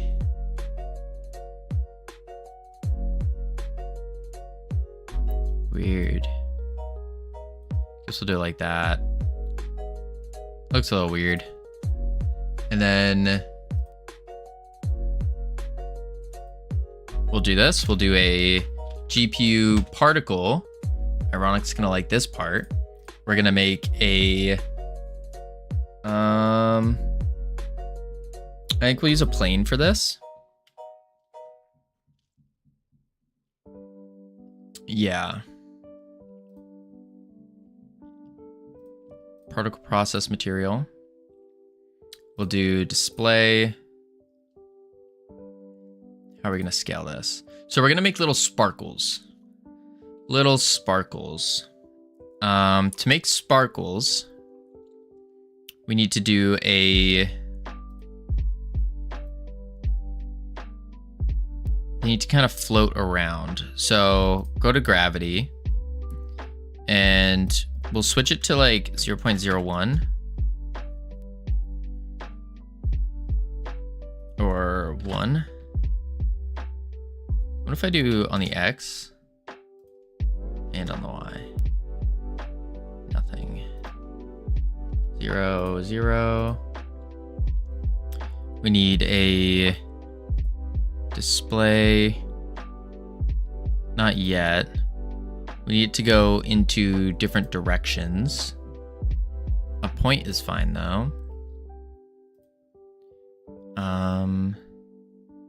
Accelerations. Oh, what was it? There's a way to do this. And let's do the scale first.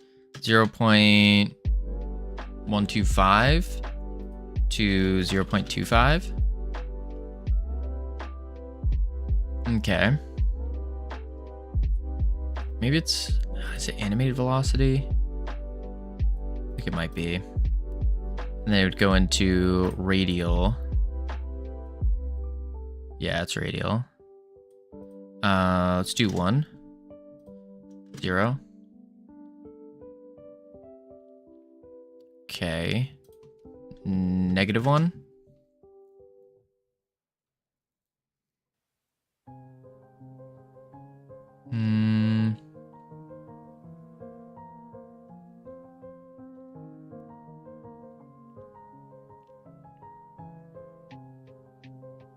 Yeah, let's do a spawn position. We're gonna set it to a sphere. Yeah. We can make the sphere. Actually, we can just leave the sphere like that. We increase the radius slightly. Like that.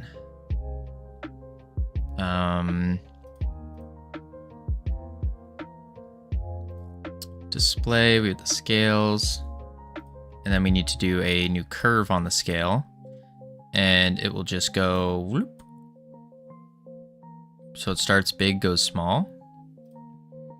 Very basic. We got to do maybe add some turbulence to it. Not yet though. I think I want to rotate the mesh itself.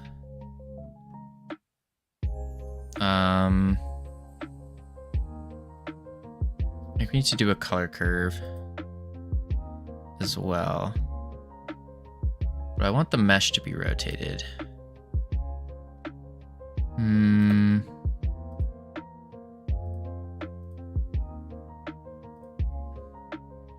Material needs to be particle billboarding. That's right. That's right. Particle billboarding.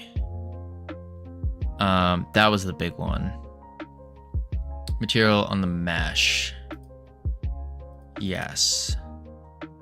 So then billboard enable, or no, particle billboard, sorry. Okay, keep scale.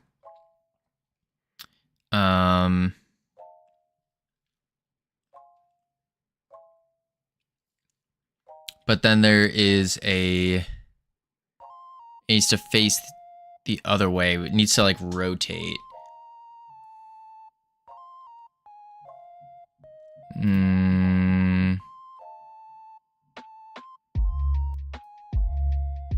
Yes, you have to face Y now.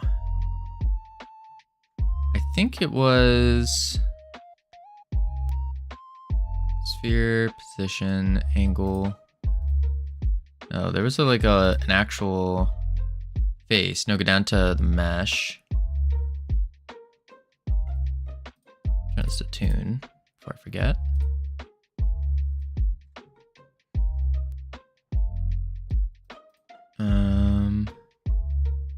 Transparency. Oh, go down to the mesh, not the material. It is facing Y. Do we face X? No. That looks weird. Z? Ah, face Z. Okay, so we have to face the Z then. Oh, wait a sec. My key's on. That's why. My key is wrong. Yeah, it's facing the wrong way. Duh. Negative Z. There we go. That's better. We can pull it back a little bit. Yeah. Now it's facing negative Z. But facing Y is still not given what I wanted. Yeah, so it's face Z. It is face Z then. Ew, code. There's no code here. No, go down to the mesh. That's the material. You can rotate it as much as you want. Yeah. I think I have to face Z though. Probably needs to face Z if it's billboarding towards you. Oh, then yeah, we want it to face Z because we want to always see the particles. That would make sense. Let's go to material and drop that roughness.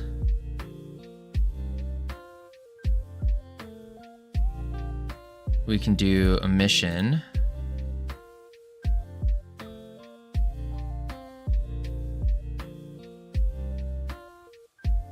I need to add a gradient 2D to it. And we'll do a radial.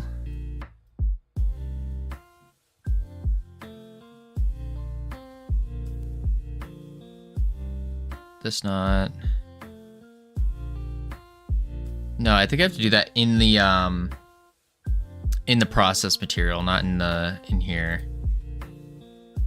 In the process, I can go into display color curves. That's an emission curve though. Color ramp, scale over velocity, hue variation. There's a place where I need to put in a gradient to make it more circular. More like little sparkles.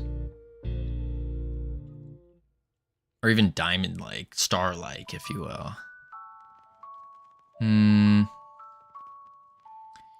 You've toggled something in the material that you shouldn't have. Oh? What did I toggle in here that I shouldn't have? Keep scale? If that albedo texture isn't showing up.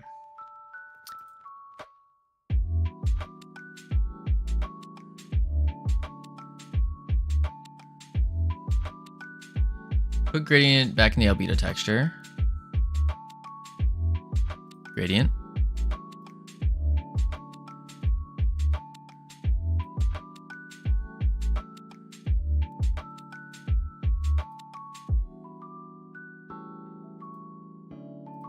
like force. If I force, isn't that from the other thing though? Turn off emission.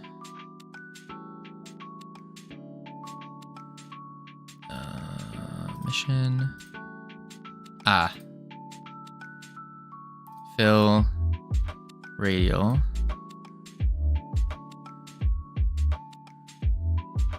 I'm gonna go the opposite way though. I mean, I just do this.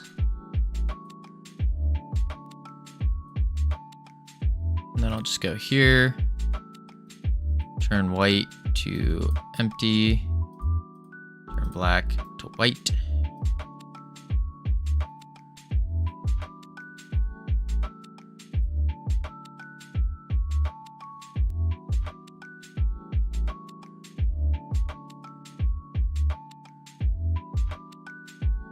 That's not right.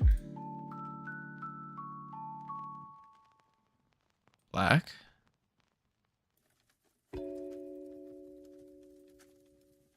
Why is that not working? We're making a shiny key indeed. Hey, how's it going, chat and Covino? It's going good, Limitless. It's going good. Working on an albedo texture. Came out from shower. My eyes burning because shampoo. Oof. Maybe you shouldn't put shampoo in your eyes. Just a thought. Why is that?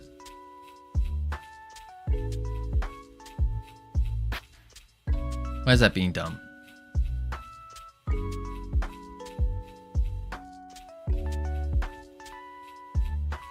You don't have trans. Oh, duh. Good catch.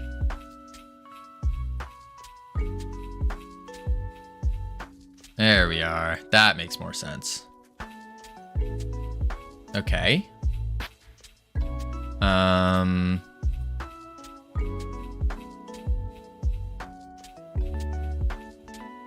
Don't want front.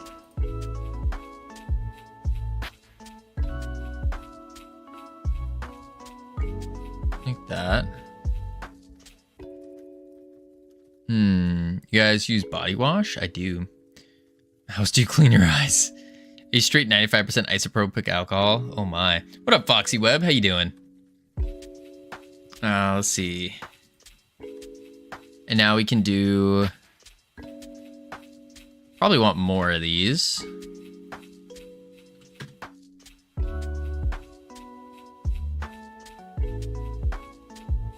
That's pretty cool. Maybe I make it a little tint of yellow, so it's more of like a sparkle. I could even do a color curve on it.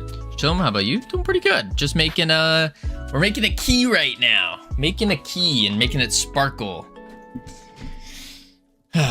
Missing out on that last 5%. Probably why I need glasses. Oh man.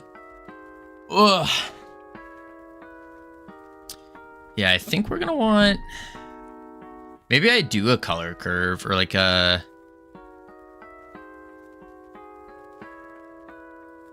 what if I make it a tint of yellow?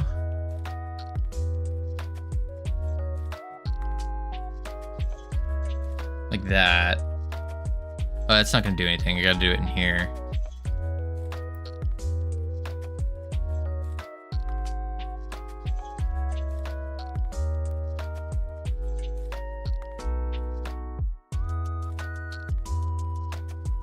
It's actually kind of cool. Yellow to white like that.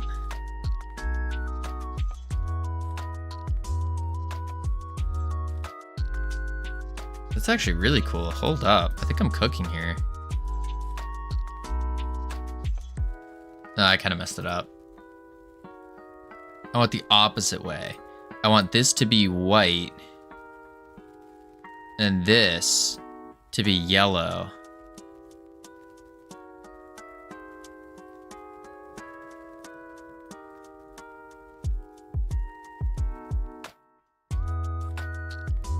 That's not bad. Not terrible. Is Godot still good? I saw it like 7 to 8 years ago. Oh, Foxy Web. If you saw Godot 7 to 8 years ago, you would be... Your mind would probably explode. It's really good. It's a very turbulent shine. What do you mean by that? Like it's moving around too much? Godot has a lot of great things that they added to it. A whole lot, especially 7 to 8 years ago. I've only been using Godot for a little over a year now. And even then, it's like I've seen so many different great changes. Huh. I think I want it like that. But it still looks a little... I want the center to be white though, not yellow. I want the outer edge to be yellow. Oh, whoops, that's the wrong color. This one. This guy needs to be yellow. Yeah, that's what I want. But I'm gonna turn it down just a bit. Kind of like that. So it kind of fades into yellow. Yeah, that looks cool. Ooh, a key, yummy. Don't eat it. It's good to hear it's still alive. I was developing a game with Lua language. Ooh, fancy. Fancy. Now I think Godot is really, really good. Really good. Alright. That's our key. We could speed it up. Maybe just a little more glow. Speed up.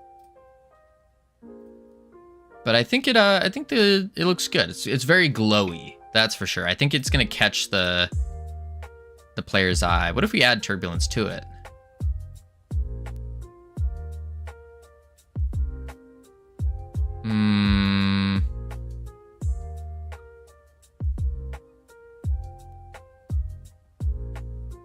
Maybe.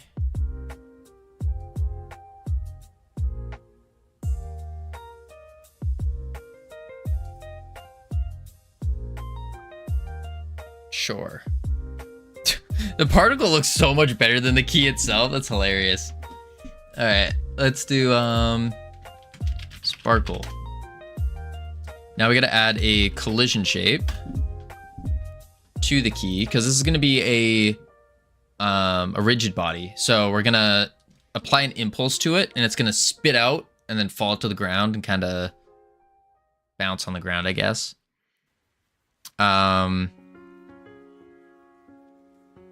I kind of think we're going to do a box for this.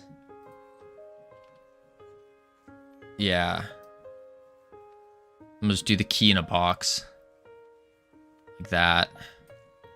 Pop over to the Z. Boom. Boom. Maybe up a little bit more. Hopefully your key doesn't fall into any pits or on top of anything the player can't go. It won't. It won't. Well, it's not going to be...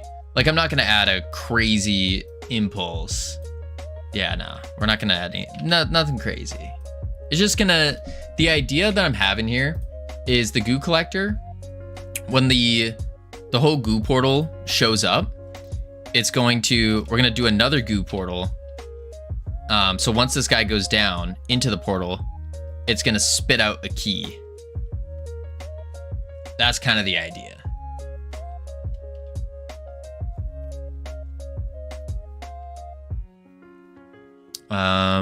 I don't know if it should make... I don't know if we should make a new portal exactly where that one was, or if we do it in the same portal. Not sure what makes more sense. So you're developing a dungeon game, I see. Yeah, kind of. It's a roguelite tower-ish, defense-ish game. Not quite sure what to call it yet. But it's basically all about a goo wizard. A goo wizard that travels around. Actually, I'm gonna play it because I need to see anyways how we're gonna shoot this key out.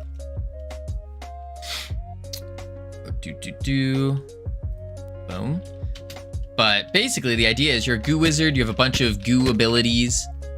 There's the goo king back there. But you kill enemies, you collect their goo, you fill up this goo container.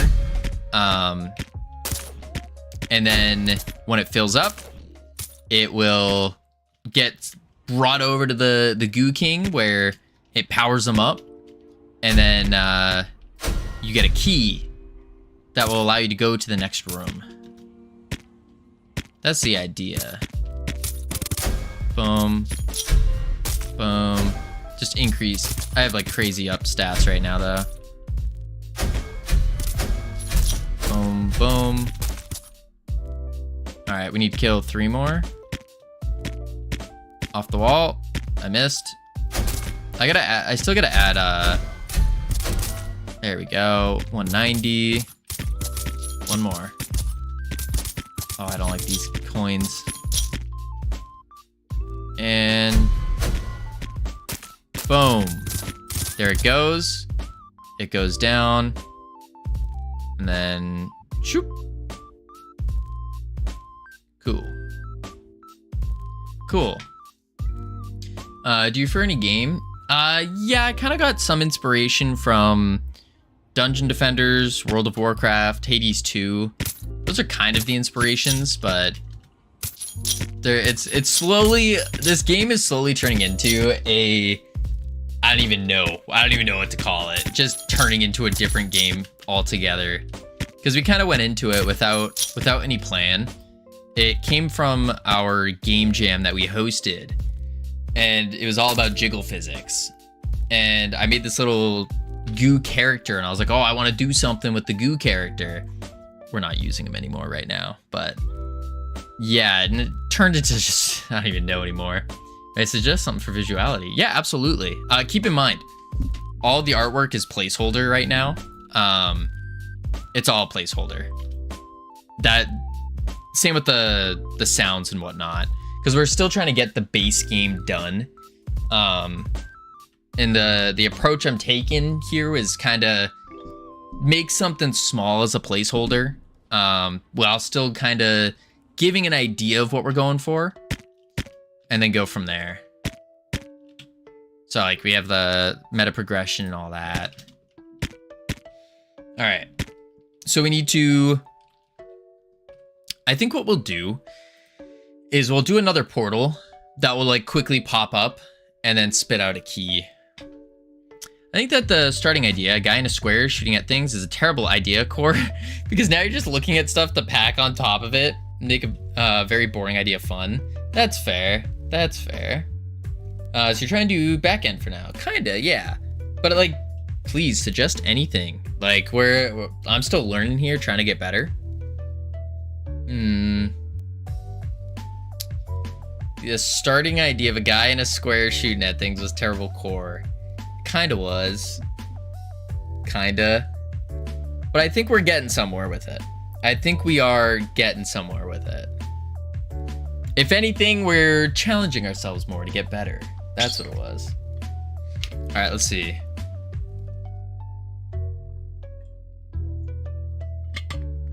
Main thing here is shooting at things, dodging projectiles and attacks. Still doesn't look very exciting and fun to me.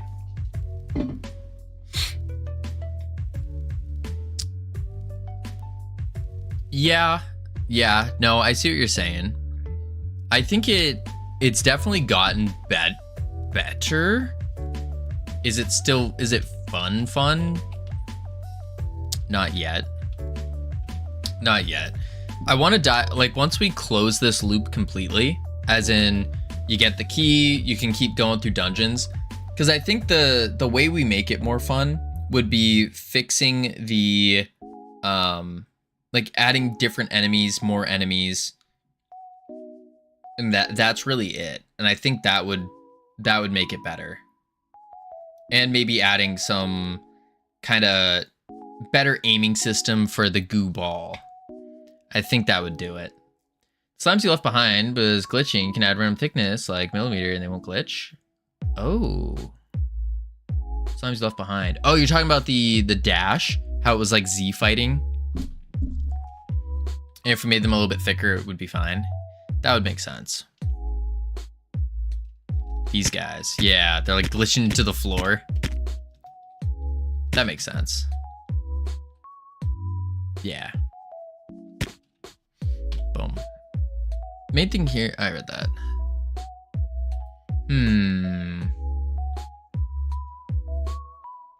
So the goo collector goes, drops down, and maybe the collector spawns a key. Is that the thing that spawns the key? Or goo collector filled emit, and we emit this with our global position, and that's where we spawn the key out of. Just checked. I've been using Godot as my first choice for just over 6 years. Wow. Can confirm it's a lot better now when I started using it. Holy, 6 years. Y'all are crazy.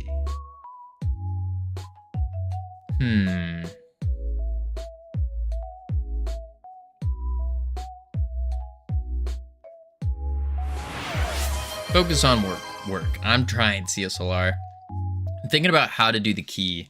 I almost think that before Q freeing, this is where I'm actually gonna spit out the key and just keep it all on the goo collector. I think so. It does seem a little weird, but nodes, and then export var dungeon key as packed scene. Looks like I started about when 3.1 was released. Holy. I started at... Where did I start at, actually? Was it 4? 3? I thought Realm Rapture was originally in 3. Maybe it was 4.3, 4.2. I remember deleting a previous version. It might have been 4.2. Whatever it was a year ago. I want to say it's 4.2. Could be wrong. All right, dungeon key. And then what we do is we can make a new function, and we'll do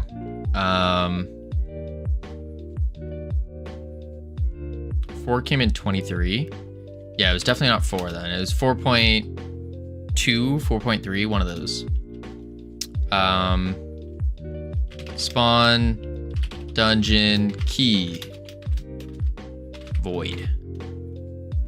Ironic is right, you need to add some extra game sense to it, but I think you also know that. Yes, I just don't know what to add. That's the thing. Being so new to all this, I'm still learning, trying to find how to make the games fun. I'm feeling more confident in GD script now, being able to make things, but now making those mechanics and then putting them together to make them fun is the rough one. 4.3 was August 24th. Then yes, I started in 4.2, the end of 4.2, as it was transitioning to 4.3. Yeah. But yeah, I'm trying to keep the real problem, Foxy Web, is that I got AAA brain. So it's like I keep trying to make big games that are way too big as a solo dev. Way too big. And so I'm trying to scope it down without removing fun. Because the thing that made this game fun originally is that we had a bunch of different classes that you could choose from. We were playing on multiplayer, and that the complexity in that was what made it more fun. And now we're trying to change it. Trying to scope it down, make it single player, and go from there. Var key equals dungeon. Oh, I didn't. Oh, that's why. Dungeon key.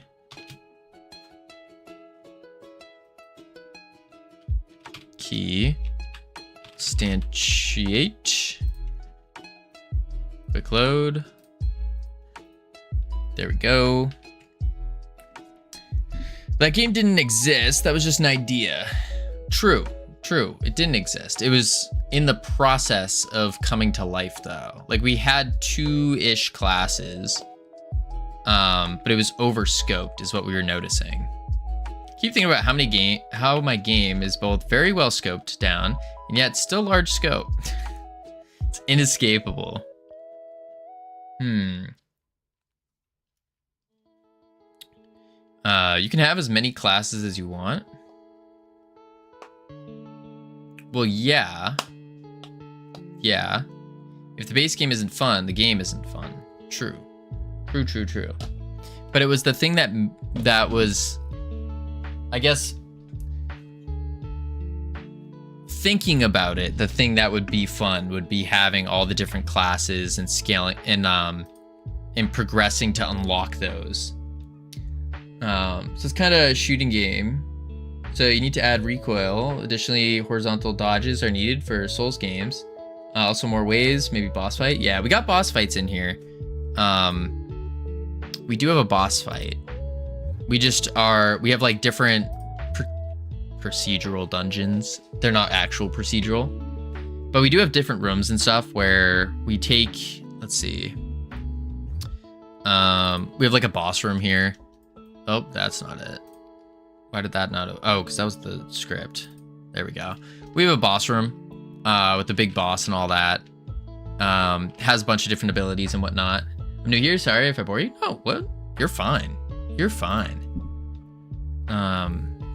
Rescoping is unavoidable, or at least it's unavoidable if you're doing it right. Is that true if you're doing it right? I don't know. Because I think ideally you would never, or I shouldn't say never, but you would rescope just making micro adjustments. You wouldn't like remake the whole game kind of deal. Yeah. Yeah. All right, let's go back to the, where are ya? The alternative is not having to rescope is to massively underscope. Yeah, and that's, after we finish this game and we get it out, that's what I really want to dive into, is making it like a micro game, one mechanic, and really focusing on making that fun and how to make it fun. Yeah, and I plan on trying out a bunch of different indie games during that time as well. We're talking like, this is gonna be in like December. Far, like after Godot Fest kind of deal. Let's see. I think what we want to do, you just need to stop having ideas about 3D guys running around and jumping around with hotbars, I think. Maybe. I want to ask what they throw to you. Enemies, the enemies shoot little skulls at you right now. Little skulls, all placeholders. I don't know if we're sticking with skeletons, maybe, because they're kind of like in a dungeon, and we'll probably add different types, maybe. I'm not sure yet. But it's mostly skeletons. Some of them shoot, some of them charge at you. Some have shields that will reflect your shots at you. Charging. We have summoners, so they summon more. We have a healer, heals. We got a little flying guy that's broken. What am I missing? Basic melee. That kind of stuff.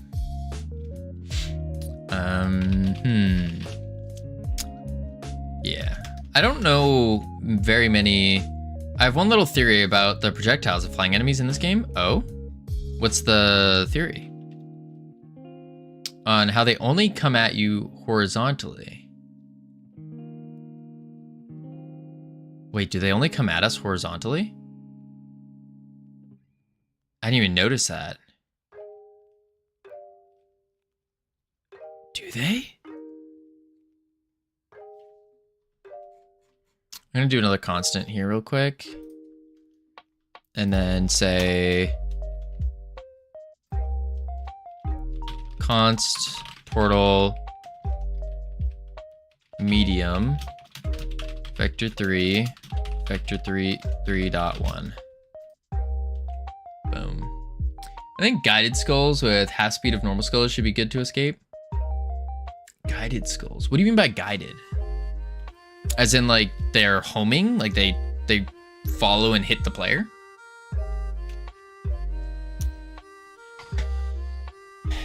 The enemies only come at us horizontally. I gotta double check that. I didn't even think about that. Following you, yeah. Oh, that could be good. They would have to, I think the homing missiles, or like any kind of homing thing, is good if you want to get the player to move.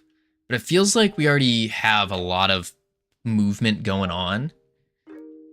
And so it's like now we need to direct the player. Instead of just running away, we need to almost direct them to go different places with the way that we create the enemies, I think. So I'm gonna make the dungeon key, but I'm going to probably do the portal again. Like this. Boom. Oh, I need to make a tween. Tween. Create. Oh, that's not a tween. Create tween. Portal. Medium. And this one's going to be a lot shorter. 1.5 seconds. And then...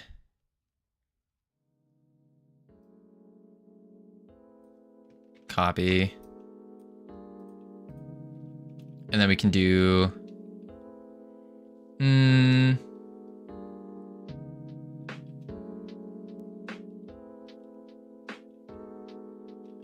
get parent.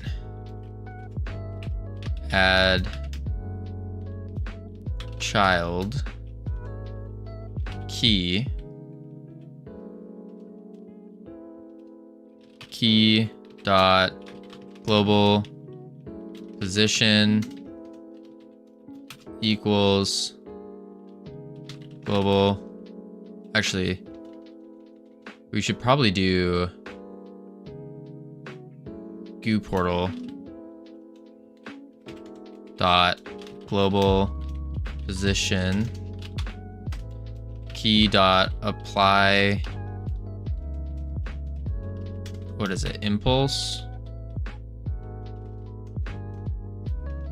Apply impulse. I think apply impulse is a vector 3, if I remember right. Like that.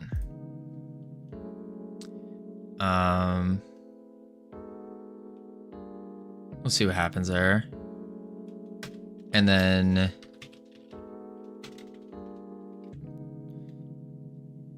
from, oh wait, no, we don't want that. We want this guy. From medium 1.5, it needs to snap faster. So we'll do like 1.0. Something like that. The name's gonna be like Quake plus Plants vs. Zombies. Interesting. That would be interesting. First, congratulations, Phil. Nothing. Enemy. Area of attack. What is this? Nothing.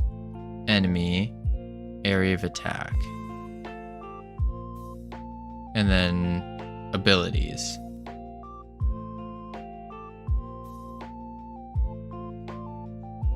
Also first, congratulations on second CSLR. What do you mean by this? I'm confused.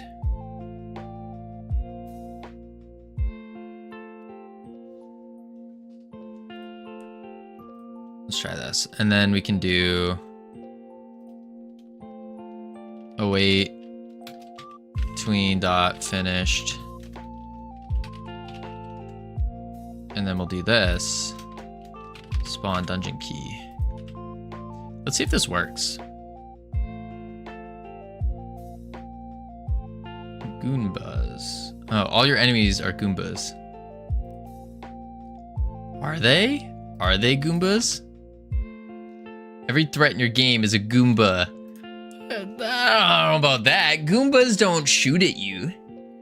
I think he's saying they... he's trying to say they trigger boxes to make attack them to the player. Your projectiles are Goombas. Yeah, my projectiles are indeed Goombas. Get shot at by ranged enemies. I mean, yeah. We could add things like enemy projectiles will slow you down. or will do a knockback or do some effect. That's not difficulty. No, not slow you down. Like, we'd have some kind of effect, if that's what you're trying to say. You're thinking like a WoW player. Oh no. What other things do projectiles do in games? Besides, like, affect you? Projectiles don't need debuffs. Oh. They need to not come at you parallel with the ground. Oh, I see what you're saying. They can come at you sideways. They can come at you like arcane missiles and WoW. Stuff like that. That makes sense. Here we go. Portal down. It zoops it. Oh my god. Why did it do so many keys? So many. What? Your flying skull enemies are walking on the ground. They don't fly. Yeah, they don't kind of... You're talking about doing this. Keys. Yeah, why did it just spawn so many keys? Holy.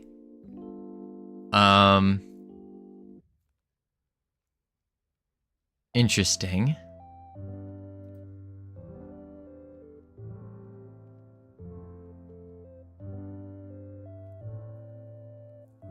Why?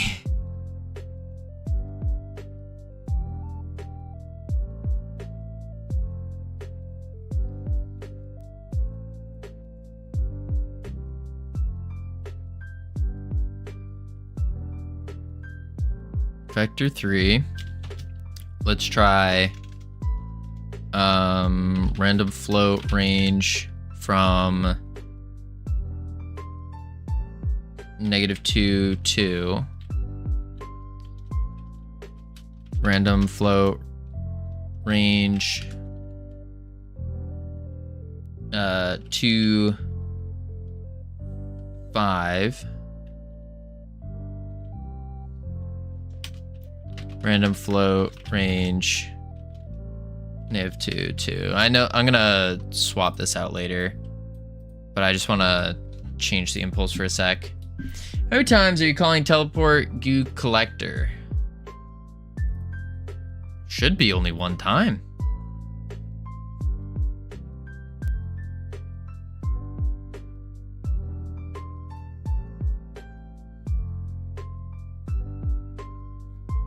Teleport goo collector. If goo collected is greater than the max goo fill, then we call it.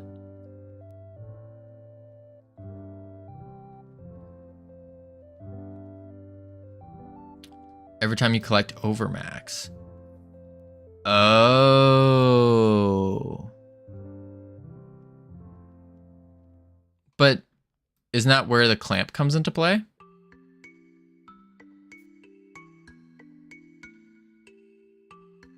I guess because it's still getting called.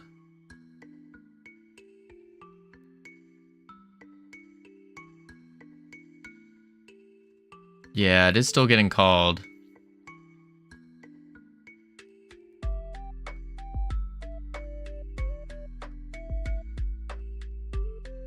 Yes, and that if, yeah. Yeah, collect to call it more than once, add a flag if the key is already spawned. Happens if you have max goo.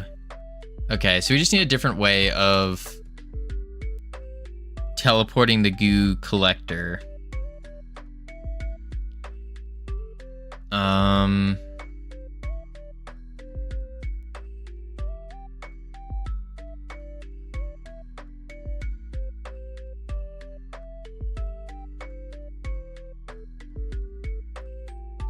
I mean, I could say triggered or something.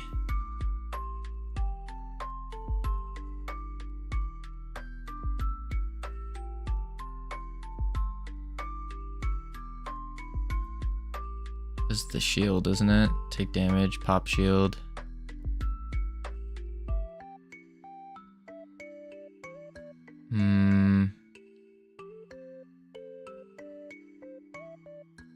You can have a teleporting bool, finished bool, done bool, going home bool. That's a lot. That's too many bools.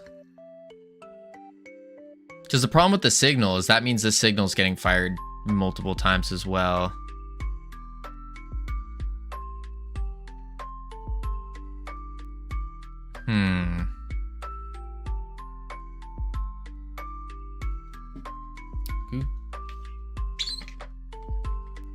Oh, I guess I could do it here. Collected goo.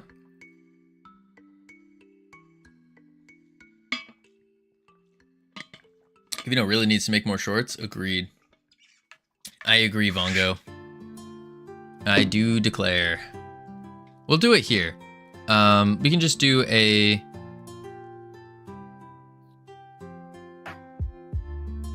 Let's put a bool for teleporting.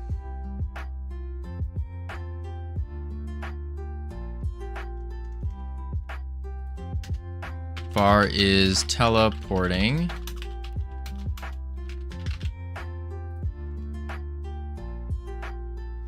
And then is teleporting. Yeah, what up, Justardo, Cavinci? What up, Odd? If you're teleporting, you can't get more or less goo. That's a good point. If is teleporting, return. We'll do it like that. And now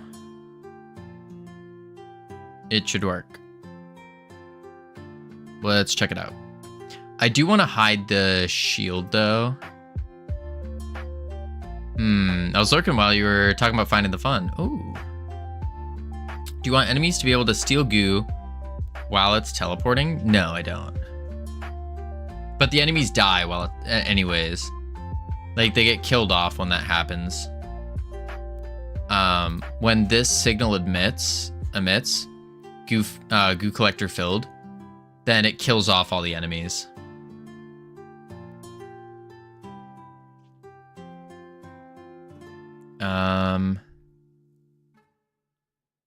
The other thing I want to do is hide the shield though. So I could do...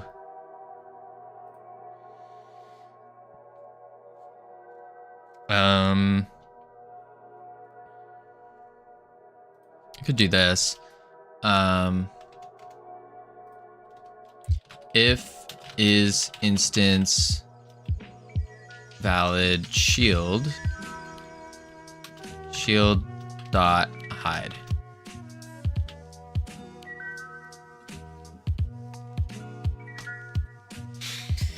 All right, let's see it. Come on, Covino, I need him. Listen, I'll be working on it. Eventually, we'll get there. We'll get there. We do need to really grind out the YouTube. That's gonna be huge. Surely it depends on the genre and the player, player archetype, but simple definition is like rewarding the player and their choices. Yeah, no, I definitely agree with that. And I know there's a lot more psychology that goes into there, like getting different experiences. Depending on what game designers you listen to, you'll get different definitions of like different ways of rewarding the player psychologically. Achievement, progression, doing things you can't do in real life, novelty, that kind of stuff.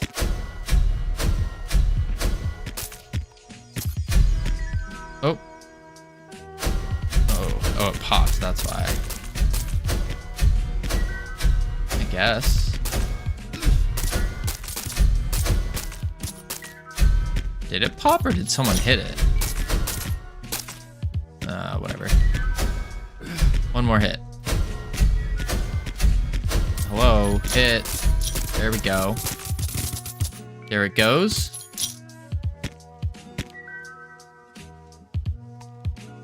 It still did a bunch. Man.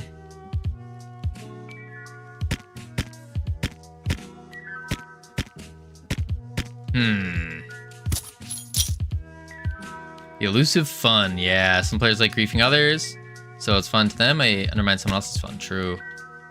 True.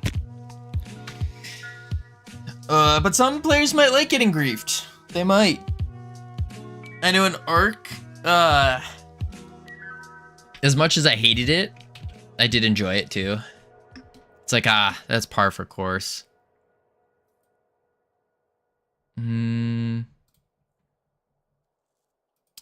Alright, that still exploded so many times. Is teleporting true?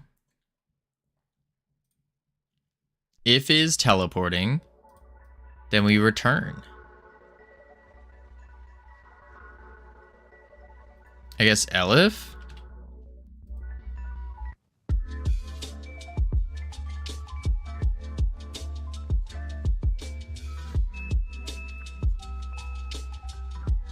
That's fine. Oh, shield did pop. Okay. Huh. I think it will be called again, yeah. Let's see. We create the tween. Apply impulse. Let's try 12 and 20.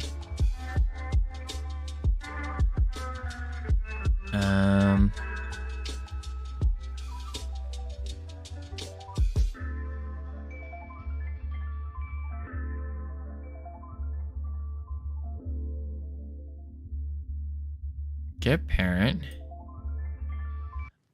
Oh. No, that's fine. Add child. You know, debug to see how many keys are created. Yeah. Let's do a print key made. Basically, if this gets called multiple times, if key made gets called multiple times, then we know it's making it multiple times. Or at least the function's getting called off multiple times. Boom. Oops. All right. Okay, 1, 2, 3. I missed. And hoop. Oh. Hoop. Hoop.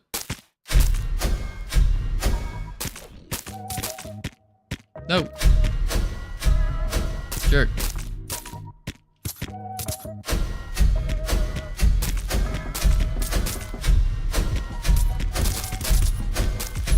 All right.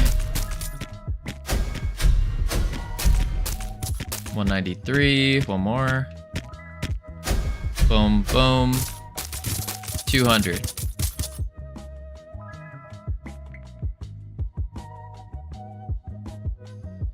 Yeah. It made a bunch. The impulse was nice though. Key made. It got called so many times.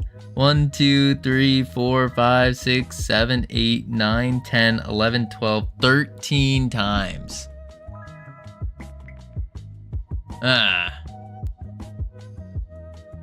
That's not good.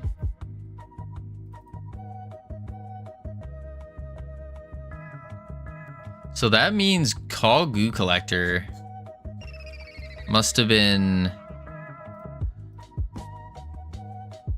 What could be causing that? Is teleporting true? Maybe I set is teleporting to true before we call that function. So we do it up here and we do is teleporting true.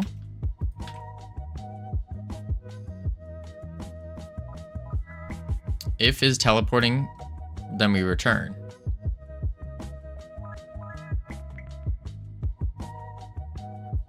Or I guess I could do a if that. Let's do a and not is teleporting.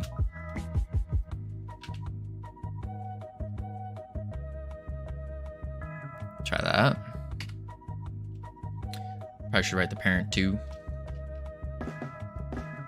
All right, let's see here. Yeah. Boing, boing. Oh, actually, we got ads playing right now. I will be right back real quick. So we're going to chuck up the words, head into level 3. Boom, boom. And when we get back, we're going to see if this works.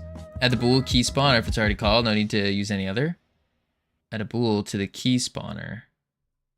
It's already called. No need to use any other. Okay. We could do that. But I will be right back real quick.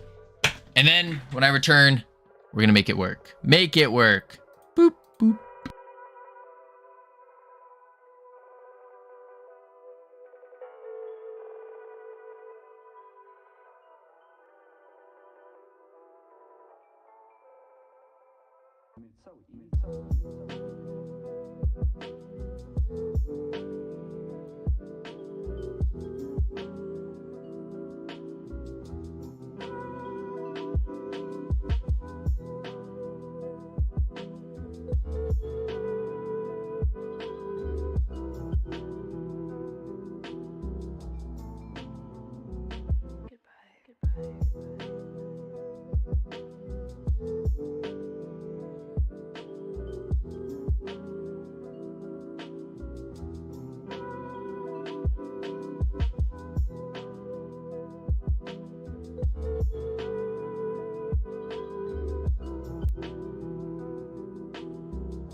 Whew. All right, I have returned.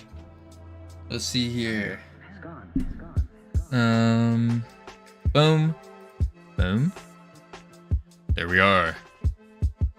Turn off the autopilot here. Bada bing, bada boom. We'll finish out these words and then get back to kicking butt and taking names. Yeehaw. Boom. Boom. We'll do... I should really start writing wrapper functions. Oh. Wrapper functions for... share. It's getting to the point where I have to call Network Global's current game map .map manager .map instance .dropship spawn holder .get node team string team. That is wild.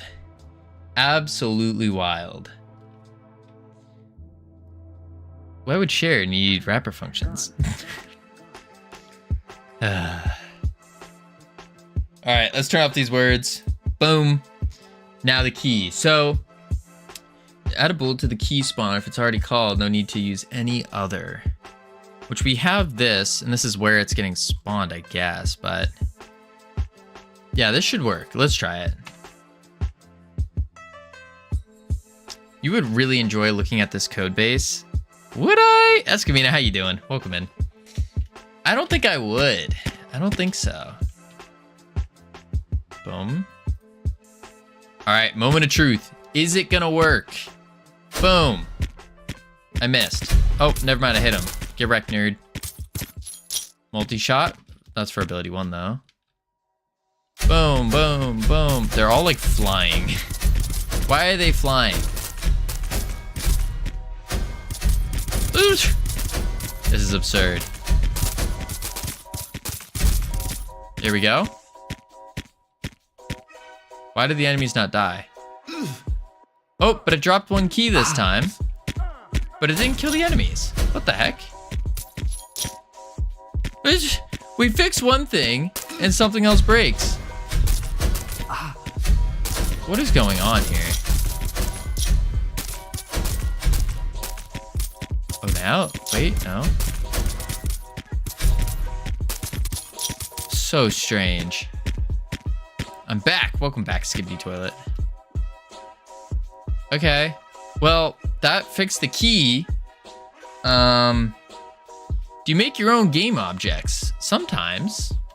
It depends. The key, yeah, I just made this real quick. The goo collector, I made it real quick. The, let's see, the goo king, made it real quick. Just really, we're just doing placeholders right now. All placeholder stuff, so real quick things just to give us an idea of like what's going on, what we're trying to make. But a lot of these objects are also just free assets that we found online. All right, let's see. Goo collector filled, emit. Goo collector filled dot emit.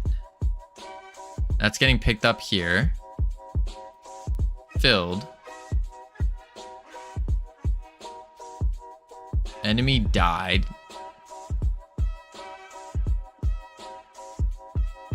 I wonder why some of them didn't die.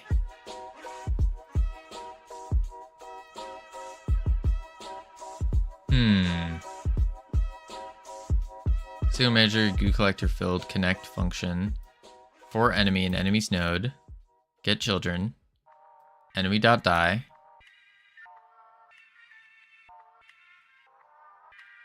Yeah, that's so weird. Why did they not all die?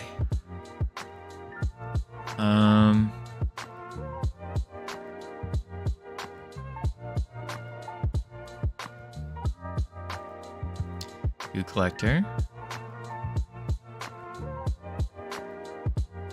Is there a way to log? What do you mean by that? Like, yeah, I don't know what you mean by log. Let's run it back. I wonder if it spawned. Ooh, know what? That could be the case. That could have been a 1 in a million chance. Not million, but it probably spawned a new set of enemies as we were killing off the old ones. I bet that's what happened.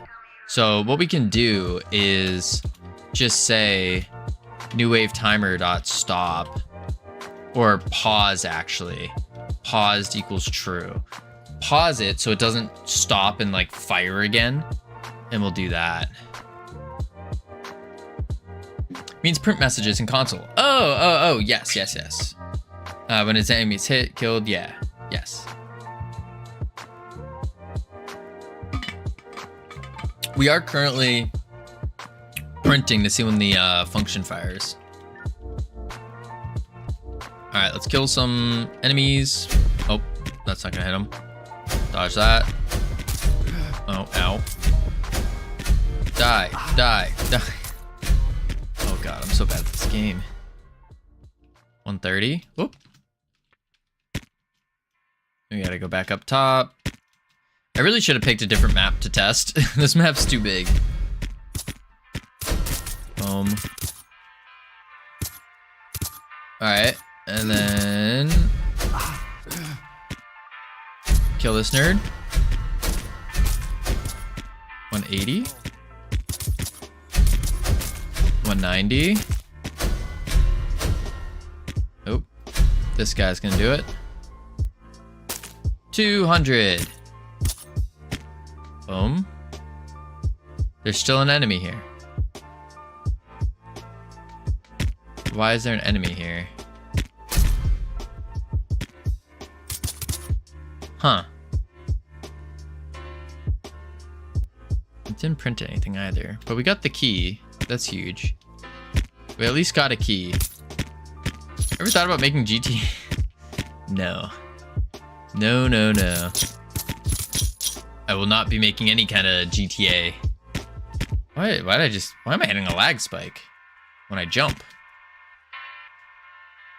It's gone now. Made Titanfall 3? Nah. Nah.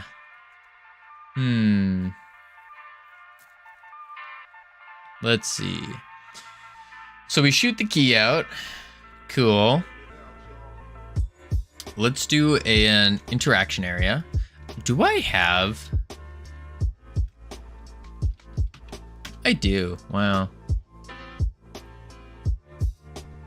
Interaction. Interacted with player. The signal. I just make my own. I already told you. I already told him to make that. He said he is too good for games like that. Is that what I said? I don't think I said that. I think I said I'm not good enough. Boom. Don't say you thought I was making Titanfall 3. I'm making Titanfall 1.5. Oh. Ew. I thought you were making something slightly cooler. CSLR. Ooh. We want a sphere. Make Need for Speed 2 Goo to Gurious. Yeah, no, I don't know about that. I don't know about that. I will say, some of y'all have some interesting ideas. Technically, from a lore standpoint, it's Titanfall 2.5. Why not make your own Titanfall? Boom. As in, it's not called Titanfall. It's called... I don't know yet. Something. I hate that I can't see what people post on X without an account. Oof. Made GTA 6, but you can play as the NPC getting robbed. That's pretty good. That's actually pretty good. Won't be called Titanfall. But like if you make it... If you make it too similar to their lore, you could get in trouble. I would assume. I'd be very careful about it. Like I would try to stay away from any of the names that they use, any of the types of mechs that they call. Names are a big one. Body entered. There's no script. Probably won't declare the lore in the game immediately.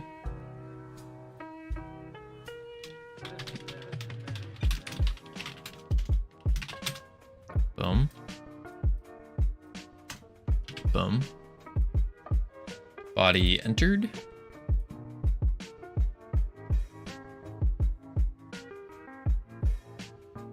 I think Gang Beasts would be hard to make in general.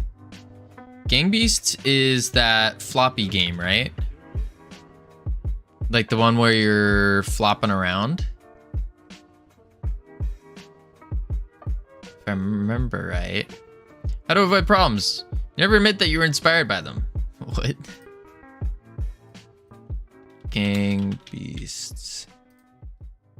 Yes, this game. I would say it's pretty.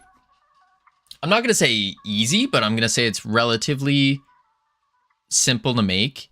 And this is kind of an inspiration towards what we're going for, where it's one singular mechanic, and then they just added on to, like, they just added things to copy that one mechanic.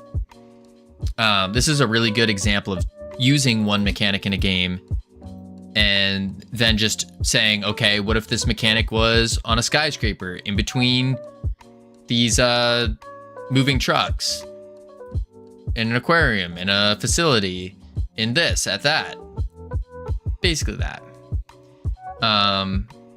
But in general, do I think it would be hard to make? The base mechanic? Maybe. But no, I wouldn't even say hard. I wouldn't say hard. Really, execution of that simple functionality approach? Absolutely.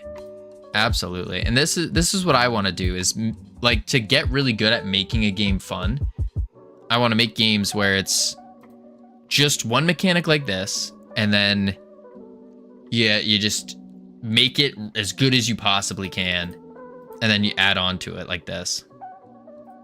Yeah, I think that's good. If body is not player, return. Making it multiplayer would be 5 to 10x harder than just a single player version. Nah. I really don't think multiplayer is that much more difficult. It's definitely a multiplier in difficulty, but 5 to 10, nah. No way.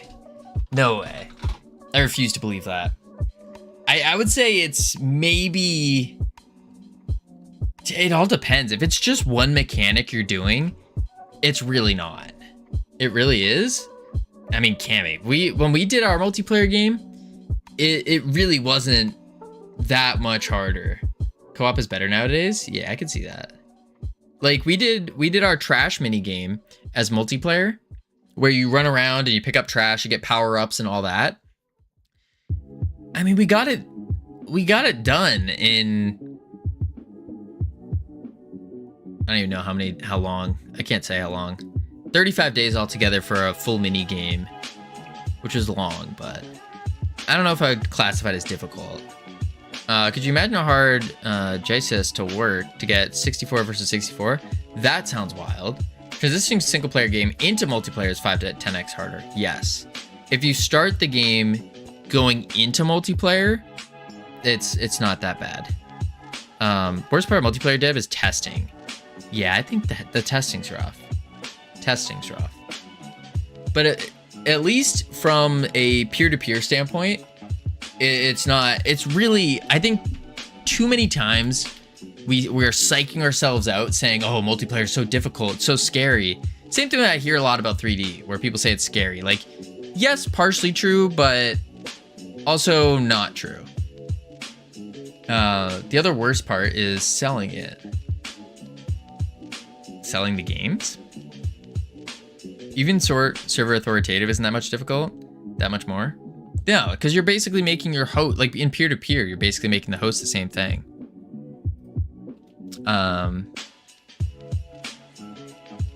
Let's do the double-edged sword. There should be some kind of universal library for skill-based multiplayer. Wait, what's skill-based MM? Micro... matchmaking. Oh, duh.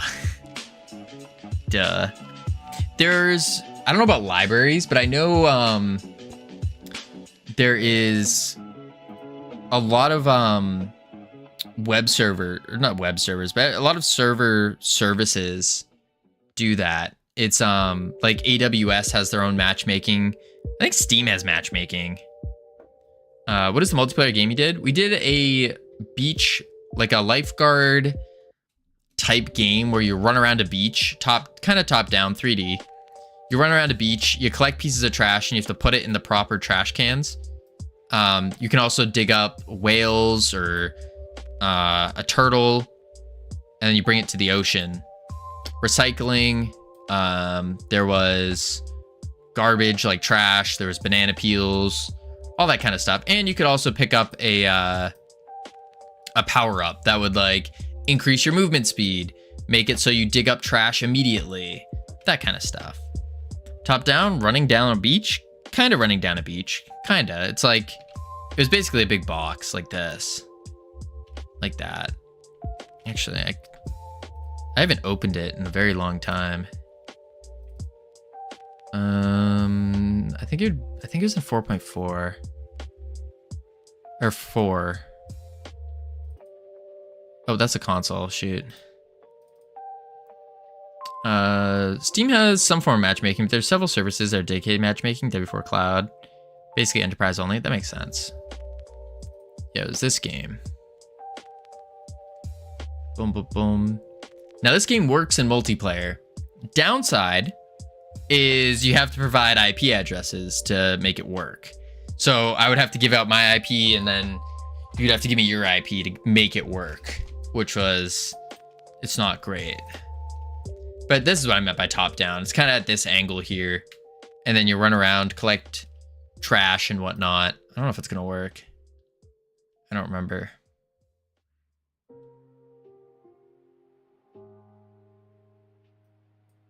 No, it does. Cool. Let's do single player. And then test name. We can be a flamingo. We could be an alligator. Change our color. Easy. And here we are. 3, 2, 1. Go! Then you run around. And then you run up to the trash. And you can dig. I got a power up there. Dig. I got a piece of trash. And then this one goes in the recycling, I think, if I remember right. Yep. And then here's the scoreboard. Got another power up. This is a stealing power up. So as you can see, we're glowing purple. Boom. Stole that trash. This piece of trash goes in the trash can. But as you can see, depending on how heavy of trash you have, you're going to move a little bit slower, move a little bit faster. All the bots are going after trash. Yeah, it gives Mario Party vibes. That's exactly what it is. This is part of a bigger game that we are currently putting on ice. Not on ice, but like shelving it for now until I can get better. And then, oh, this is super strong. Currently pausing this game because 35 days per minigame is ridiculous. But this is part of our Mario Party-like game. Mario Party-like game. Like, as you can tell, there's placeholders still. Oh, wait, this is trash. But yeah. Yeah.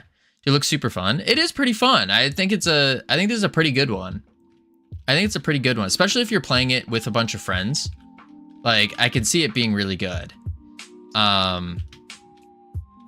But 35 days per minigame is absurd. Absurd. Whoa. Oh, super speed. I forgot. What is this one? This is stealing. So what I can do is boop, steal that from them. But yeah, it's pretty good. Pretty good. This is on easy mode.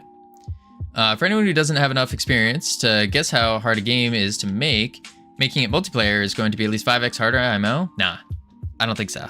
I don't think it's 5x, dude. I just don't. Depending on what you're already done, your experience would determine how much harder it is. Yeah, I do think that. But I think 5x is too much. I think that's more gatekeepy in the phrasing, especially. Like, this is a multiplayer game. This was not 5x harder. It's just not. And this has like a lot of pretty complex things for multiplayer. You got your real-time updates for the movement. We got those power-ups. We got the different types of trash that affect the velocities. You got the point systems. And it wasn't that much harder. I don't know. People underestimate how much you can cut corners. Oh, yeah, that's true. You intend to sell, I think. not saying you should never make a multiplayer game first. Well, no, I think I would say, to be fair, I would probably not suggest someone making a multiplayer game as their first game. Definitely, I think I would not suggest that. Yeah, but for like a third game or something, I think so. Be dope if you did incorporate this into some kind of party game. The Crash Dummies, that's actually what this game was part of.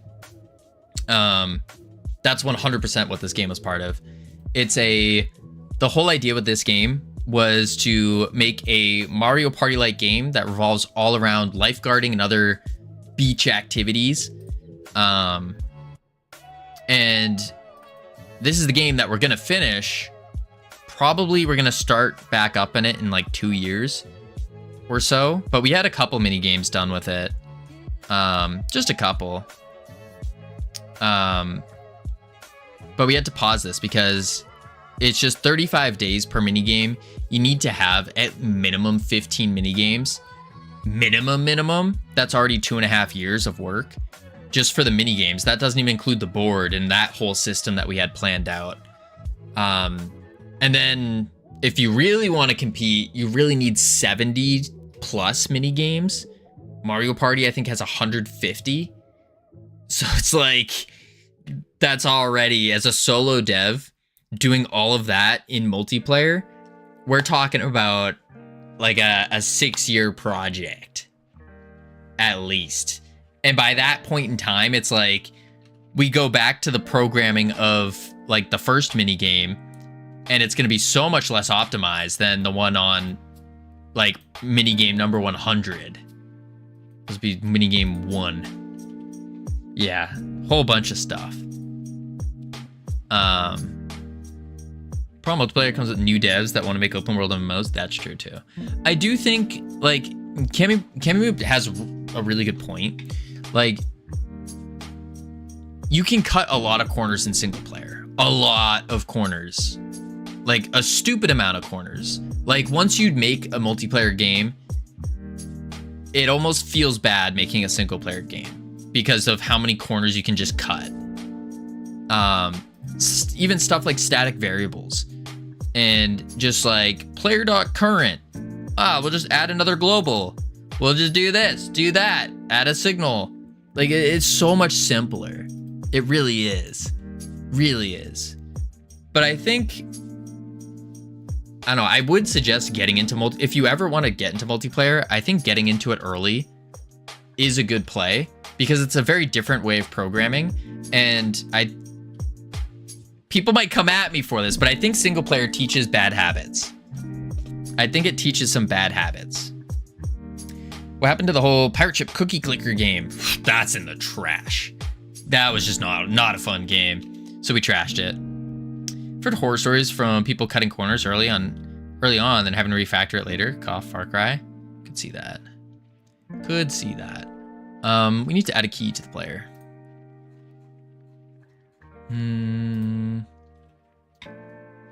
Yeah, but I think keys. That's it. We'll switch this to 0. Int. Single player does not teach bad habits, just allows for more bad habits. Yeah, teach is not the right word. It allows for more bad habits, and because it allows for more bad habits, chances are you're going to run into them and you're going to create them, and it's going to be very bad. Cutting corners as an indie team or single dev is a completely different ballgame than large or even AAA studio.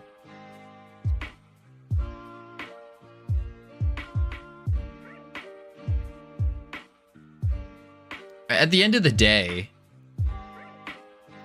you want your code to be as clean, as modular, as upgradable and readable as possible. And if cutting corners is gonna speed up that time, but make your code worse, I don't think that's good. This is a corner cut right here, by the way. Yeah, welcome to Agile. Yeah, but most things in game dev it's not really about clean code. It's really about just getting it out there, getting it done. That's what I've been noticing.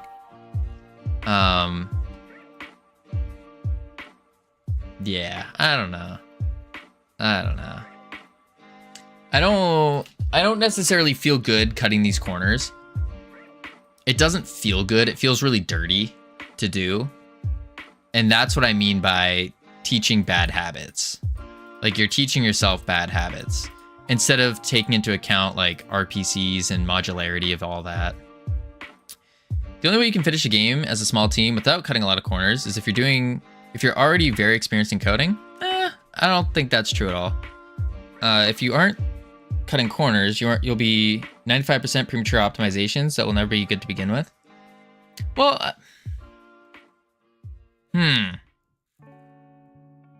as well as paraphrasing advice I've got from more experienced people. That's fair. The only thing, like, keep in mind, I am not experienced at all. But as a small team without cutting a lot of corners, did we cut a lot of corners in Realm Rapture? Like, we technically released it. I get. Pause for a sec. It also depends on what we're defining as releasing a game. That's another big one. It also depends on what we're defining as releasing a game. Releasing a good game? Or like, what are we defining as finishing a game, I should say, not release, finish. I was using them synonymously. If you're learning how to not cut corners, but the process of learning and making games on the way to involves cutting corners. I could see that. Quager, thank you for the follow. Welcome to the team. You now have access to the beautiful, the immaculate team emotes you can use to welcome people to the team. You should be learning how to not cut corners, but the process of learning and making games on the way to that involves cutting a lot of corners along the way. Yeah, I could see that.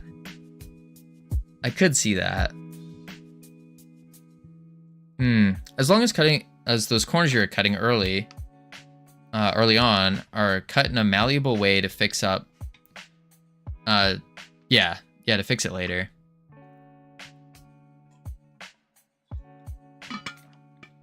Yeah, I think you shouldn't be premature optimization. Like, you shouldn't be doing that. It should be like, you make it dirty, you make it work, then you make it work well, and then you pretty it up. I think that's the good way to go about it, best way to go about it. Let's try that. Don't be scared of fixing mess ups, fixing your code. Earlier is a sign your game is evolving to the point where things are serious. Yeah, absolutely. But if you build the game on these corners, it'll be hard to fix. True. I wouldn't say corners were cut in Realm Rapture. Probably a lot of loose ends in that code base. Yeah, definitely some loose ends. But yeah, I don't think we cut too many corners. Because I was really trying to do it well. I was trying to make it well. And that was, I mean, we finished it technically. Now, was it good? No, but it was finished. Optimization is overrated anyway. I don't know about that. Life short, cut the corners. I mean, that's the other thing. Like, at the end of the day, does it really matter? Probably not. It probably doesn't matter at all, to be fair. Like, to an extent. Because we see games that are released all the time that are coded poorly, that cut tons of corners, and they still perform really well. They still work, they perform well, they're good. Like, this is not killing off our enemies. There's a key. Okay. Key. Why can't I get the key? Are we not masking the player? Then comes the excuse to performing well because it's a popular studio. Well, let's take indie games for example. Like, there's a lot of indie games out there that performed really well that were unknown studios and still doing really good, you know? Had really, really poorly written games. They still performed well. 13 FPS, 350 million triangles on a scene. Holy. Yeah, You don't know the limits of an architectural design until you face them. I could see that. When I was making my commercially released game, 50% of the corners I cut in terms of code were stuff that I never needed to be revised. Another 25% of them were things I wanted to improve. But at a deadline, they were good enough, so I made them into the initial release. That's fair. That's fair. But I don't know. When we released our first game, I don't think it was like, I kind of like what CSLR said. We didn't really cut any corners. Are you gonna add some kind of balloon tower defense mechanics, like defenses for your base or whatever? I was thinking something like that. Those are like enhancements here. It's our, like the little orbs that you see me collect every now and then. I was thinking adding some to the goo collector, but not yet. Not yet. I think we will though. That would make sense. Would make sense. All right, let's see. Teleport. Don't touch if it works. I do hear that a lot. This doesn't work though right now. It's not killing our enemies. And I don't know why. I wonder if it's because we are enemy.die. We're calling for the enemies to die.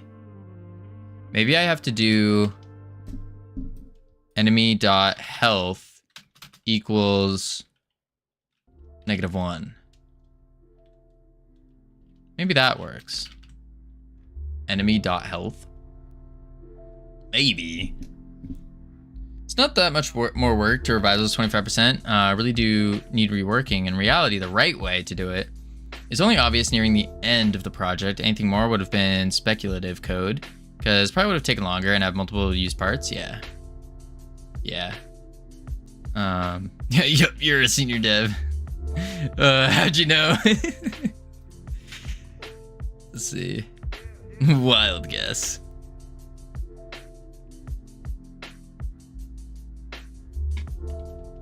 Let's see. Boom. All right, let's see if this works. If we just reduce their health to 0. I could just make them take damage too. That's another option. Boom. Boom. Oh my god. These bullets need to shoot faster. Alright. There we go. Didn't kill them. Give me the key. I can't collect the key either. Can't collect the key, and we ain't taking no damage. If body is not player, return. That says area body entered. Wait, no, it's area body entered. That's right, never mind. Interaction area, collision. That's why we're not masking the player. Duh. That's fixed. The killing of the enemies was not working. So what if we do... What if we just make them all take damage? We just do buttloads of damage to them. So let's go... Spawner. For enemy and enemy's node, get children. Enemy dot take damage. And we'll say... kill. And then we can just do self. And we'll just do a constant kill. No magic numbers. As a float equal 1000. Buttloads. Is that a technical term? Yeah, it's a very technical term actually. Quite indubitably. Indubitably. Very technical term. We use it in the industry a lot actually. Yeah, in the industry, you know, business. We can circle back. What's enemy's node? Some kind of splash damage radius? No, enemy's node is the parent that all of the enemies spawn to. So here, oh, that's player. In our room, we have a enemy's node here. And this is where all of our enemies actually go to when they spawn. Boom, boom, boom. Boom. As you can see, they're getting added, removed, added, removed. Kill them off.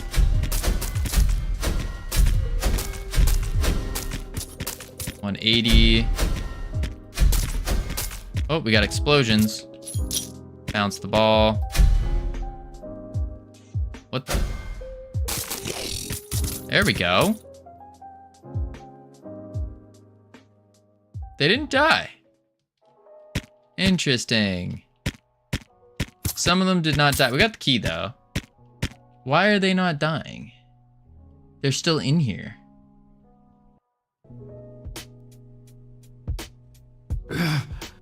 What? I have a decent amount of experience with game dev, but a lot more professional experience as a non-game software dev. What I learned from that is that most of the time you have to make the wrong version before it's possible to know what the right version even looks like. I could see that. My experience making games is that it's twice as true for games as for the kinds of business software I was working on. Interesting. Yeah, I could see that. You just kind of make it and go. There's a lot of editing that ends up happening in game dev. That's what it seems like. I don't get it. So you kill the parent sorcerer, and all the children die off as well. Yeah. Currently. That said, there is an art to coding, corner cutting quick, to coding a corner cutting, quick and dirty code base that helps you get work done rather than just fighting the code. Yeah, could see that too. Interaction body entered. Let's go to the spawner. On goo collector filled. Let's print and then say signal on spawner fired. New wave timer, we're pausing. I have a stupid idea. What if it's not? No, it's arena spawner. I was gonna say, what if it's not that spawner? There's the enemies node. That said, there is an art. I read that. Cut the corner, add a guide to the parent, or GUID to the parent, add that as an inherited property of the children. Could, for enemy and enemies node, get children. I wonder if it's the pause on the timer.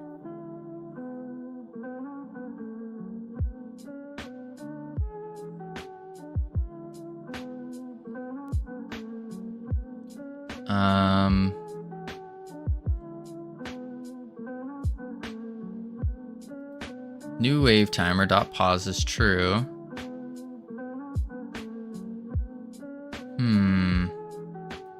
If we're pausing it, for enemy and enemies node, get children.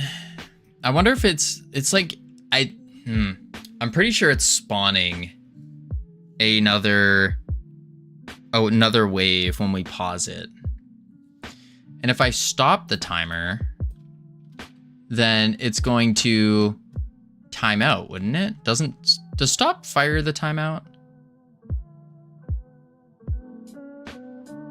When timer reaches 0? Maybe not. Maybe not. So that could be the solution we're looking for.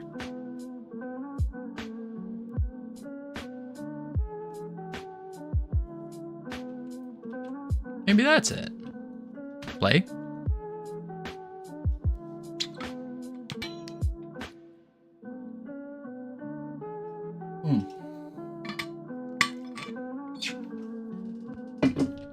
All right, let's see it. Please work. Boom. Boom. Bang. Boom. Dang. Boom, boom. Ah. All right, 150. 160. Ow. Where are you, jerk? I'm just missing everything. There we go. Bounce. Oh, I got him. 190. One more. I missed. Nope, I missed. Got him. Here it goes.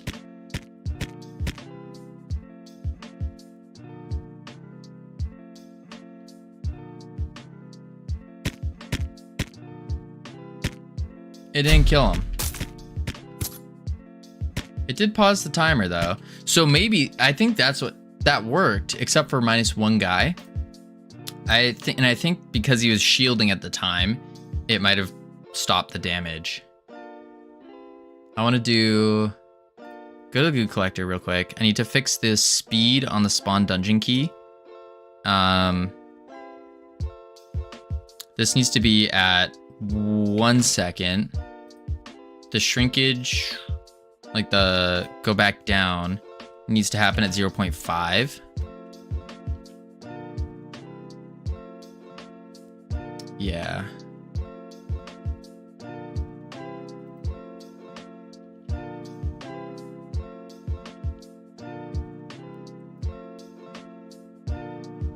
And I'll just do like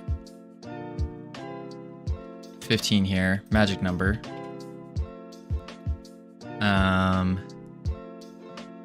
And then in the spawner, I'll just say enemy.die. Just straight call die to happen. Make sure that that actually does what we want it to do. So we'll go to a skeleton.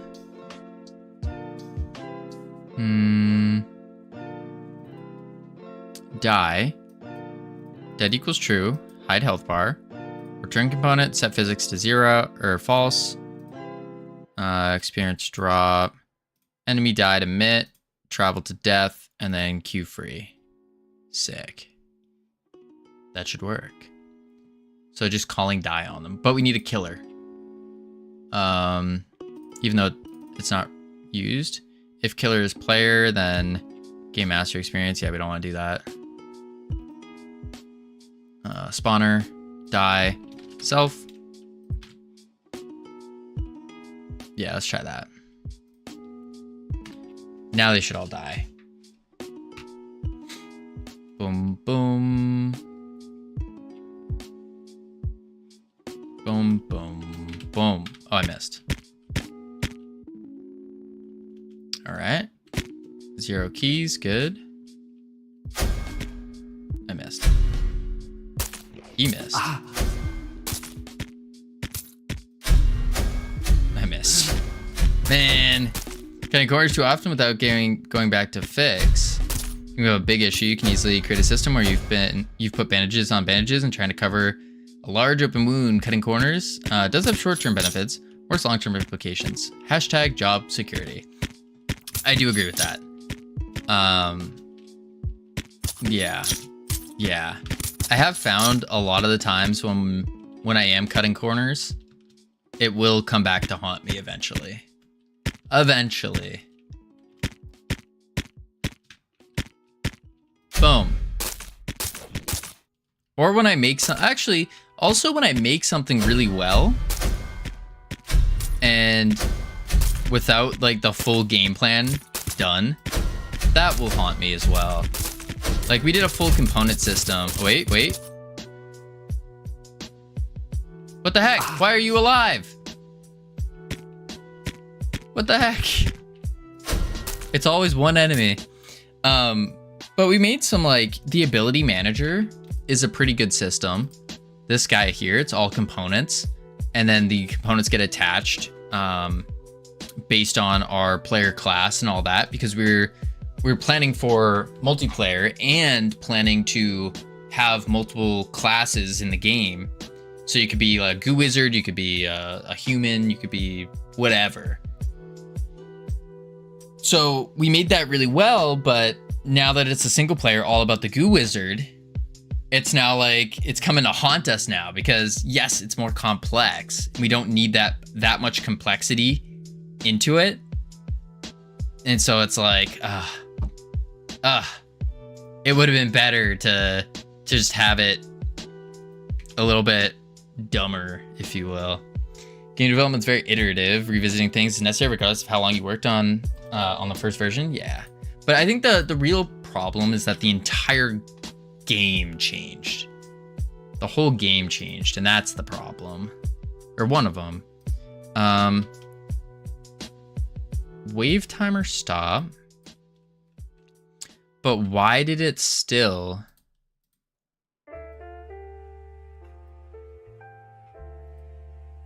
I don't get why we still had an enemy if we told them all to die.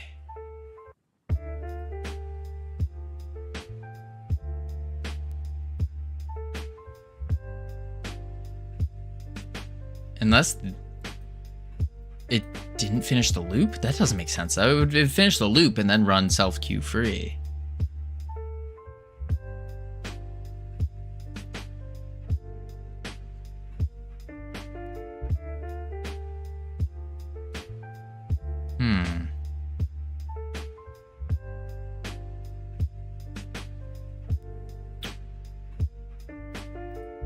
Enemy die.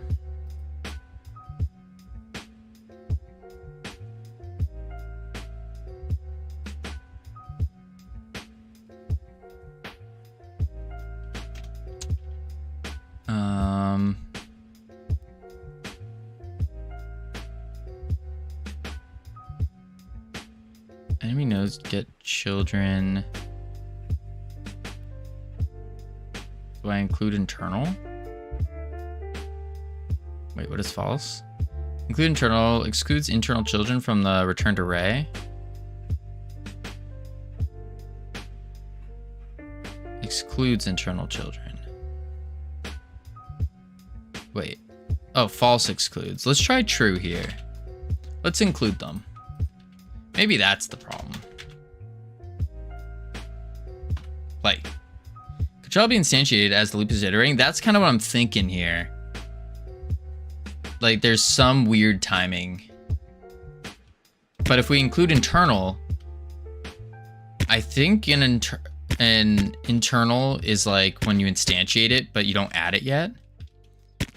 Going back to fixed cut corners, it's just important things to know when to do.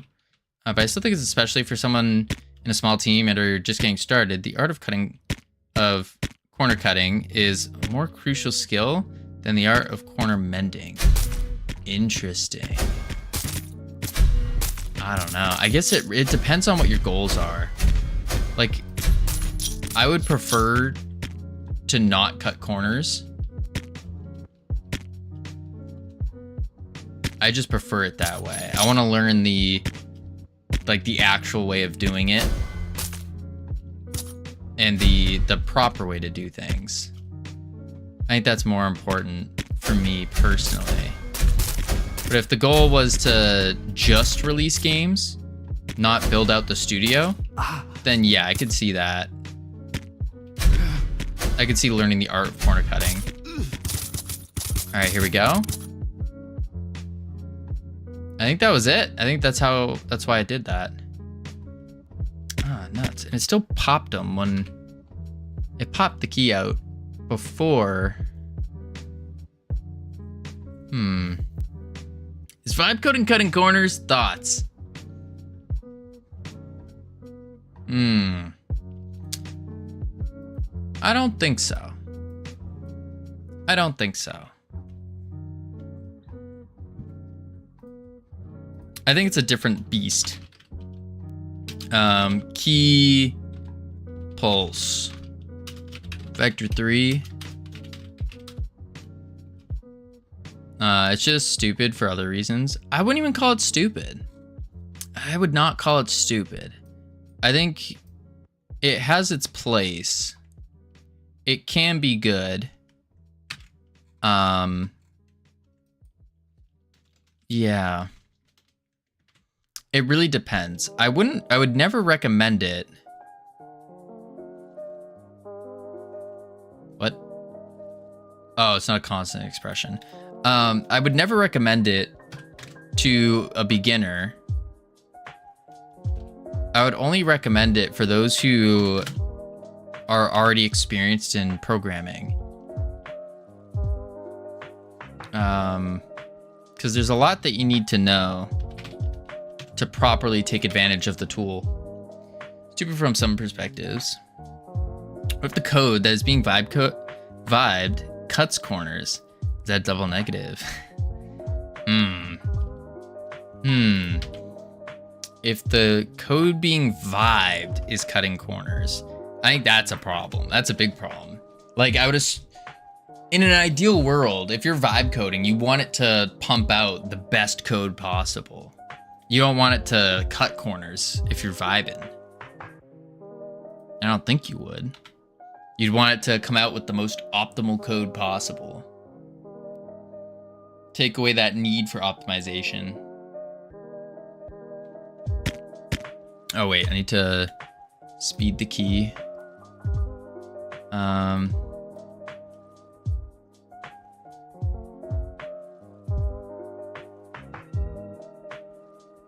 Let's do a...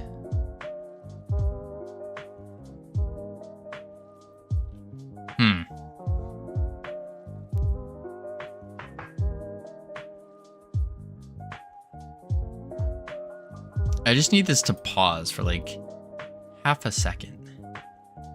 Maybe if I do it like this.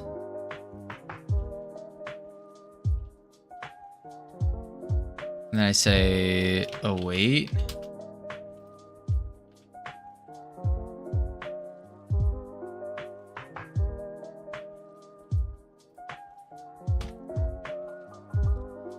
Bow, bow.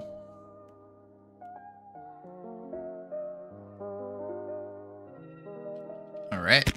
Jump around, jump in, shoot some bad guys. Oh.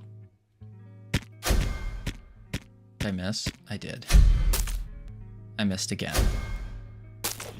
Wow. Can't even hit a target standing still. Yikes. Can't hit this guy either. I think I gotta speed up the shots. I think that's a big one. Speed up the shots so it's less projectile-y.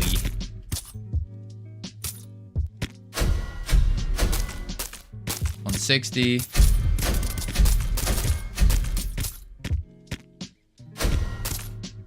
$190.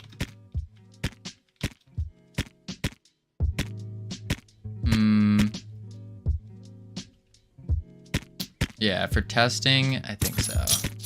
But even outside of testing, like for the actual game, I think having a speedier shot. I mean that's part of the upgrades though, anyways. Interesting, it didn't kill off that guy.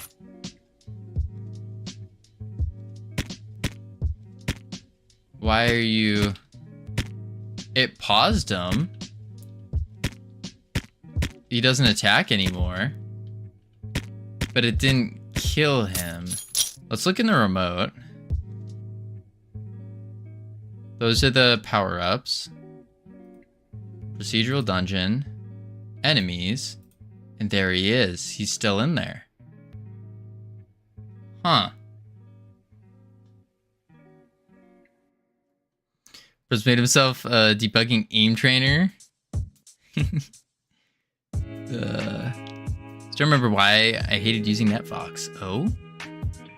Really hates one-time mutations. Interesting. The thing about the right or optimal way to code things is it depends entirely on what your actual goal is.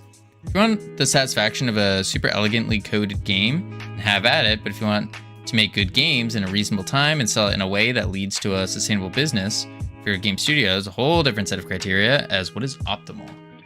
Yeah, I agree with that. I agree with that. There's a lot that goes into what is the best way to code games for your individual needs.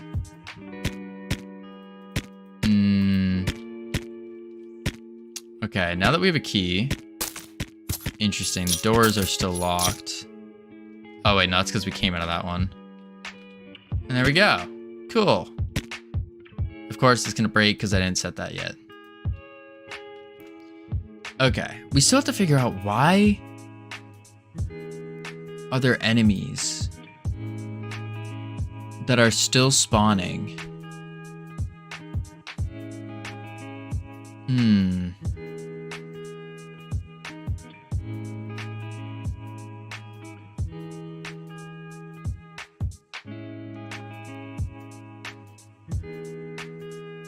We got the signal fired. Signal on spawner fired. Signal on spawner fired. Okay. New wave timer. Stop.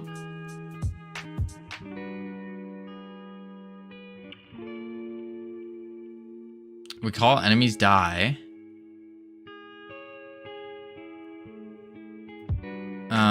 Do I need to do it again? If enemies no dot get children dot is empty. If not, then loop it again. But like that's just dirty. There's no way. Maybe I do take damage, kill self. Don't do that. That's the thing.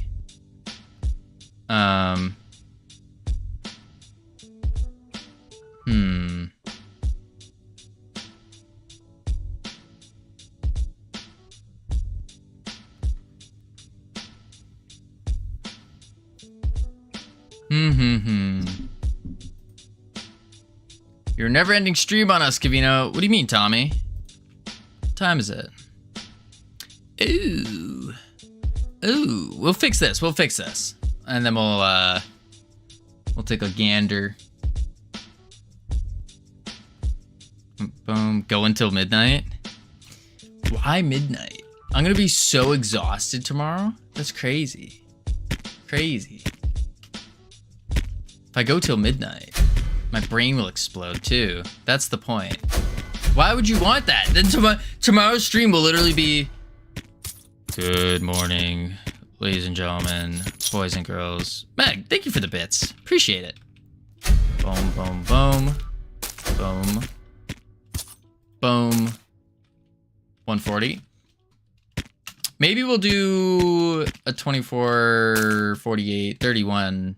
No, we'll do it. Maybe, potentially Tuesday. Tuesday? Yeah, Tuesday we could do a 24-hour. Potentially. Maybe. We'll see. We'll see. I don't have a good reason to do it though, you know? No. And I'd probably have to include some kind of gaming into there, or else I'll fall asleep, for sure. Like, as much as I like doing game dev, I could push it, but my brain would explode. The double for loop worked. It did work. Oh, no, it didn't. Stupid. I don't know the solution.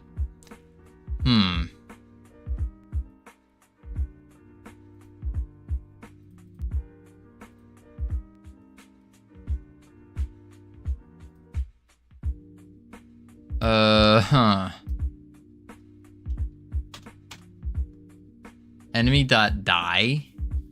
Maybe I have to like double call it.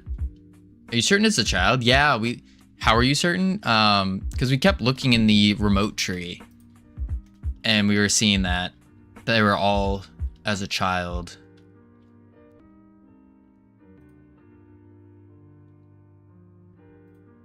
I guess I could try for enemy in get tree dot get nodes in group enemy, and then try it. Tell them to die. That would get them as a group instead of getting them as a child of a node.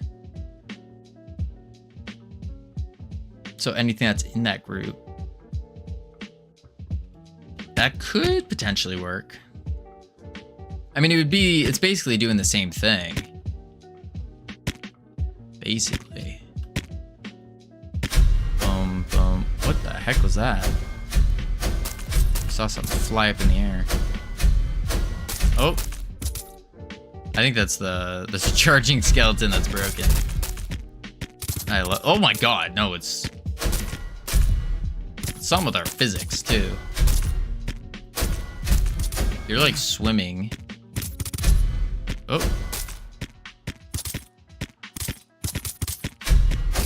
Okay, they all die. Nah, look at that. Look at that, they're still spawning. So look, we go to the remote real quick before I die. Enemies, there they are. There they are. Wild.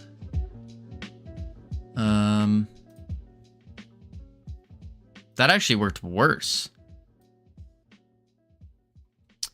The reason premature optimization is bad isn't always because it's not effective. It's more often because optimizing something that was never going to be a problem or even be completely irrelevant before it would have made any difference. Same goes for optimizing future-proofing code, not just performance. The most important thing to optimize from the start is for less confusing bugs. Defensive coding is also always worth it. That makes sense.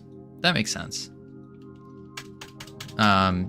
With me personally, I end up doing, or I try to do more, I guess future-proofing code in a way. But that's just because I want to learn it. I want to learn how to do it. Is the object still a child after X time of the parent dying? Maybe garbage collection or something makes it such so it goes out of scope. Maybe. But it's calling the enemies to die. And then, which the enemies, when they get called to die, here it goes. They play their animation and then they queue free themselves. So they should be the ones that die off. What's happening? They're not dying all the time.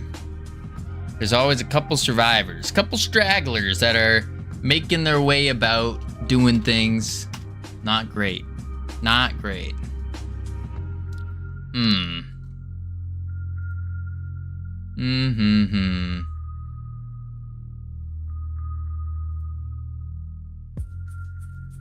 Are you sure your death code isn't flawed?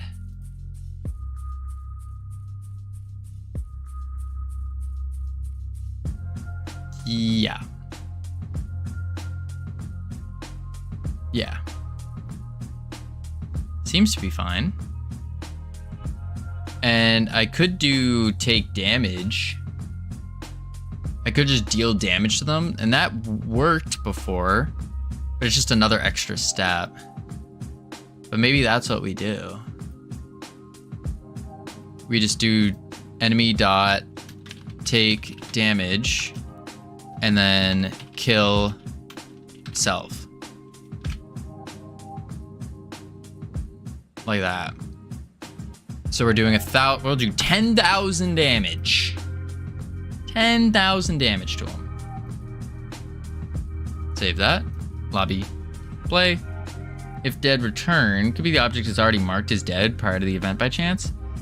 It doesn't get called dead until after it's already started the function.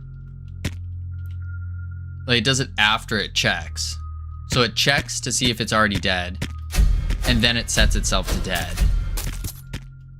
Still got some nerds spawning in the air. Boom. Oh, damage enhancement. That's gonna nerf my damage, isn't it? Oh no, it's not. Okay. Boom, boom, boom, boom.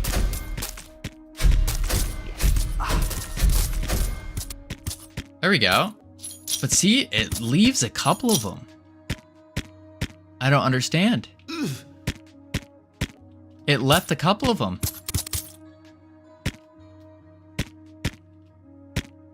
Quite a few of them, actually.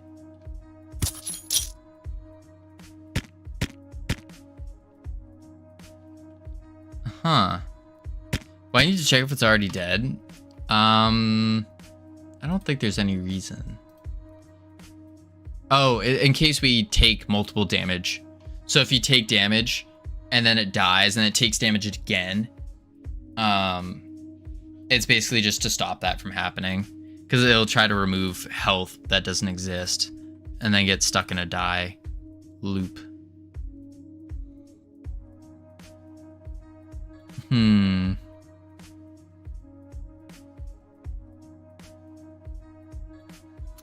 I think it's something to do with the spawner spawning. We stop the timer.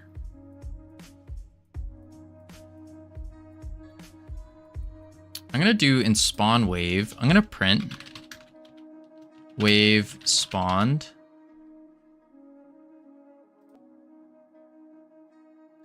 And then current wave. Play. See if it's like spawning a wave when we stop the timer. Boom. Bam. Bop. Pow. Pew. I missed. Boom, boom, boom. Boom. Oh, missed. Boom. Bouncy ball. On the leg.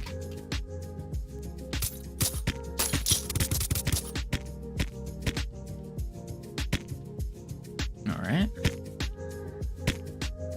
Where are the other enemies? Wave spawn 0. There's an enemy over there, but it should... Wave spawn 1. Okay, we got a new wave that just spawned. There we go. Oh, 3, 4, 5. It spawned 3 times. That's the problem. Why did it spawn? Look at this. It ended up spawning an extra 3 times here after we already Q freed. That's what's going on. Interesting. Spawn wave.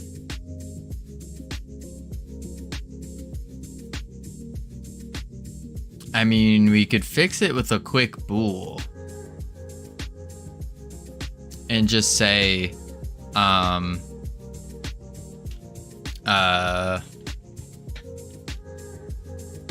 if spawning complete, return, and then we'll do a var spawning complete bool. And then here, spawning complete, true. So it'll be the first thing that flips on.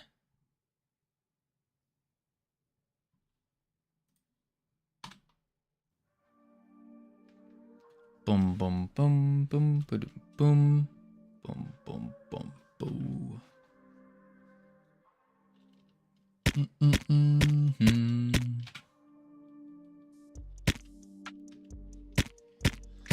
All right, kill.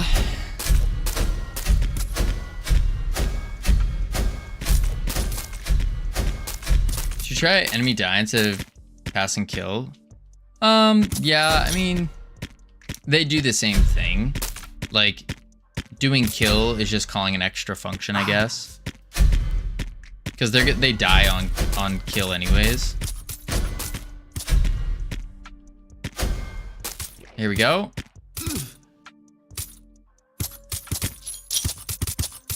Okay. It was a little slow. A little slow to do it, but it did it. Cool. No more enemies. Sick. Really cool. I mean, it's a little buggy maybe, but it ain't bad. It ain't bad.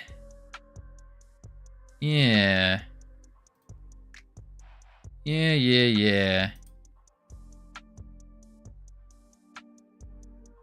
All right. Yes. I think this is a good spot to call it. I think so. So, alrighty, folks. We are calling it here today. Guys, today is JD Does Dev's birthday. He's currently playing Peak with a couple other streamers. So let's go pop in, spam the emotes if you got them. And we're gonna say happy birthday. Happy birthday. Boom, like that. There we go. Be sure to wish JD a very happy birthday. He also works in Godot. Great guy. Met him at GodotCon. Really cool. Really good at singing too, by the way. Really good. But yes. Thank you all for being here. I will catch you all tomorrow. More Goo King stuff to come. Don't you worry. Don't you worry. That's awesome, Tommy. Adios. Boop.